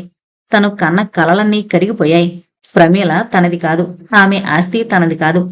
చంద్రన్ నుంచి విడాకులు పొందేందుకు కావలసిన సాక్ష్యం ఆమెకి ఇవ్వనందుకు సంతోషించాడు. ఆమె విడాకులు పొందుంటే తనని తన అన్నని ఇంట్లోంచి పంపేసేది. రాజు 1 నిమిషం మౌనంగా ఉండి, ఇంతకీ రంగన్ ప్రమీలని ఎందుకు హత్య చేశాడు? కసి ద్వేషము కారణమా అడిగాడు. యుగంధర్ నవ్వి, ఇప్పుడు నేను చెప్పిన విషయాలని కేవలం నేను ఊహించినవి కావు. రంగన్ ప్రమీలకు రాసిన ఉత్తరాల్లో ఉన్న విషయాలను బట్టి తార్కికంగా ఆలోచించి తేల్చిన విషయాలు. సరిగ్గా ఇప్పుడు రంగన్ ప్రమీలని ఎందుకు హత్య చేశాడు? హత్యకి కారణం కసి ద్వేషమునా? దాదాపు 2 నెలల క్రితం రంగన్కి ప్రమీలకి మధ్య వ్యవహారం చెడింది. అటువంటప్పుడు ఇంతకాలం ఎందుకు కాచుకున్నాడు? ఇవన్నీ ప్రశ్నలు అన్నాడు. అంతేనా? కాలు మీద మచ్చలున్న స్త్రీలను హత్య చేయడానికి జరిగిన ప్రయత్నాలకి ప్రమీల హత్యకి సంబంధం ఏమిటి? అడిగాడు రాజు. యుగంధర్ తల ఊపి గదిలో పచారులు చేయడం ప్రారంభించాడు. చాలా తీక్ష్ణంగా ఆలోచిస్తున్నాడని రాజు గ్రహించి మౌనంగా ఉండిపోయాడు. అరగంట తర్వాత యుగంధర్ గొంతు సవరించుకున్నాడు. రాజు తలెత్తి చూశాడు. హత్య చేయబడ్డ లీల కేసు వివరాలు కావాలి. నాకు ఆలోచన స్ఫురించింది అన్నాడు యుగంధర్. యుగంధర్ స్పీకింగ్. చంద్రన్ ఫోటోలు, రంగన్ ఫోటోలు, ప్రమీల ఫోటోలు అవసరంగా కావాలి. మీ దగ్గరున్నాయా? ఉన్నాయి. మీరొస్తారా? మీ హోటల్కి పంపించినా? అడిగాడు ఏసీ. పంపించండి. ప్రమీల, చంద్రన్ ఫోటోలు మీ దగ్గర ఉండడం సబబే గాని రంగన్ ఫోటోలు కూడా మీ దగ్గర ఎందుకున్నాయి? మొదటి అనుమానితుడు చంద్రన్ అయినా రంగన్ కూడా అనుమానితుడేగా. యుగంధర్ నవ్వి, ఆల్రైట్, ఫోటోల కోసం కాచుకుంటాను అని రిసీవర్ పెట్టేశాడు. సరిగ్గా 15 నిమిషాల్లో కవర్ ఒకటి తీసుకుని కానిస్టేబుల్ వచ్చాడు. ఆ కవరులో చంద్రన్ ఫోటోలు 2, రంగన్వి 2, ప్రమీలవి 3 ఉన్నాయి. యుగంధర్ హోటల్ కుర్రాన్ని పిలిచి, ఫిబ్రవరి 14వ తేదీన కాటేజీలో ఉన్న సురేష్ కుమార్ని నువ్వు చూసావు, అతను ఇతనేనా అడిగాడు రంగన్ ఫోటో చూపించి. కాదు సార్, ఆయనకి ఈయనకి ఎక్కడా పోలిక లేదు, ఇతనేమో చూడు అని యుగంధర్ చంద్రన్ ఫోటో ఇచ్చాడు. ఈయన కాదు సార్. కుర్రాన్ని వెళ్ళమని చెప్పి, రాజు నువ్వెళ్ళి సురేష్ కుమార్ని చూసిన మిగతా వాళ్ళకి ఈ ఫోటోలు చూపించి కనుక్కున్రా చెప్పాడు యుగంధర్. రాజు 15 గంటలో తిరిగొచ్చి, చంద్రన్ కాని రంగన్ కాని సురేష్ కుమార్ కాదు సార్ చెప్పాడు. అయి ఉండడని ముందే అనుకున్నాను. ఆయన నిర్ధారణ చేసుకోవడం మంచిదని కనుక్కోమన్నాను. విమల గదిలో ప్రవేశించింది సురేష్ కుమార్ అనుకున్నాంగా. రంగన్ వేలిముద్రలు, చంద్రన్ వేలిముద్రలు కత్తి పిడి మీద కనిపించిన వేలిముద్రలు కావని తేలింది కదూ. ఇప్పుడిక మనం ఏం చెయ్యాలి? వెళదాం పద అన్నాడు యుగంధర్. యుగంధర్ని, రాజుని మొహం చిట్లిస్తూ చూశాడు సారంగపాణి. ఆఫీస్కొచ్చి నన్ను కలుసుకోవలసినంత అవసరమైన పనా అడిగాడు. అవును, లీల హత్య గురించి. యుగంధర్ చెబుతుండగా సారంగపాణి అడ్డొచ్చి, నాకు తెలిసిన విషయాలని ఇదివరకే చెప్పాను అన్నాడు విసుగ్గా. అవును, మీరు సహకరించారు, ఇంకా అలాగే సహకరిస్తారని ఆశిస్తాను అంటూ యుగంధర్ ఫోటోలున్న కవరు బయట తీసి చంద్రన్ ఫోటో సారంగపాణికిచ్చి, ఇతన్ని మీరెప్పుడైనా చూసారా అడిగాడు. సారంగపాణి ఆ ఫోటో పరీక్షగా చూసి, ఎక్కడో చూసినట్టుంది, క్షణం ఉండండి జ్ఞాపకం చేసుకుంటాను అని 2 నిమిషాల తర్వాత, అవును జ్ఞాపకం వచ్చింది, ఈయన్ని లీలింట్లో చూశాను అన్నాడు. మీరు చూసినప్పుడు ఆయన ఏం చేస్తున్నాడు? ఏం చేయడం లేదు, లీల మంచం మీద పడుకునుంది.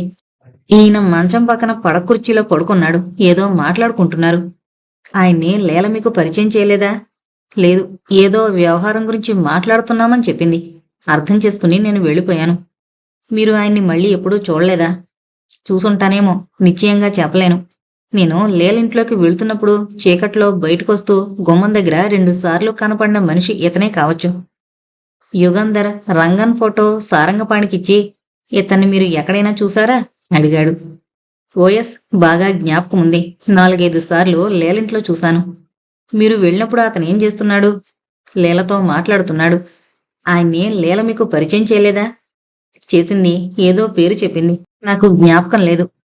యుగంధర్ రంగన్ ఫోటో చూపించి, మీరు లీలింట్లో చూసిన ఇద్దరిలో ఇతను ఒకడు కదూ అన్నాడు. అవును.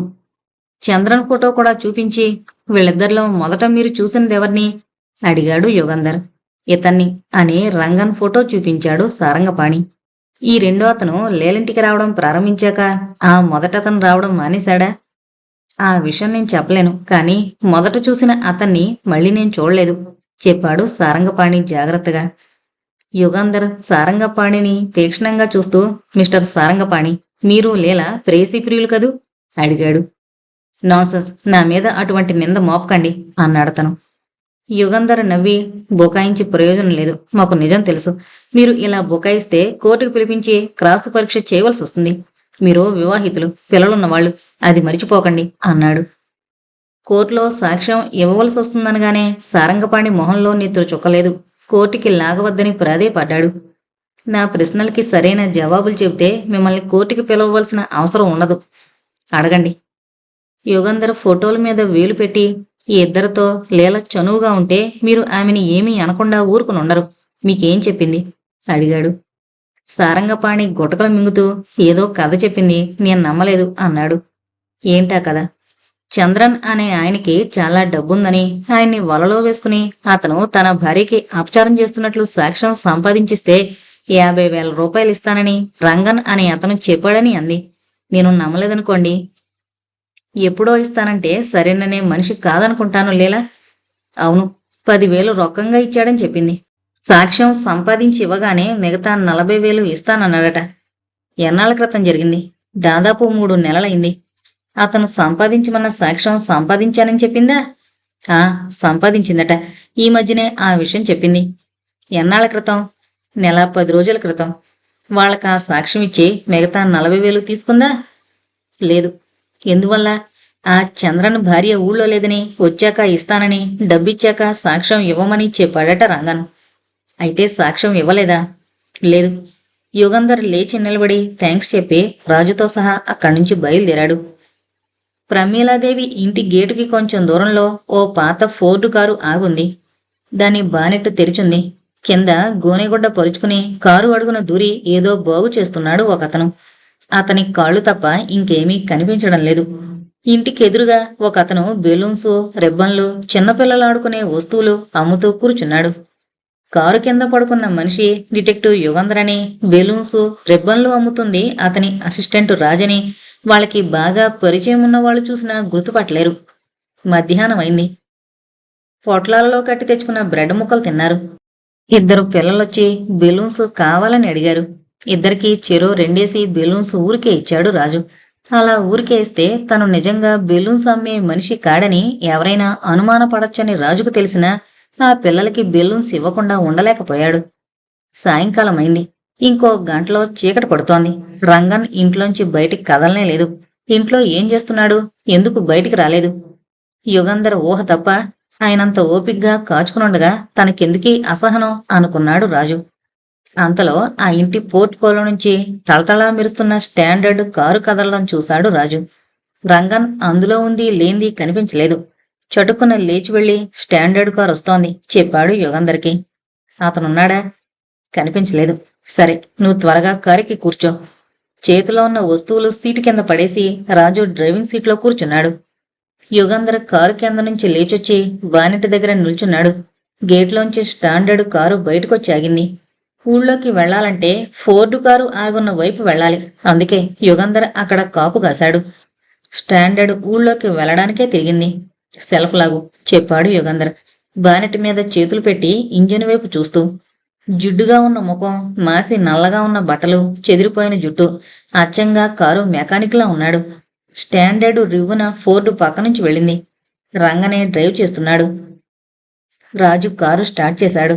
యుగంధర్ బానెట్ మూసేసి ఒక్క పరుగున వెళ్లి కారెక్కాడు. పోని వదలకూడదు అన్నాడు.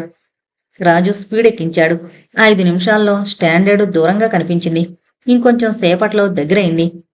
అంత త్వరగా పోక స్పీడు తగ్గించు. అతనికి అనుమానం కలకూడదు వెంటాడుతున్నామని చెప్పాడు యుగంధర్. వెనకొస్తున్న ఓ కారుకి సైడ్ ఇచ్చాడు రాజు.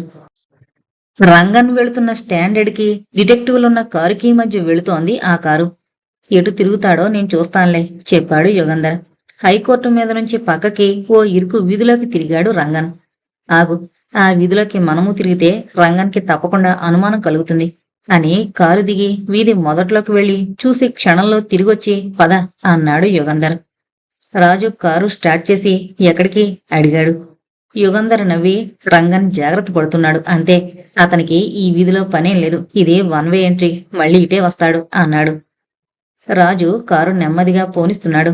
యుగంధర్ రియర్ వ్యూ అద్దంలోంచి చూస్తున్నాడు. 5 నిమిషాల తర్వాత స్టాండర్డ్ మళ్ళీ హై రోడ్డు మీదకి వస్తోంది. వెనక్కి వెళతాడో ముందుకొస్తాడో చూడాలి. అవసరమైతే వెనక్కి తిరిగేందుకు రెడీగా ఉండు అని వెంటనే వెనక్కి తిరిగాడు. క్విక్ అన్నాడు యుగంధర్. రాజు కారు వెనక్కి తిప్పాడు. ఓ సైక్లిస్టు, ఓ కారు డ్రైవరు రాజుని తిట్టడం ప్రారంభించారు. వాళ్ల మాటలు వినిపించుకోలేదు రాజు. గబగబా గేర్లు మార్చి యాక్సలరేటర్ నొక్కాడు. కారు వేగంగా ముందుకు వెళ్ళింది. మళ్ళీ వచ్చిన దారిని ఎందుకు వెళుతున్నాడు అడిగాడు రాజు. జాగ్రత్త పడుతున్నారు.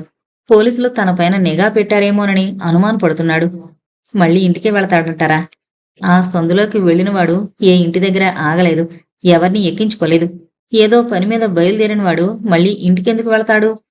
రంగన్ కంటోన్మెంట్ వైపు తిరిగాడు. దూరంగా వెళుతూ అతని కారుని కనుచూపు మేరలో ఉంచుకుంటూ వెంటాడుతున్నాడు రాజు. కరియప్ప పార్కు దగ్గర రంగన్ కారాపి దిగాడు. తలుపులు మూసి తాళం వేసి పార్కులోకి వెళ్ళాడు. అప్పటికి బాగా చీకటి పడింది. రాజు, నువ్వు త్వరగా పార్కులోకి వెళ్ళి అతను ఏం చేస్తున్నాడో చూడు, నేను వేషం మార్చుకుని వస్తాను చెప్పాడు యుగంధర్.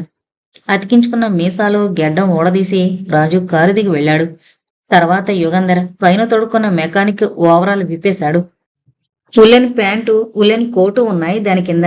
జేబురుమాలతో మొహం శుభ్రంగా తుడుచుకున్నాడు. కారు డాష్ బోర్డులోంచి కళ్ళజోడు తీసి పెట్టుకున్నాడు. మీసాలు అతికించుకుని అద్దంలో చూసుకున్నాడు. రంగన్ గుర్తుపట్టలేడని నిశ్చయించుకుని కారు దిగి నెమ్మదిగా పార్కులోకి వెళ్ళాడు. రంగన్ పార్కులో కూర్చోలేదు. చకచకా నడిచి అవతల వైపు వెళ్ళాడు. అక్కడ ఇంకో గేటుంది. ఆ గేట్లోంచి రోడ్డు మీదకు వెళ్ళాడు. 1/2 ఫర్లాంగు దూరం నడిచి ఓ బస్టాండ్ దగ్గర ఆగాడు. క్షణక్షణం చేతి గడియారం చూసుకుంటున్నాడు.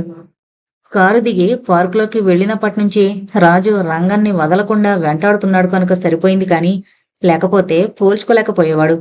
నడుస్తూనే రంగన్ మొహం ఎలా మార్చుకున్నాడో కాని పోలిక లేకుండా చేసుకున్నాడు. జుట్టు పక్కకి దువ్వేసుకున్నాడు. దళసరి కళ్లద్దాలు పెట్టుకున్నాడు. చిన్న గెడ్డం మీసాలు అతికించుకున్నాడు. ఎంతో చాకచక్యంతో వేషాలు మార్చుకునే రాజే రంగన్న నేర్పుకి ఆశ్చర్యపోయాడు.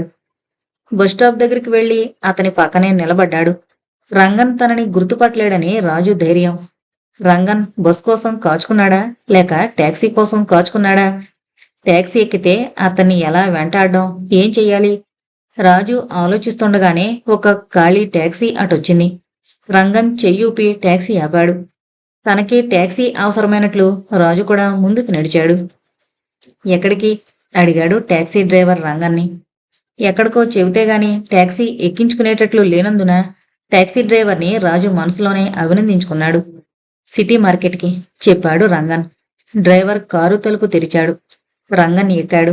టాక్సీ కదిలింది. రాజు పరిగెత్తాడు. త్వరగా తమ కారు దగ్గరికి వెళ్లి బయలుదేరితే టాక్సీని అందుకోవచ్చు. డ్రైవింగ్ సీట్లో కూర్చుని కారు స్టార్ట్ చేస్తూ యుగంధర్ కోసం చూశాడు. యుగంధర్ ఆ చుట్టుపట్ల కనిపించలేదు. 2 సార్లు హారన్ వేశాడు. యుగంధర్ జాడ తెలియలేదు. తను యుగంధర్ కోసం కాచుకునుంటే రంగన్ కనిపించకుండా వెళ్ళిపోతాడు. అంతకుముందు తను సీటు కింద పడేసిన బెలూన్స్ లో ఒకటి తీసి సిరాతో దానిమీద సిటీ మార్కెట్ అని రాసి రోడ్డు మీద పడేసి కారు పోనిచ్చాడు. స్పీడ్ లిమిట్ లెక్క చేయకుండా వెళ్ళాడు. సిటీ మార్కెట్కి 3 ఫర్లాంగుల దూరంలో ఉండగా రంగన్ వెళుతున్న టాక్సీ కనిపించింది. రాజు స్పీడ్ తగ్గించాడు. టాక్సీ మార్కెట్ దగ్గర ఆగింది. రంగన్ టాక్సీ డ్రైవర్కి ఇవ్వవలసిందిచ్చి టాక్సీ దిగి కాలినడకన బయలుదేరాడు. రాజు కారు దిగి రంగన్కి కొంచెం దూరంలో నడవడం ప్రారంభించాడు. రంగన్ కింగ్స్ బార్లోకి వెళ్లడం చూసి సందిగ్ధంలో పడ్డాడు రాజు. తను బార్లోకి వెళ్లడమా వెళ్ళకపోవడమా? వెళితే రంగన్ తనని గుర్తుపట్టొచ్చు. కరియప్ప పార్కు దగ్గర బస్టాప్లో కనపడ్డ మనిషి తిరిగి తను వెళ్లిన బార్లో కనిపిస్తే తనని వెంటాడి వస్తున్నాడని రంగన్ గ్రహిస్తాడు. రంగన్కి ఎటువంటి అనుమానం కలగనివ్వకూడదని యుగంధర్ చెప్పాడు. మళ్లీ రూపం మార్చుకునేందుకు రాజు దగ్గర మేకప్ సామాన్ లేదు. ఏం చెయ్యాలి? లోపలికి వెళ్లకుండా బయట కాపలా కాయడం వల్ల ప్రయోజనం ఏమిటి?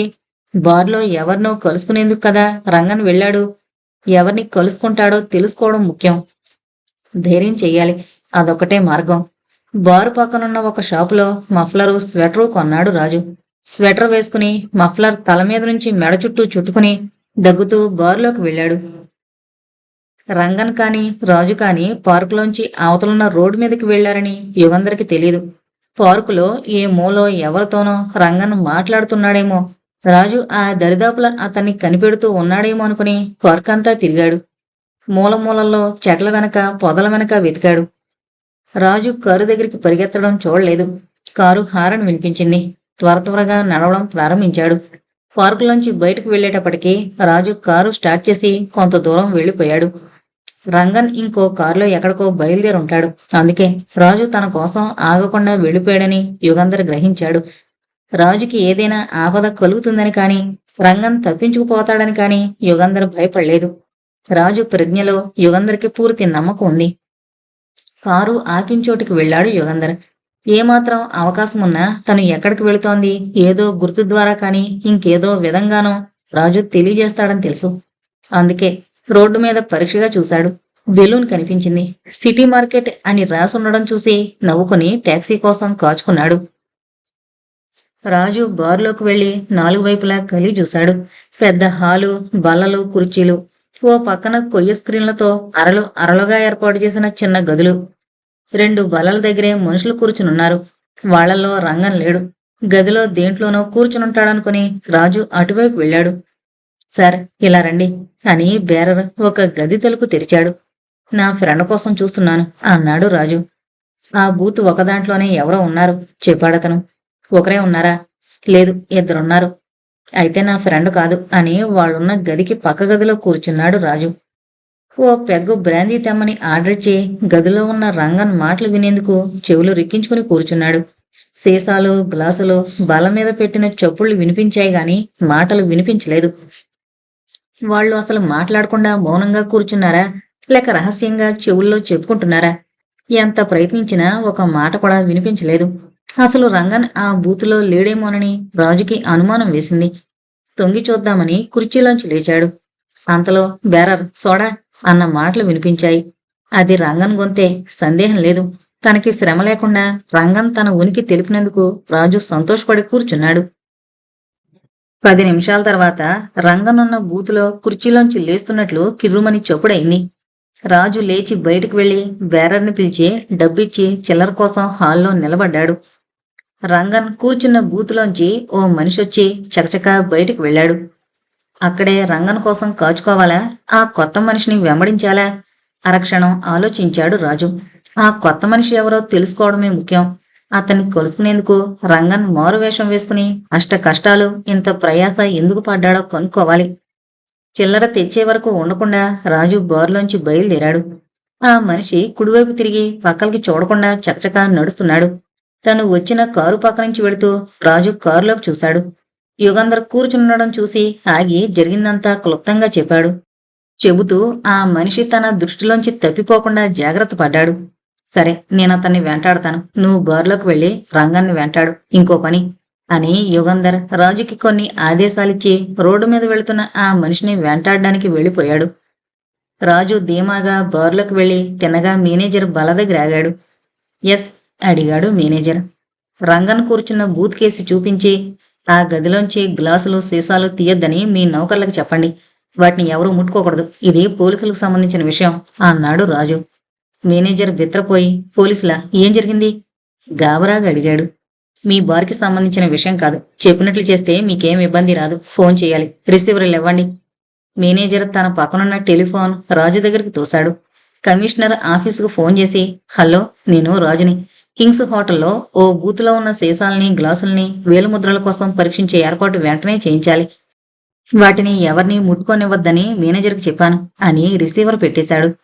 మేనేజర్ వైపు తిరిగి, పోలీస్ కమిషనర్ ఆఫీస్ నుంచి మనుషులొస్తారు. వాళ్ళని ఆ బూత్లోకి తీసుకెళ్లి అక్కడున్న సీసాలు, గ్లాసులు చూపించండి. వాళ్ళొచ్చే వరకు ఎవరిని ఆ గదిలోకి వెళ్ళనివ్వకండి చెప్పాడు. మేనేజర్ తల ఊపి బేరర్ని పిలిచి రాజు చెప్పిన విషయాలు చెప్పాడు. ఆయన ఎవరో ఆ బూతులో ఉన్నారు సార్ చెప్పాడు బేరర్. ఆయన వెళ్ళిపోయిన తర్వాతే పోలీసులు వస్తారు అన్నాడు రాజు. అంతలో ఆ బూత్ స్వింగ్ డోర్ తెరుచుకుని రంగన్ బయటకొచ్చాడు. ఒకసారి అందర్నీ పరీక్షగా చూసి బార్లోంచి బయటికి వెళ్ళాడు. రాజు కూడా రంగన్ వెనకే బయలుదేరాడు. రంగన్ టాక్సీ కోసం కాచుకున్నాడు. బూడిద రంగు ప్యాంటు, అదే రంగు కోటు వేసుకుని ఫెల్ట్ హ్యాట్ పెట్టుకున్నాడు. అతను పొడుగ్గా ఉన్నాడు. పక్కలకి చూడకుండా చకచకా నడుస్తున్నాడు. డిటెక్టివ్ యుగంధర్ అతని వెనకే నడుస్తున్నాడు. తనని ఎవరో వెంటాడుతున్నారని అతనికి ఏమాత్రం అనుమానం లేనందువల్ల జాగ్రత్త పడ్డం లేదు. ఫర్లాంగు నడిచిన తర్వాత అతను ఓ సందులోకి తిరిగాడు. చాలా ఇరుకు సందది.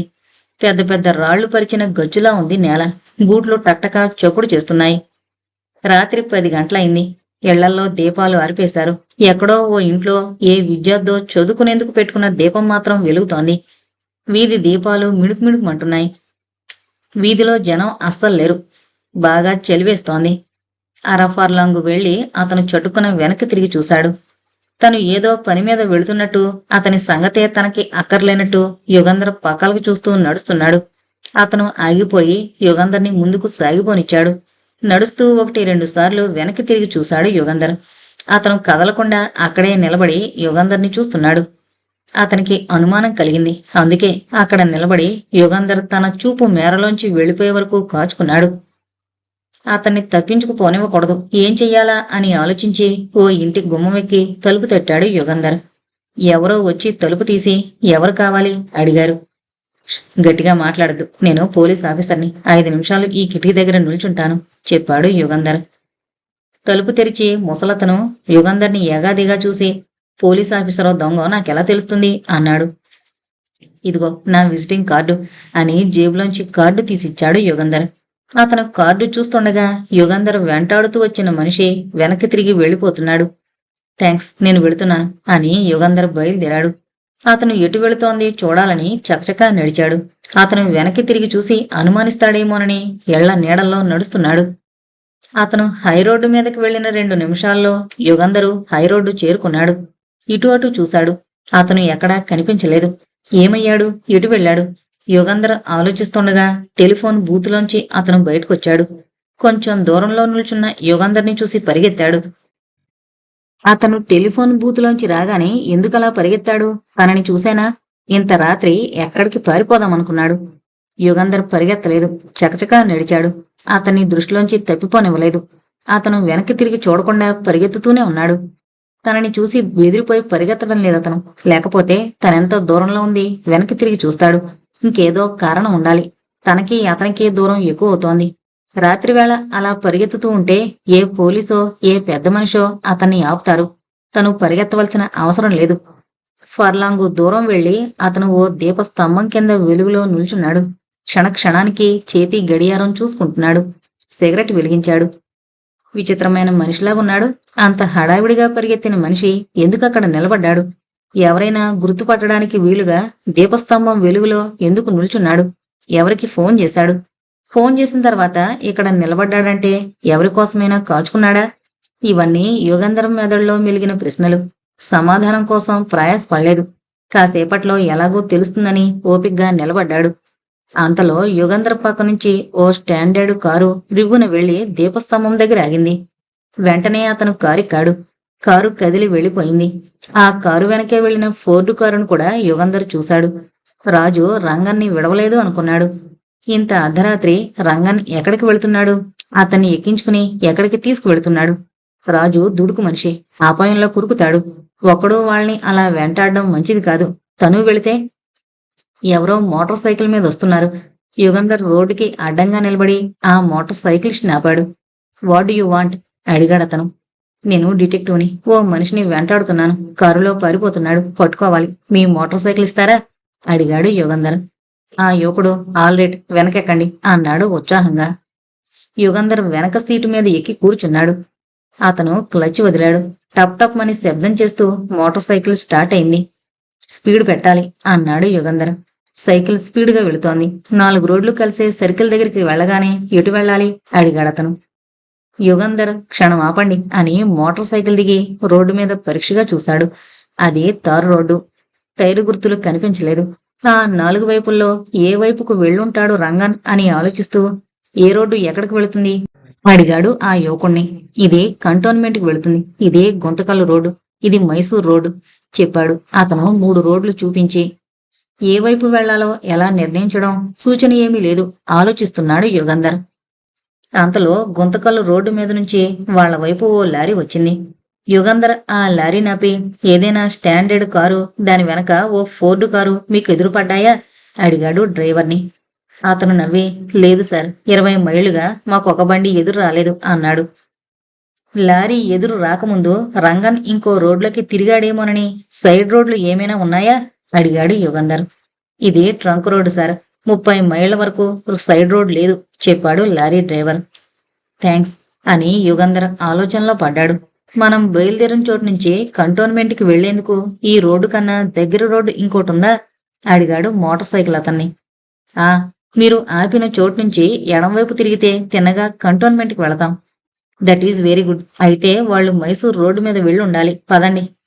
మోటార్ సైకిల్ ట్రంక్ రోడ్డు మీద వేగంగా పోతోంది. ఇంకా ఎంత దూరం వెళ్ళాలి? అడిగాడతను. ఏం పెట్రోల్ లేదా? అడిగాడు యుగంధర్.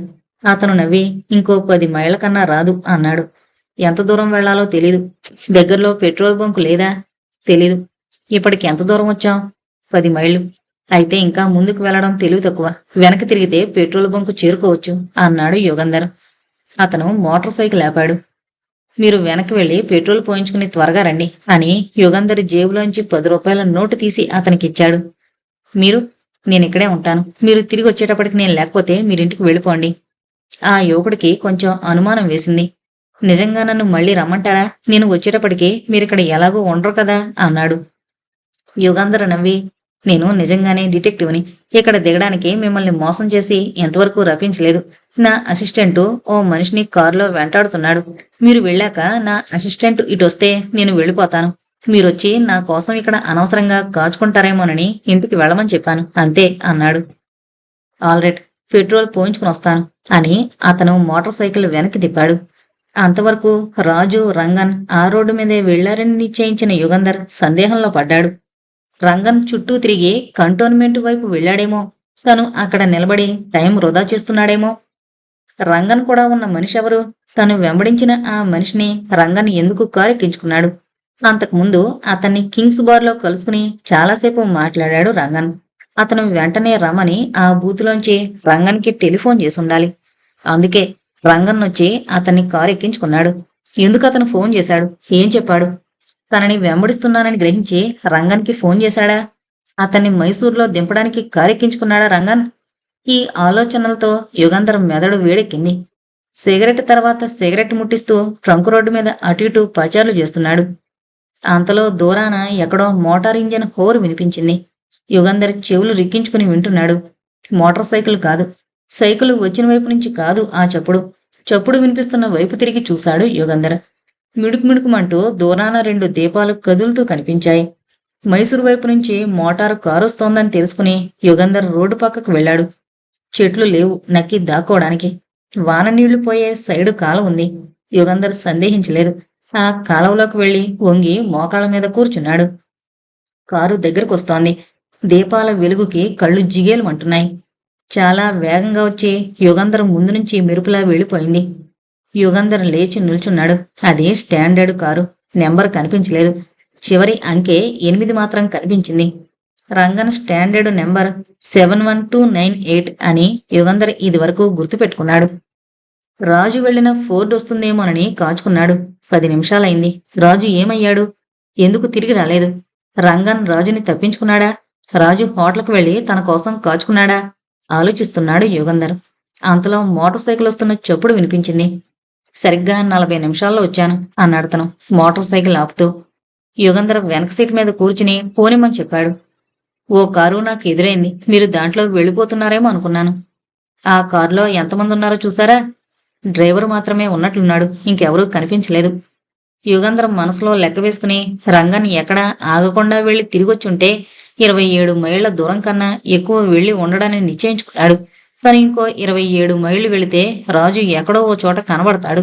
కనబడకపోతే రంగన్ని వెంటాడుతూ రాజు మైసూర్ రోడ్లో వెళ్లలేదనుకోవచ్చు. మోటార్ సైకిల్ 11 మైళ్లు వెళ్ళింది. దూరాన్నించి ఆగున్న ఫోర్డు కారును చూసి ఆ కారు పక్కన ఆపండి అన్నాడు యుగంధర్.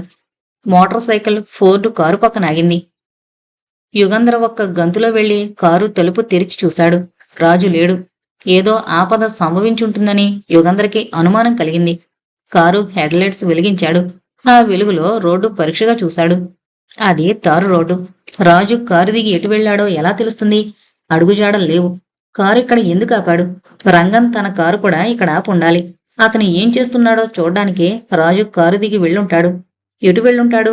ఆ పొలంలోకి వెళ్ళాడా? టార్చి వెలిగించి యుగంధర్ పొలంలోకి దిగాడు. మోటార్ సైకిలిస్ట్ కూడా ఉత్సాహంగా యుగంధర్తో వెళుతున్నాడు. మట్టిలో అడుగుజాళ్లు స్పష్టంగా కనిపించాయి. అవి రాజువై అయ్యుండాలి అనుకున్నాడు యుగంధర్.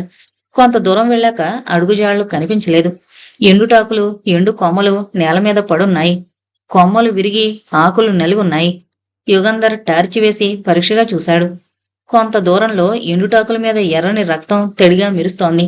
యుగంధర్ గుండె దడదళ్లాడింది. ఆకుల మధ్య ఇంకేదో తళతళా మెరుస్తోంది. అది టార్చ్ లైట్, రాజుది. యుగంధర్ చుట్టూ టార్చ్ లైట్ వేసి చూశాడు. ఎండుటాకుల మీద ఎవరినో ఈడ్చినట్లు స్పష్టంగా కనిపించింది. అక్కడక్కడ రక్తం బొట్లు కూడా కనిపించాయి. యుగంధర్ ముందుకి పరిగెత్తాడు. 50 గజాల దూరం వెళ్ళాక ఓ గట్టు కనిపించింది. ఆ గట్టు దగ్గర మట్టి చెదిరిపోయింది. గట్టెక్కి టార్చ్ వేసి చూశాడు. గట్టుకి 10 అడుగుల కింద ఓ గుంటుంది. మొదట యుగంధర్కి కనిపించింది గుంటలో నీళ్లు. తర్వాత కనిపించిన దృశ్యం అవతలి గట్టున మెడ వరకు నీళ్లలో ఉన్న మనిషి తల. 2 చేతులు పైకెత్తి గుంట పక్కనున్న రాయినో చెట్టు కొమ్మనో పట్టుకున్నాడు. తల మీద నుంచి చెంపల మీదకి కారుతున్న రక్తం చుక్కలు నీళ్లలో పడుతున్నాయి. అంతా యుగంధర్ అరక్షణంలో గమనించాడు. మిస్టర్ పిలిచాడు యుగంధర్. ఆ పలికాడు ఆ యువకుడు. టార్చి వెలుగు నీళ్లలోకి వెయ్యండి అని టార్చి అతనికిచ్చి యుగంధర్ నీళ్లలోకి దూకాడు. ఆ గుంట అట్టే వెడల్పు లేదు, కాని బాగా లోతుంది. యుగంధర్ నీళ్ల అడుక్కిపోయి పైకొచ్చి రాజు అని పిలిచాడు. రాజు మూలిగాడు. యుగంధర్ రాజును పట్టుకుని నువ్వు చెయ్యొదిలే, నేను నిన్ను పట్టుకున్నానులే అన్నాడు. రాజు మాట్లాడే స్థితిలో లేడు. చెయ్యి వదిలేసి యుగంధర్ భుజం మీద వాలాడు. ఒక చేత్తో రాజుని పైకెత్తి పట్టుకుని రెండో చేత్తో రాయిని పట్టుకున్నాడు యుగంధర్. గట్టు మీదున్న యువకుని చూసి త్వరగా కారు దగ్గరికి వెళ్లి లగేజీ కంపార్ట్మెంట్లో ఉన్న తాడు తీసుకురండి. రాజుకి తల మీద దెబ్బ తగిలి చాలా రక్తం కారింది. ఎంత పెద్ద దెబ్బో పరీక్షిస్తేనే గాని తెలీదు. తాడు కిందకి విసరనా? అడిగాడు యువకుడు. మా బరువుకి మీరు తాడు పట్టుకోలేరేమో, ఓ చెట్టు కట్టండి. చెట్టు దూరంలో ఉంది, తాడు అంతవరకు పోదు. అయితే మీ మోటార్ సైకిల్ తెండి. అతను సైకిల్ తెచ్చి ఏం చేయను అడిగాడు. సైకిల్కి తాడు కట్టి నేల మీద పడుకోబెట్టి మీరు దాని మీద కూర్చోండి. 10 నిమిషాలు పట్టింది రాజుని తీసుకుని యుగంధర్ గట్టు మీదకి రావడానికి. రాజు మూలుగుతున్నాడు. టార్చ్ వెలుగులో గాయం పరీక్షించాడు యుగంధర్. పెద్ద గాయమే, వెంటనే ఆసుపత్రిలో చేర్చాలి అని రాజుని భుజం మీద వేసుకుని కారు దగ్గరికి పరిగెత్తాడు. యుగంధర్ ఆపరేషన్ థియేటర్ ముందు నిల్చున్నాడు. క్షణక్షణం తలుపు వైపు చూస్తున్నాడు. ప్రాణాపాయం లేదని 2 కుట్లు వేసి రక్తం ఎక్కిస్తే మర్నాటికి కోలుకుంటాడని సర్జన్ చెప్పాడు. అంతలో పోలీస్ కమిషనర్, ఏసీ వచ్చారు. రాజు ఎట్లా ఉన్నాడని అడిగారు. థియేటర్లోంచి సర్జన్ బయటకొచ్చి, డాక్టరే కూడా మీరింత గాబరా పడతారేం, ఏం పర్వాలేదు, రేపటికి లేచి కూర్చుంటాడు అని చెప్పాడు. డాక్టర్కి థ్యాంక్స్ చెప్పి కమిషనర్ వైపు తిరిగి చిన్నగా నవ్వి, సారీ, చాలా కంగారు పడ్డాను. రాజు నాకు కొడుకు లాంటివాడు అన్నాడు. నాకు తెలుసు. రంగన్ తప్పించుకుపోకుండా మనుషుల్ని కాపలా పెట్టమన్నారుగా, ఇన్స్పెక్టర్ శివಣ್ణ ఆ పని చూస్తున్నాడు అన్నాడు కమిషనర్. ఆల్ రైట్, నేను హోటల్కి వెళతాను, రేపు పొద్దున్న కలుసుకుందాం అన్నాడు యుగంధర్. డిటెక్టివ్ యుగంధర్ మర్నాడు పొద్దున్నే లేచి ఆసుపత్రికి వెళ్లి రాజుని చూసి ఏం జరిగిందని అడిగాడు. రంగాన్ని తను వెంటాడడం గురించి చెప్పి, ఏ రాయితోనో నా తల మీద కొట్టుండాలి, ఆ తర్వాత నాకు ఏమీ తెలియలేదు. చల్లగా నీళ్లు మొహానికి ఒంటికి తగిలేటప్పటికీ స్పృహొచ్చింది. నీళ్లపైకి తేలి చూశాను. గట్టు మీదకి వెళ్లడం అసాధ్యమనిపించింది. గట్టు దగ్గరున్న రాయిని పట్టుకుని ఎంతసేపు వేలాడానో తెలీదు. మీ పిలుపు వినగానే ప్రాణం లేచొచ్చింది అన్నాడు రాజు. చాలా అదృష్టం, స్పృహలేని వాడిని నీళ్లలో పడేస్తే బతకమనుకున్నాడు రంగన్, లేకపోతే అని యుగంధర్ లేచి నిల్చున్నాడు. రంగన్ చిక్కాడా? ఇంకా లేదు, కమిషనర్తో కాన్ఫరెన్స్ ఉంది, అరెస్టు చేస్తారు, వస్తాను అని యుగంధర్ బయలుదేరాడు. యుగంధర్ కమిషనర్ గదిలోకి వెళ్ళగానే, రండి, మీకోసమే కాచుకున్నాం చెప్పాడు కమిషనర్. ఏసీ, శివಣ್ణ, అత్తర్ కూడా అక్కడే ఉన్నారు. ఆ నీళ్లగుంట గాలించారా అడిగాడు యుగంధర్. ఎస్, శవం ఉంది, వీపులో కత్తి పొడవబడింది. నీళ్లలో పడేసే ముందే ఆ మనిషి ప్రాణం పోయి ఉండాలి చెప్పాడు ఏసీ. నీళ్లలో ఉంది కనుక కత్తి మీద వేలిముద్రలుండవు. ఆ ప్రాంతానికి వెళ్లిన కారు టైరు గుర్తులు ఫోటో తీయించారా? తీయించాం. ఇంకో విషయం, కింగ్స్ బార్లోంచి తెచ్చిన సీసాలు, గ్లాసుల మీద వేలిముద్రలు తీయించారా? తీయించాం. పోల్చి చూసారా? లేదు. అయితే ఆ ఫోటోలు తెప్పించండి. అలాగే రంగన్ వేలిముద్రలు, కాలి మీద మచ్చున్న స్త్రీల కోసం వెతికిన అతని వేలిముద్రల ఫోటోలు కూడా తెప్పించండి. 5 నిమిషాల్లో ఫోటోలన్నీ వచ్చాయి. యుగంధర్ వాటిని పోల్చి చూసి తృప్తిగా తలాడించి, రంగన్ని అరెస్ట్ చేయడానికి ఏర్పాటు చేయండి అని చెప్పాడు. కమిషనర్ మొహం వికసించింది. రిసీవర్ తీసి ఫోన్లో ఏవో కొన్ని ఆదేశాలిచ్చి, మీరు నిన్న చెప్పిన దాన్ని బట్టి రంగనే ఈ హత్యలు చేశాడని గ్రహించాను, ఎందుకు చేశాడు అడిగాడు. యుగంధర్ సిగరెట్ వెలిగించి, ఒక రకంగా చూస్తే ఈ హత్యలకి మూల కారణం ప్రమీల అని క్షణం ఆగి, ప్రమీల తత్వం తెలిసే భక్తవత్సలం గారు యోగ్యుడు మంచివాడు అయిన వరుడి కోసం వెతికారు. భాగ్యవంతుడు దొరకక కాదు, బీదవాడైన చంద్రన్కిచ్చింది. శ్రీమంతుడు కానివాడైతే కూతురి ప్రవర్తన కొంతవరకైనా సహిస్తాడని ఆశించుంటారు. పెళ్లైన కొద్ది రోజులకే చంద్రన్ తమ్ముడు రంగంతో ప్రేమ కలాపం ప్రారంభించింది. ప్రమీల తత్వం రంగన్కి తెలీదు. తనని నిజంగా ప్రేమిస్తోంది అనుకున్నాడు. చంద్రన్ నుంచి విడాకులు తీసుకుని తనని వివాహం చేసుకోమని అడిగాడు. చంద్రన్ నుంచి విడాకులు తీసుకోవడం ప్రమీలకిష్టమే కనుక సరే అంది, కాని రంగన్ని వివాహం చేసుకోవాలన్న ఉద్దేశంతో కాదు. చంద్రన్ అడల్టరీ చేసినట్లు సాక్ష్యం సంపాదిస్తే విడాకులు సులభంగా కోర్టు వారిస్తారని చెప్పాడు రంగన్. అటువంటి సాక్ష్యం సంపాదించే బాధ్యత తన నెత్తి మీద వేసుకున్నాడు. రంగన్కి ఎలిజబెత్తో అదివరకే స్నేహం ఉండుండాలి. డబ్బాసు చూపించి చంద్రన్ని వలలో వేసుకుని సాక్ష్యం సంపాదించి పెట్టమన్నాడు. ఎలిజబెత్ ఆమె తండ్రి కలిసి పన్నాగం పన్ని చంద్రన్ని బుట్టలో వేసి ఎలిజబెత్తో అన్యోన్యంగా ఉన్న ఫోటోలు తీశారు. కాని వాటిని రంగన్కి ఇవ్వలేదు. వాటిని తమ దగ్గరే ఉంచుకుని ప్రమీలకి చూపిస్తామని చంద్రన్ని బ్లాక్మెయిల్ చేసి డబ్బు గుంజుకోవడం ఎక్కువ లాభదాయకమని ఆలోచించారు. తను వేసిన ప్లాను పారనందుకు రంగన్ ఇంకో స్త్రీ కోసం వెతికాడు. లీల కనిపించింది. చంద్రన్ని వలలో వేసుకుని సాక్ష్యం సంపాదించడానికి అంగీకరించింది. రంగన్ ప్రమీలను అడిగి 10,000 రూపాయలు తెచ్చి అడ్వాన్స్ ఇచ్చాడు. సాక్ష్యం సంపాదించిస్తే ఇంకా 40,000 ఇస్తానన్నాడు. ప్రమీల నైజం ఎలా మారుతుంది? ఎర్రగా అందంగా ఉండే ఓ బట్టల షాప్ అతనితో ప్రేమ కలాపం సాగించింది. రంగన్ ఆ విషయం తెలుసుకుని మండిపోయాడు. ద్వేషం, కసి రెచ్చిపోయాయి. తనని మోసం చేసిందనే బాధతో ప్రమీల మీద కచ్చ పెట్టుకున్నాడు. చంద్రనికి వ్యతిరేకమైన సాక్ష్యం ఆమెకు ఇవ్వదలుచుకోలేదు. పరిస్థితులు ఇలా ఉండగా చంద్రన్ తనతో వ్యభిచరించినట్లు సాక్ష్యం సంపాదించానని 40,000 ఇచ్చి సాక్ష్యం తీసుకోమని రంగన్కి కబురు చేసింది లీల. రంగన్ దగ్గర డబ్బు లేదు. వెంటనే డబ్బు ఇవ్వకపోతే తను సంపాదించిన సాక్ష్యం ప్రమీలకిచ్చి డబ్బు తీసుకుంటానని బెదిరించుంటుంది. రంగన్ ఇరుకులో పడ్డాడు. ప్రమీల ఊళ్ళో లేదు.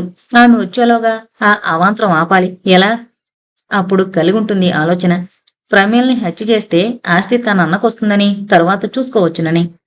తనకి సహాయం చేసేందుకు డబ్బు కోసం ఏ పనైనా చేసే ఓ యువకుణ్ణి పట్టాడు. అతనే బృందావన్ హోటల్లో బస చేసిన సురేష్ కుమార్. కాలి మీద మచ్చున్న యువతిని హత్య చేయడానికి అతను ప్రయత్నిస్తున్నట్లు రంగన్ సాక్ష్యం సృష్టించాడు. విమల విషయంలోనూ సుగుణ విషయంలోనూ జరిగిన ప్రయత్నాలకి అదే కారణం. వాళ్ళకి హాని చెయ్యాలని అతను ఉద్దేశించలేదు. అనుమానం ఎవడో అనామకుడి మీదకు పోవడానికే రంగన్ అతన్ని ఆ పనులు చేయమన్నాడు. కాళ్ల మీద మచ్చలున్న స్త్రీలను హత్య చేయడానికి ఎవడో పూనుకున్నాడని పోలీసులకు తప్పు అభిప్రాయం కలిగాక రంగన్ లీలని హత్య చేశాడు. అప్పటికి ప్రమీల ఊర్నుంచి వచ్చేసి ఉంటుంది. లీలని రంగన్ హత్య చేసి ఉంటాడని అనుమానించి పోలీసులకు చెబుతానని బెదిరించి లీల సంపాదించిన సాక్ష్యం ఇవ్వమనుంటుంది. రంగన్ కొత్త చిక్కులో ఇరుక్కున్నాడు. ప్రమీలను తొదముట్టిస్తే కాని తనకి ఆపద పోదు. కాళ్ల మీద మచ్చలున్న స్త్రీలను ఎవడో చంపుతున్నాడని కలవరపడుతున్నారు ఊళ్ళో వాళ్ళు, పోలీసులు. ప్రమీలని ఇదే సమయంలో హత్య చేస్తే అనుమానం ఆ అనామకుడి మీదకి పోతుంది.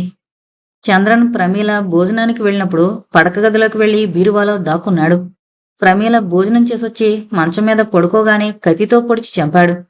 కిటికీలోంచి హంతకుడొచ్చినట్లు నిదర్శనంగా కిటికీ దగ్గర తివాసీ మీద కొంచెం మట్టి జల్లి బూట్లు కాళ్లతో తివాసీని నిలిపాడు. నెంబర్ 9 బూట్లు చేత్తో పట్టుకెళ్లి కిటికీ కింద నేల మీద అదిమి జాడలు పడేట్లు చేశాడు. పోలీసులు చంద్రాన్ని అనుమానిస్తారని రంగన్ అనుకునున్నాడు. తనకు సహాయం చేసిన సురేష్ కుమార్ నిజం గ్రహించి తనని బ్లాక్మెయిల్ చేస్తాడని ఊహించున్నాడు. నిన్న సాయంకాలం కింగ్స్ బార్కి సురేష్ రంగన్ని పిలిపించి డబ్బివ్వమని అడుగుంటాడు. రంగన్ దగ్గర డబ్బు లేదు. చంద్రాన్ని పోలీసులు వదిలాక తీసుకొస్తానని సురేష్ కుమార్కి చెప్పి పంపేసి ఉంటాడు. సురేష్ని నేను వెంబడించాను. అతను అది గ్రహించి తనను ఎవరో వెంబడిస్తున్నారని రంగన్కి ఫోన్ చేశాడు. రంగన్ భయపడ్డాడు. సురేష్ కుమార్ని పట్టుకుంటే తను ఆడిన నాటకం బయటపడుతుంది. అందుకే సురేష్ కుమార్ని అక్కడే ఫోన్ బూత్ దగ్గర ఉండమని చెప్పి రంగన్ వచ్చి అతన్ని కారులో ఎక్కించుకున్నాడు. ఏదో మిష మీద కారాపి సురేష్ కుమార్ని చంపేశాడు. రోడ్డు పక్కనున్న పొలంలోకి వెళ్లి శవం నీళ్లగుంటలో పారేసొస్తూ రాజుని చూశాడు. వెనకగా వెళ్లి రాజుని తల మీద కొట్టి ఆ నీళ్లగుంటలోనే రాజుని పడేశాడు. నేను కూడా వెంటాడుస్తున్నానని రంగన్కి తెలీదు. ప్రమీల కాలి మీద లీల కాలి మీద మచ్చలున్నాయని రంగన్కి తెలుసు కనుకునే ఆ ఇద్దరిని హత్య చేసే ముందు అనుమానం ఏ అనామకుడి మీదకో పోయేందుకు కాళ్ల మీద మచ్చలున్న యువతల్ని ఎవరో హత్య చేయడానికి ప్రయత్నిస్తున్నట్లు సురేష్ కుమార్ ద్వారా పోలీసులను తప్పుదారి పట్టించడానికి ముందే పథకం వేశాడు. తన ప్రవర్తన అట్టే కాలం భర్త సహించడని, కోపమొచ్చి చంపుతాడేమోనని భయపడి చంద్రన్ తనని హత్య చేయడానికి ప్రయత్నాలు చేసినట్లు ప్రమీల ఉత్తరం రాసి వకీల్కిచ్చి ఆ విషయం చంద్రన్కి చెప్పింది. తనకు ఆ విషయం తెలీదని చంద్రన్ అబద్ధం చెప్పాడు. నేను చెప్పిన ఈ విషయాల్లో కొన్ని ఊహించినవి, కొన్ని హేతువాదంతో తెలుసుకున్నవి, కొన్ని సాక్ష్యాల దృష్ట్యా ఆలోచించినవి. రంగన్ మీద ఛార్జిషీటు ఫైల్ చేయడానికి మీకు కావలసినంత సాక్ష్యం ఉందనుకుంటాను అని ముగించాడు Yugandhar. Thanks, many many thanks అన్నాడు కమిషనర్. ఇంతటితో తలుపు తెరిస్తే చస్తావ్ అనే నవల కంప్లీట్ అయిందండి. మన శ్రోతలలో ఎవరికైనా ఇలాంటి నవలలు ఇంకా వినాలి అనుకుంటే నాకు కామెంట్స్ రూపంలో తెలియజేయగలరు. కొద్దిగా ఆలస్యమైనా కూడా నేను అవి చదివి వినిపించేందుకే ప్రయత్నిస్తాను. Thank you.